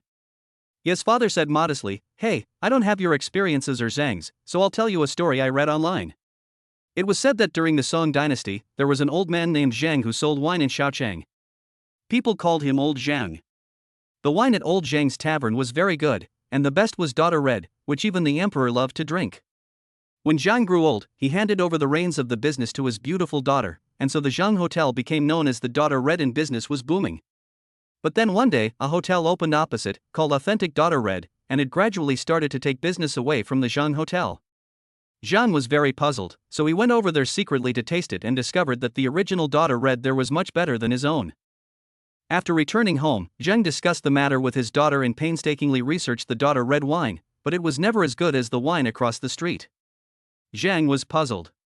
He had thought that his family's secret recipe was already the best in Daughter Red wine, but he never imagined that there could be something even better. So Zhang decided to steal the other person's secret recipe. Stealing the other person's secret recipe was very risky. If anyone found out, the consequences would be unimaginable. At night, Lao Zhang returned with a waxy complexion. When his daughter saw him, she hurriedly asked what had happened, but Lao Zhang did not answer. He just pointed fearfully across the street at Darrenhong and spat out a sentence, "Run, the farther away the better." Then he collapsed and never got up again. The doctor said he had died of shock. The daughter did not understand, so she decided to go to the other house to find out what was going on. At night, there was no moon, it was pitch black, only the lights in the authentic daughter-in-law's kitchen flickered, and there were shadows moving about inside, it looked very lively. Old Zhang's daughter crept in quietly, dug a hole in the window paper, and looked inside. She almost cried out of shock. There were naked girls in the room who had been gagged and tied to the pillars. Several strong men took hollow pipes and thrust them into the girls' chests. Bright red blood flowed out of the tube and all of it was collected in a jar of Daughter Red wine. An old man with a smooth face poured some liquid into the wine. Immediately, the fragrance of the finest Daughter Red wine wafted out of the jar. Suddenly, a messenger entered the room and knelt in front of the old man. "The new batch of 100 girls have been brought, please take a look." The old man said in a shrill voice, "100 is obviously 101. The policeman was shocked. "Sir, please spare my life." "I counted 100, said the old man, taking a sip of blood wine. "I don't blame you. The 101st one is outside the window. Little girl, come in." Before the words had finished falling, the old man reached out his hand, his 5 fingers growing rapidly until they were blood red, and he had grabbed Zhang's daughter by the neck. She could no longer scream as he dragged her violently inside. Chapter 73, The Two Treasures Night Milk. After Ye's father had finished telling his mysterious and terrifying ghost story with great gusto, Ye's mother was still not satisfied and, full of curiosity, asked, "And then what? What happened next?" Her expectant eyes were fixed on Ye's father, as if she couldn't wait to hear more of the plot. Her father's mouth curled up slightly, revealing a slightly smug smile, and he replied lightly, "It's over, there's no more." As if he was very satisfied with the abrupt ending. Upon hearing this, Yimu couldn't help but roll her eyes, muttering under her breath, "Oh dear, there's no follow-up, that's really boring, it's not satisfying at all." As she complained, she shook her head lightly, obviously a little disappointed with the ghost story that ended so abruptly. At this moment, Yi Qingning, who was standing nearby, looked extraordinarily timid. As early as when her father was telling the story, she had already been scared quite a bit, and at the moment, she was like a frightened little rabbit, quickly hiding in Gu Cheng's warm embrace. She looked at Gu Cheng closely, her body trembling slightly, trying to gain some sense of security from him. Just then, a sudden and extremely abrupt gurgling sound rang in Yi Qingning's ear without warning. The sound was like a bolt of thunder, instantly striking Yi Qingning, who was already scared out of her wits by the ghost story, again. She was terrified and screamed in alarm, "There's a ghost!" The shrill scream resounded through the room, as if trying to break through the roof. The scream not only shocked everyone present, but also immediately woke up Gu Cheng, who had already become a little drunk and was about to fall asleep. Gu Cheng sat up with a start, his eyes wide with panic, shouting, "What's going on? What's going on?" Where's the ghost? Where's the ghost? He looked left and right, his face tense, completely unaware of what was going on. Seeing Gu Cheng's disheveled appearance, everyone first froze, then burst out laughing. There was no ghost, of course the snoring sound was clearly Gu Cheng's own snores after falling asleep. This little farce instantly lightened the otherwise somewhat tense atmosphere. Yi Qingning couldn't help but lightly thump Gu Cheng twice with her little fists. This guy, he made her lose face so badly. She had just been hiding in Gu Cheng's arms, so close, and she had just finished listening to the ghost story, which was scary in itself, so the sudden grunting sound made her instantly scream in fear. Just then, the two little ones seemed to be startled. They had been asleep for almost 3 hours, and they woke up with a grunt. They pouted their little mouths, probably a little hungry and wanting milk again. Hearing the baby's grunting sounds, Gu Cheng's drunkenness instantly subsided a lot. His fatherly instinct made him immediately get up and walk towards the two little ones. Yi Qingning followed closely behind, and followed her towards the babies. At this time, the two little ones were being accompanied by their grandmother. The humming mother thought that she was being comforted by the sound of her mother-in-law, who had just been startled by Yi Qingning's cry. Yi Qingning walked over and said, "Mom, the babies must be hungry. Give them to me to feed." The two babies currently receive breast milk twice a day, one in the morning and one before bed, and then formula milk during the day. Yi Qingning thought, it's almost time for the evening breast milk, so she said, picked up her second child, and walked to a small room that she had set aside for breastfeeding. Gu Cheng then picked up her eldest child and followed her inside. It was strange, every time they breastfed, if they fed the eldest child first, the second child would cry. But if they fed the second child first, the eldest child would not cry, quietly in the cot or in daddy's arms, probably because she was the older sister and was letting her younger brother have his way. Because Gu Cheng was holding the eldest son on the side, Yi Qingning felt as if her face were on fire. She was shy and wanted to lift her hand to unbutton the collar of her blouse. Although they had been married for more than half a year and had been sleeping in the same bed for a long time, Yi Qingning was still very shy about undressing in front of Gu Cheng to breastfeed. Yi Qingning held the second son in one arm and slowly unbuttoned the blouse with her other hand, revealing a patch of snow-white skin. The snow embraces the peaks. The fat melts into a dark fragrance. Bao followed the scent and poked his way up to her. Yi Qingning's body shook slightly and she let out a soft groan. "Did I hurt you?" Gu Cheng asked anxiously. Yi Qingning was so embarrassed that her face turned red like a ripe apple. "No, it's nothing, I'm used to it." At this moment, Bao sucked hard, trying hard to suck his mother's pink nipples, and worked hard to finish the rice, looking hungry. Gu Cheng, who was coaxing Bao, glanced at him in the corner of his eye, quickly moving away for fear that his own bad thoughts would start to stir. Yi Qingning looked at the second child and said to Gu Cheng, "Honey, the first and second children are getting more and more tender and beautiful now, but they were really ugly when they were born. When they first came out, they cried and their little faces turned red, and they were all wrinkled and naked, like hairless little monkeys." Gu Cheng also smiled helplessly. "Honey, isn't it getting better and better? You, who would dislike their own ugly children, and they were just born." Yi Qingning, upon hearing this, muttered like a little kid, "I was just saying that, I don't really dislike her, it's my own flesh and blood, I can't bear to dislike her." Gu Cheng looked at his wife, who was like a little kid, and smiled. Who would have thought that the once cold and beautiful class monitor, who was also a good student, would now have a child and be married like a little kid? After a while, Bao slowly let go of his mother's breast, smacking his lips, which meant that he was full and about to fall asleep again. Gu Cheng took Bao and handed him to Bao. Yi Qingning lifted up the other side of the clothes and brought Bao closer. He smelled the fragrance and was very hungry. Following the smell, Bao took a bite and started sucking. Fortunately, Bao hadn't yet grown any teeth, otherwise Yi Qing would have suffered. Even so, it made Yi Qingning's body shake and she let out a muffled grunt. Gu Cheng felt a pang of heartache and hesitated before saying, "Honey, maybe we should let the baby drink formula milk from now on. You're working too hard like this." Yi Qingning squeezed out a smile when she heard Gu Cheng's words. "Oh, no, it won't work. Breast milk is more nutritious. We already give breast milk twice a day, which is very little. Most other children still get breast milk for the most part, with occasional snacks of formula. It's fine, I can endure it." Okay, I know you worry about me, honey. It's fine. It's already much better than it was at first. Thank you for worrying about me, I love you, hugs and kisses." Chapter 70 For the Shower Partition Glass. After a long half hour, Bao finally fell into a sweet dream contentedly after having drunk his fill of milk. The couple carefully picked up their little one each and walked out of the temporary nursery room quietly. The living room was quiet at the moment, and the originally lively crowd had long since dispersed. Zheng Fei Kai, because he was from this village, went back to his own home to rest, while Gu Qingye Qingning's parents returned to their respective rooms to rest. The entire living room seemed empty. Only the wall lamps, which emitted a faint warm yellow light, were still shining quietly. The yellowish light illuminated the living room, and coupled with the ghost stories they had heard that night, the living room, which was usually familiar, seemed a bit eerie, as if they were in the middle of a ghost story. Yi Qingning tightly hugged her eldest son in her arms, while her other hand involuntarily wrapped around Gu Cheng's arm. Her body trembled slightly, and the fear in her heart from the ghost stories she had just heard once again crept up on her.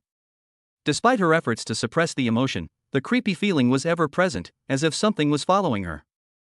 Gu Cheng sensed his wife's fear and, with great consideration, used one hand to hold onto their second child while freeing the other to gently embrace Yi Qingning's shoulders, giving her warmth and comfort. In this way, they leaned on each other as they walked towards the elevator and pressed the button to wait for it to arrive. When the elevator door slowly opened, the bright light inside made Yi Qingning's tense heartstrings relax a little. The two walked into the elevator, which rose smoothly, and soon arrived on the third floor. Stepping out of the elevator, Gu Cheng skillfully took out the key and opened the door. The soft light in the room instantly dispelled the unease brought on by the darkness, and everything was so familiar and reassuring. Yi Qingning took a deep breath, and her nervousness gradually eased. The couple walked over to the cot and gently lowered the two sleeping little ones onto it, carefully covering them with the soft quilt. Looking at the peaceful sleeping faces of their two treasures, the couple smiled at each other, their eyes full of deep love. Then, they carefully pulled up the gauze curtain on the cot, which had been installed specially to keep mosquitoes out in the summer and also so that the couple could. After finishing all this, the couple relaxed and leaned back on the bed, relieving the tiredness of the day. After leaning back for a while, Yi Qingning got up and went to the bathroom to take a bath and wash up, taking along the clean underwear and pajamas. When she walked into the bathroom, she was about to take off her clothes and go to the bathroom, but faced with the small space in the bathroom, she remembered the ghost story from the night before and started to feel afraid again. She slowly walked out and called out to Gu Cheng, honey, come here." Gu Cheng, who was lying on the bed playing with his phone, heard Yi Qingning's call, got up and walked over, and asked softly, "Honey, what's wrong?" Yi Qingning blushed, lowered her head shyly and said, "Well, this is. Honey, I'm afraid you'll be with me." After she finished speaking, her head dropped even lower, and her face turned even redder. It was both because she felt ashamed to be afraid even though she was an adult, and because she was also shy about asking Gu Cheng to stay inside with her while she took her bath. Gu Cheng felt a burst of laughter inside when he heard Yi Qingning's words. His little wife was quite timid. "Okay, I'll accompany you. Go ahead and take your shower." The bathroom in Gu Cheng's home was separated into a wet and dry area by a frosted glass partition. Gu Cheng stood here at the wash basin, playing with his phone and keeping Yi Qingning company, while she walked into the partition and closed the glass door behind her. Gu Cheng, who was playing with his phone, glanced at the glass partition, and suddenly the glass reflected the faint silhouette of a person. At this time, Yi Qingning had already started to undress. As she took off one item of clothing after another, her shapely figure was reflected in the glass. Gu Cheng, whose heart was on fire at the sight of her, had a mischievous thought, and a feeling of heat arose in his body. Yi Qingning was unaware of the scene outside. At this time, she had already started to take a shower. The water flowing over her body and reflecting on the glass in Gu Cheng's eyes was a different scene altogether. At this moment, Gu Cheng already felt like he was about to get a nosebleed.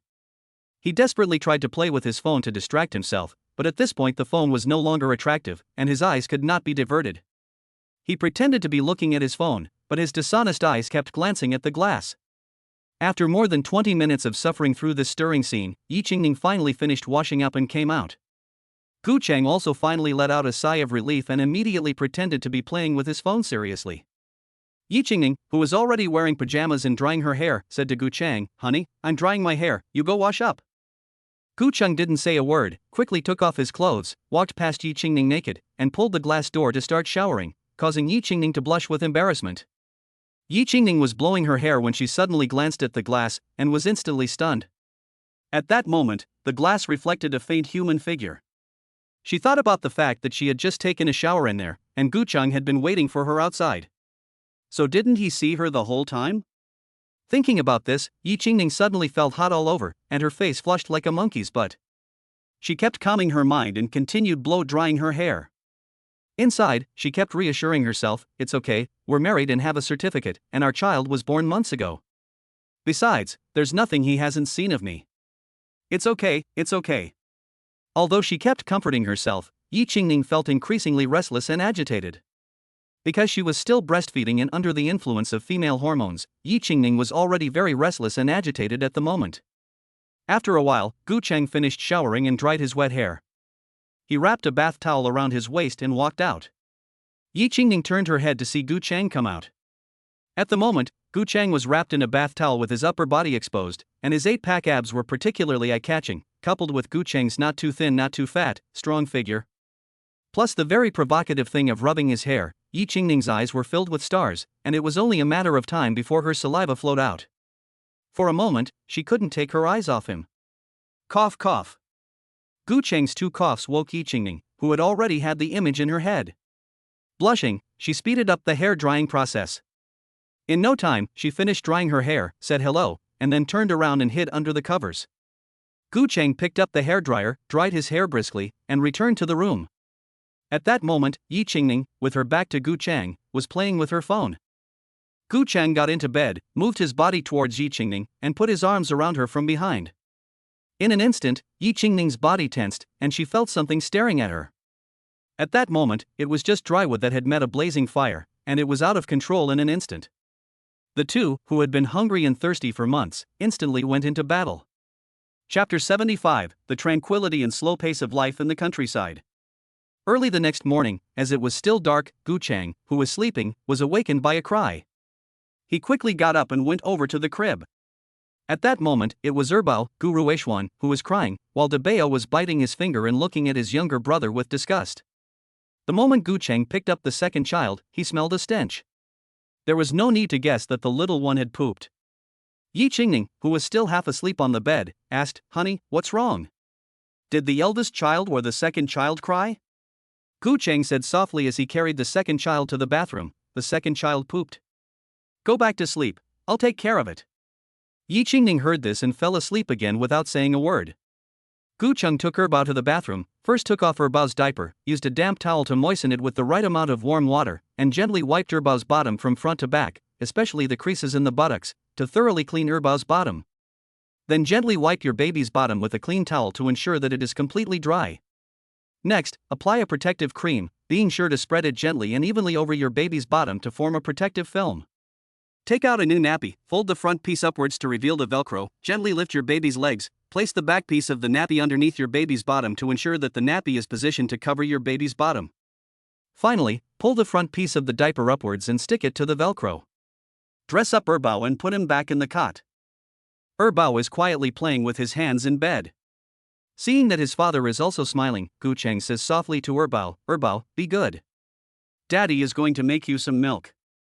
You keep an eye on your brother here." De Bao seemed to understand, and blinked his big eyes in response.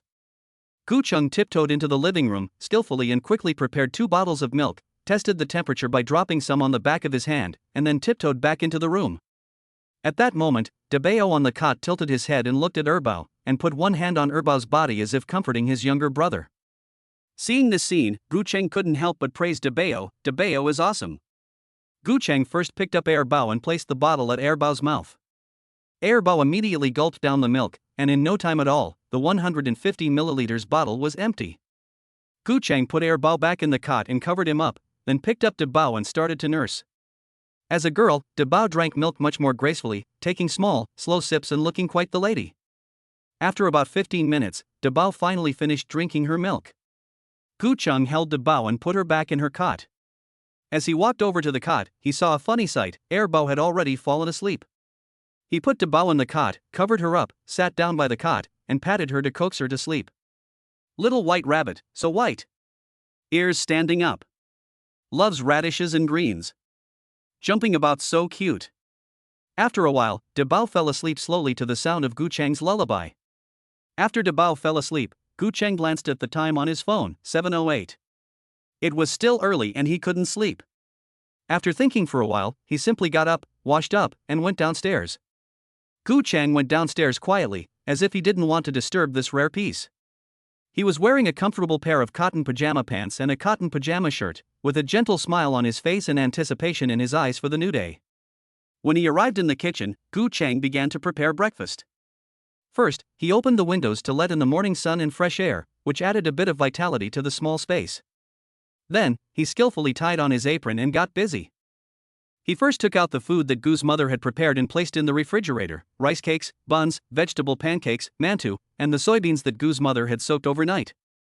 Gu Chang first washed the rice, cooked the congee in the rice cooker, and then steamed the rice cakes, buns, and mantu in the steamer.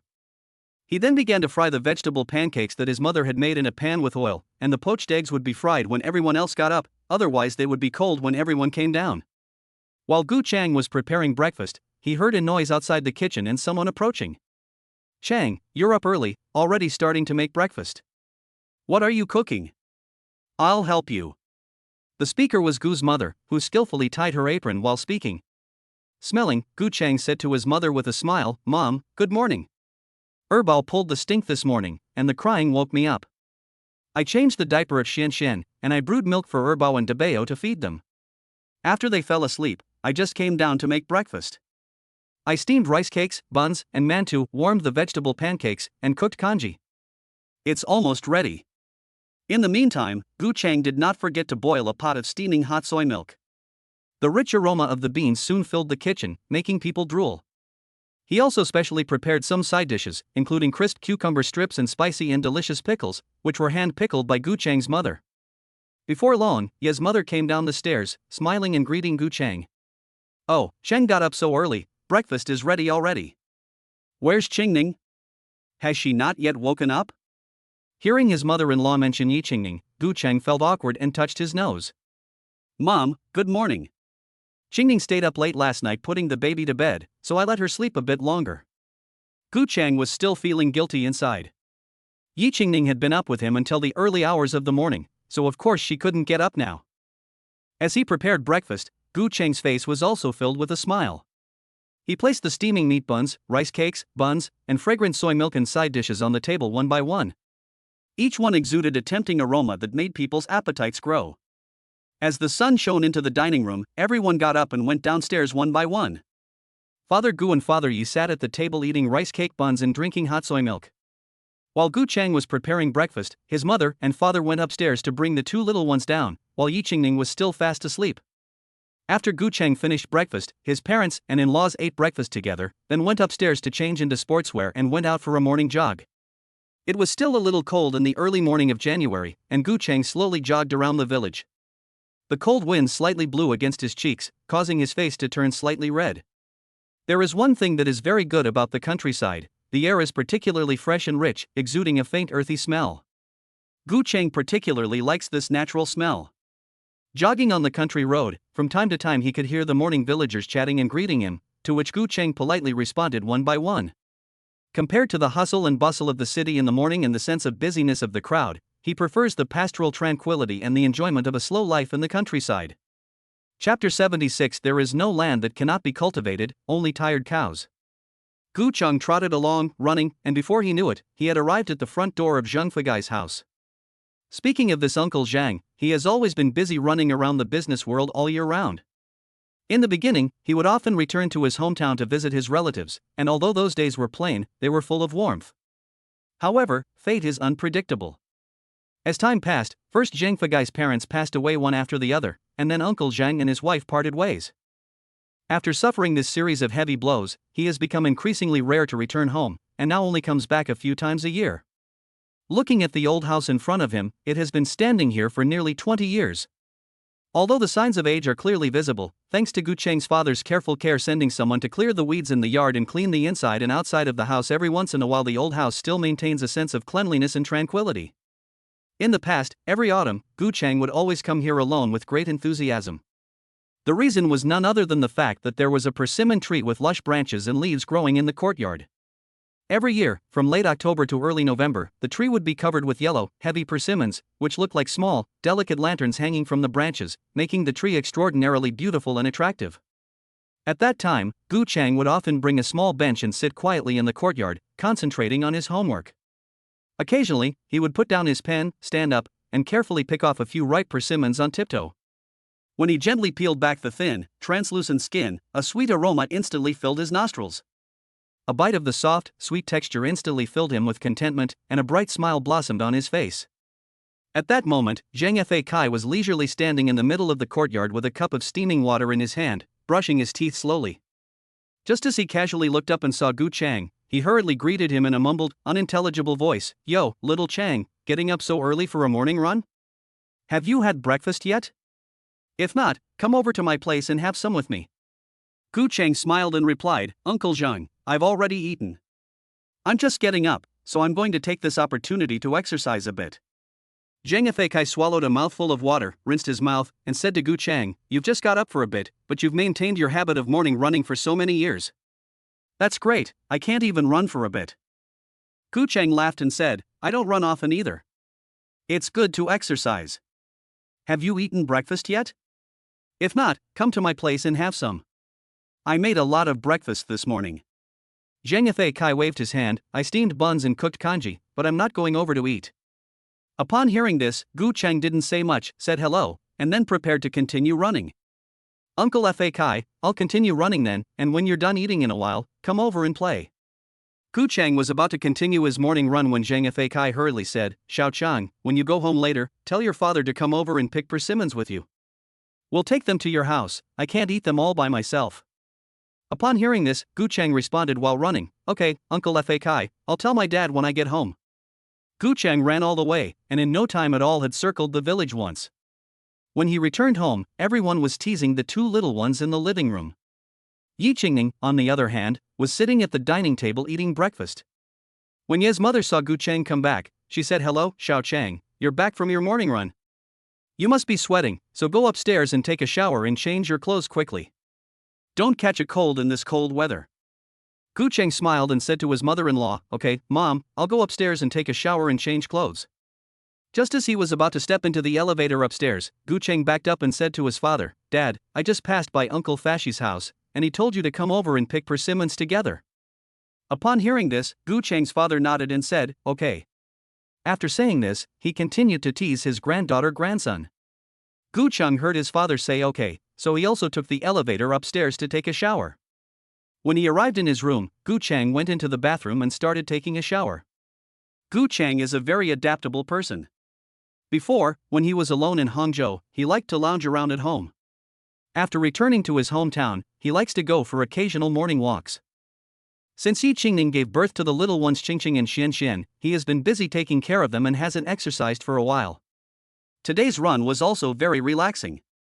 At this moment, Yi Qingning was the only one in the living room, half lying on the sofa playing with her phone. Gu Chang walked over and sat down next to her, leaning against Yi Qingning and asked, "Wife, where are my parents and your parents?" Yi Qingning said lazily, "They all went to Uncle Fortune's house to pick persimmons, and they took the two little ones with them." Gu Chang turned around and hugged Yi Qingning's waist, saying, "Then why didn't you go together?" After he finished, he sniffed the faint fragrance on Yi Qingning's body. Feeling Gu Chang's actions, Yi Qingning's heart tightened. She hurriedly got up and said, "I've been waiting for you to go together, and you dog, were so restless last night that I slept a little longer in the morning, and my mother scolded me." And hummed, continuing to mutter, "You dog, you're a dog, aren't you? You were so restless that I woke up this morning with aching back and legs and weak knees." Upon hearing this, Gu Chang also laughed out loud, saying, okay, it's all my fault for having a wife. Last night, I was bullying you because you hadn't fully recovered. When you're completely recovered, I'll definitely be no match for you. As the saying goes, only the tired cow dies, not the plowed field. Yi Qingning blushed as she listened to Gu Chang's words, quickly covering his mouth and saying, "You mustn't say that. What if suddenly my parents come back and hear this? Do I still want to live?" Hearing this, Gu Chang stood up, put his arms around Yi Qingning from behind, rested his head on Yi Qingning's shoulder, and smelled the fragrance of her hair. He whispered gently in her ear, "Don't be afraid, we're a legal couple, we have 2 kids already, what's the big deal?" Yi Qingning was also afraid, and as soon as Gu Chang got her into his room and started to hug her, she fought to break free from his embrace and hurriedly said, okay, let's hurry over there too. Your father said when he left that we would eat at Uncle Fat Choi's house at noon, and that we would go over there together after you've finished washing up. Uncle Fat Choi just got back, and there's no one at home to keep him company. We'll all go over to Uncle Fat Choi's house today to help him liven up the place and make it more lively. Upon hearing this, Gu Chang didn't feel annoyed anymore. He took Yi Qingning's hand, locked the door, and together they headed towards Zhang Fatchoi's house. Chapter 77, The Persimmon Tree at Uncle Wealthy's. Gu Chang and his wife Yi Qingning strolled leisurely along the quiet village path. The sunlight shone through the gaps in the leaves, creating patches of dappled light and shadow. Their hands were held tightly together, as if this simple action could convey the warmest emotions in their hearts. Along the way, the two of them walked and stopped, sometimes stopping to admire the wildflowers blooming along the road, and sometimes pointing to the distant green mountains and waters and laughing non-stop. Their laughter was like the spring breeze, gently blowing across every inch of land. It made everything around them seem so beautiful and warm. Along the way, whenever they passed by someone familiar to the Gu family, the enthusiastic villagers would always greet them. Some even generously picked fresh fruit from their own orchards and handed it to them. In no time at all, Gu Chang's hands were full of all kinds of fruit, and even his pockets were bulging. Yi Qingning, on the other hand, was walking cheerfully about a head's length in front of Gu Chang, munching on the sweet, juicy fruit and looking like an adorable little kid who hadn't yet grown up. In this way, the young couple walked along, chatting and laughing, and finally arrived at Zhang Faka's house. Even before they stepped into the courtyard, the sound of laughter from inside had already reached their ears. Gu Chang and Yi Qingning slowly walked into the courtyard holding hands. Looking up, they saw Gu Chang's father, Yi Qingning's father, and Zhang Fai all struggling to climb a tree and try to pick the persimmons hanging from the branches. Their movements were a little clumsy, but their faces were filled with the joy of a good harvest. Just then, Gu Chang's mother saw Gu Chang and Yi Qingning walk in, their fingers interlocked. Her mouth curved up instantly, revealing a smile of relief and happiness. She hurriedly greeted them warmly. "Oh, Qingning, come, sit over here and have a cup of hot tea to warm up." Then she got up to greet them and pulled a chair over to indicate for Yi Qingning to sit down. Meanwhile, the two little ones, each held in the arms of their grandmother and great-grandmother, noticed the arrival of Gu Chang and Yi Qingning. The two little treasures blinked their big, watery eyes. As soon as they saw them, they immediately started dancing with excitement, waving their tiny palms happily in the air and making babbling sounds in their mouths, as if to express their inner joy. Yi Qingning gently released the hand she was holding with Gu Chang, and quickly walked with light steps to her mother and mother-in-law, then sat down elegantly. A happy smile filled her beautiful face, her eyes gentle as water, as she began to tease the two cute little guys. Gu Chang, on the other hand, walked slowly towards them. He was carrying a bag of fruit in his hand, and his pockets were bulging with all kinds of fruit.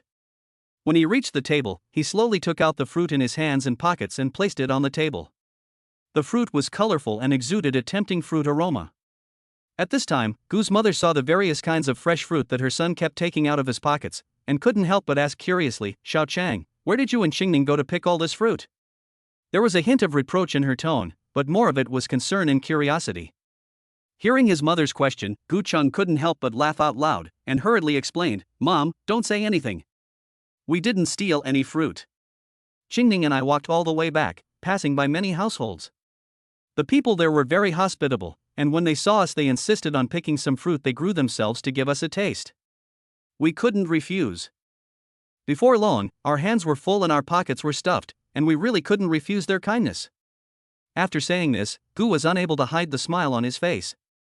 After saying this, Gu Chang turned and walked towards Gu's father and the two other men, and came under the persimmon tree. He said with a smile, "Uncle Zhang, it's strange, but your persimmon tree is like a wild one, and you never take care of it, but every year it's full of persimmons." Zhang Fei also said happily, "You don't understand, with a persimmon tree like this, the more you don't take care of it, the better it grows. The leaves that fall in previous years and the persimmons that fall at the bottom of the tree are all its nutrients. Unlike other persimmon trees, someone sweeps the leaves and picks all the persimmons, so the nutrients are not as abundant." Zhang said, "Chang, you are well educated, so why don't you write a poem about this tree in this scene?" Gu's mother and his mother also started to tease him, saying, "Chang, write a poem right now." Upon hearing this, Gu Chang lowered his head and thought for a moment, then smiled and said, "I'll humiliate myself then." The Persimmon Courtyard. The courtyard is quiet and red in the sunlight, the persimmon tree sways and hangs lanterns. The golden fruit is heavy with fruit, the green leaves hide laughter. The autumn wind gently brushes the branches and dances, the fragrance of the fruit fills the courtyard. Birds sing and compete to peck at the food, the farmers laugh and are happy. The years pass quietly, the harvest joy fills the brow. The persimmon tree is ripe and picturesque, the courtyard is warm and happy.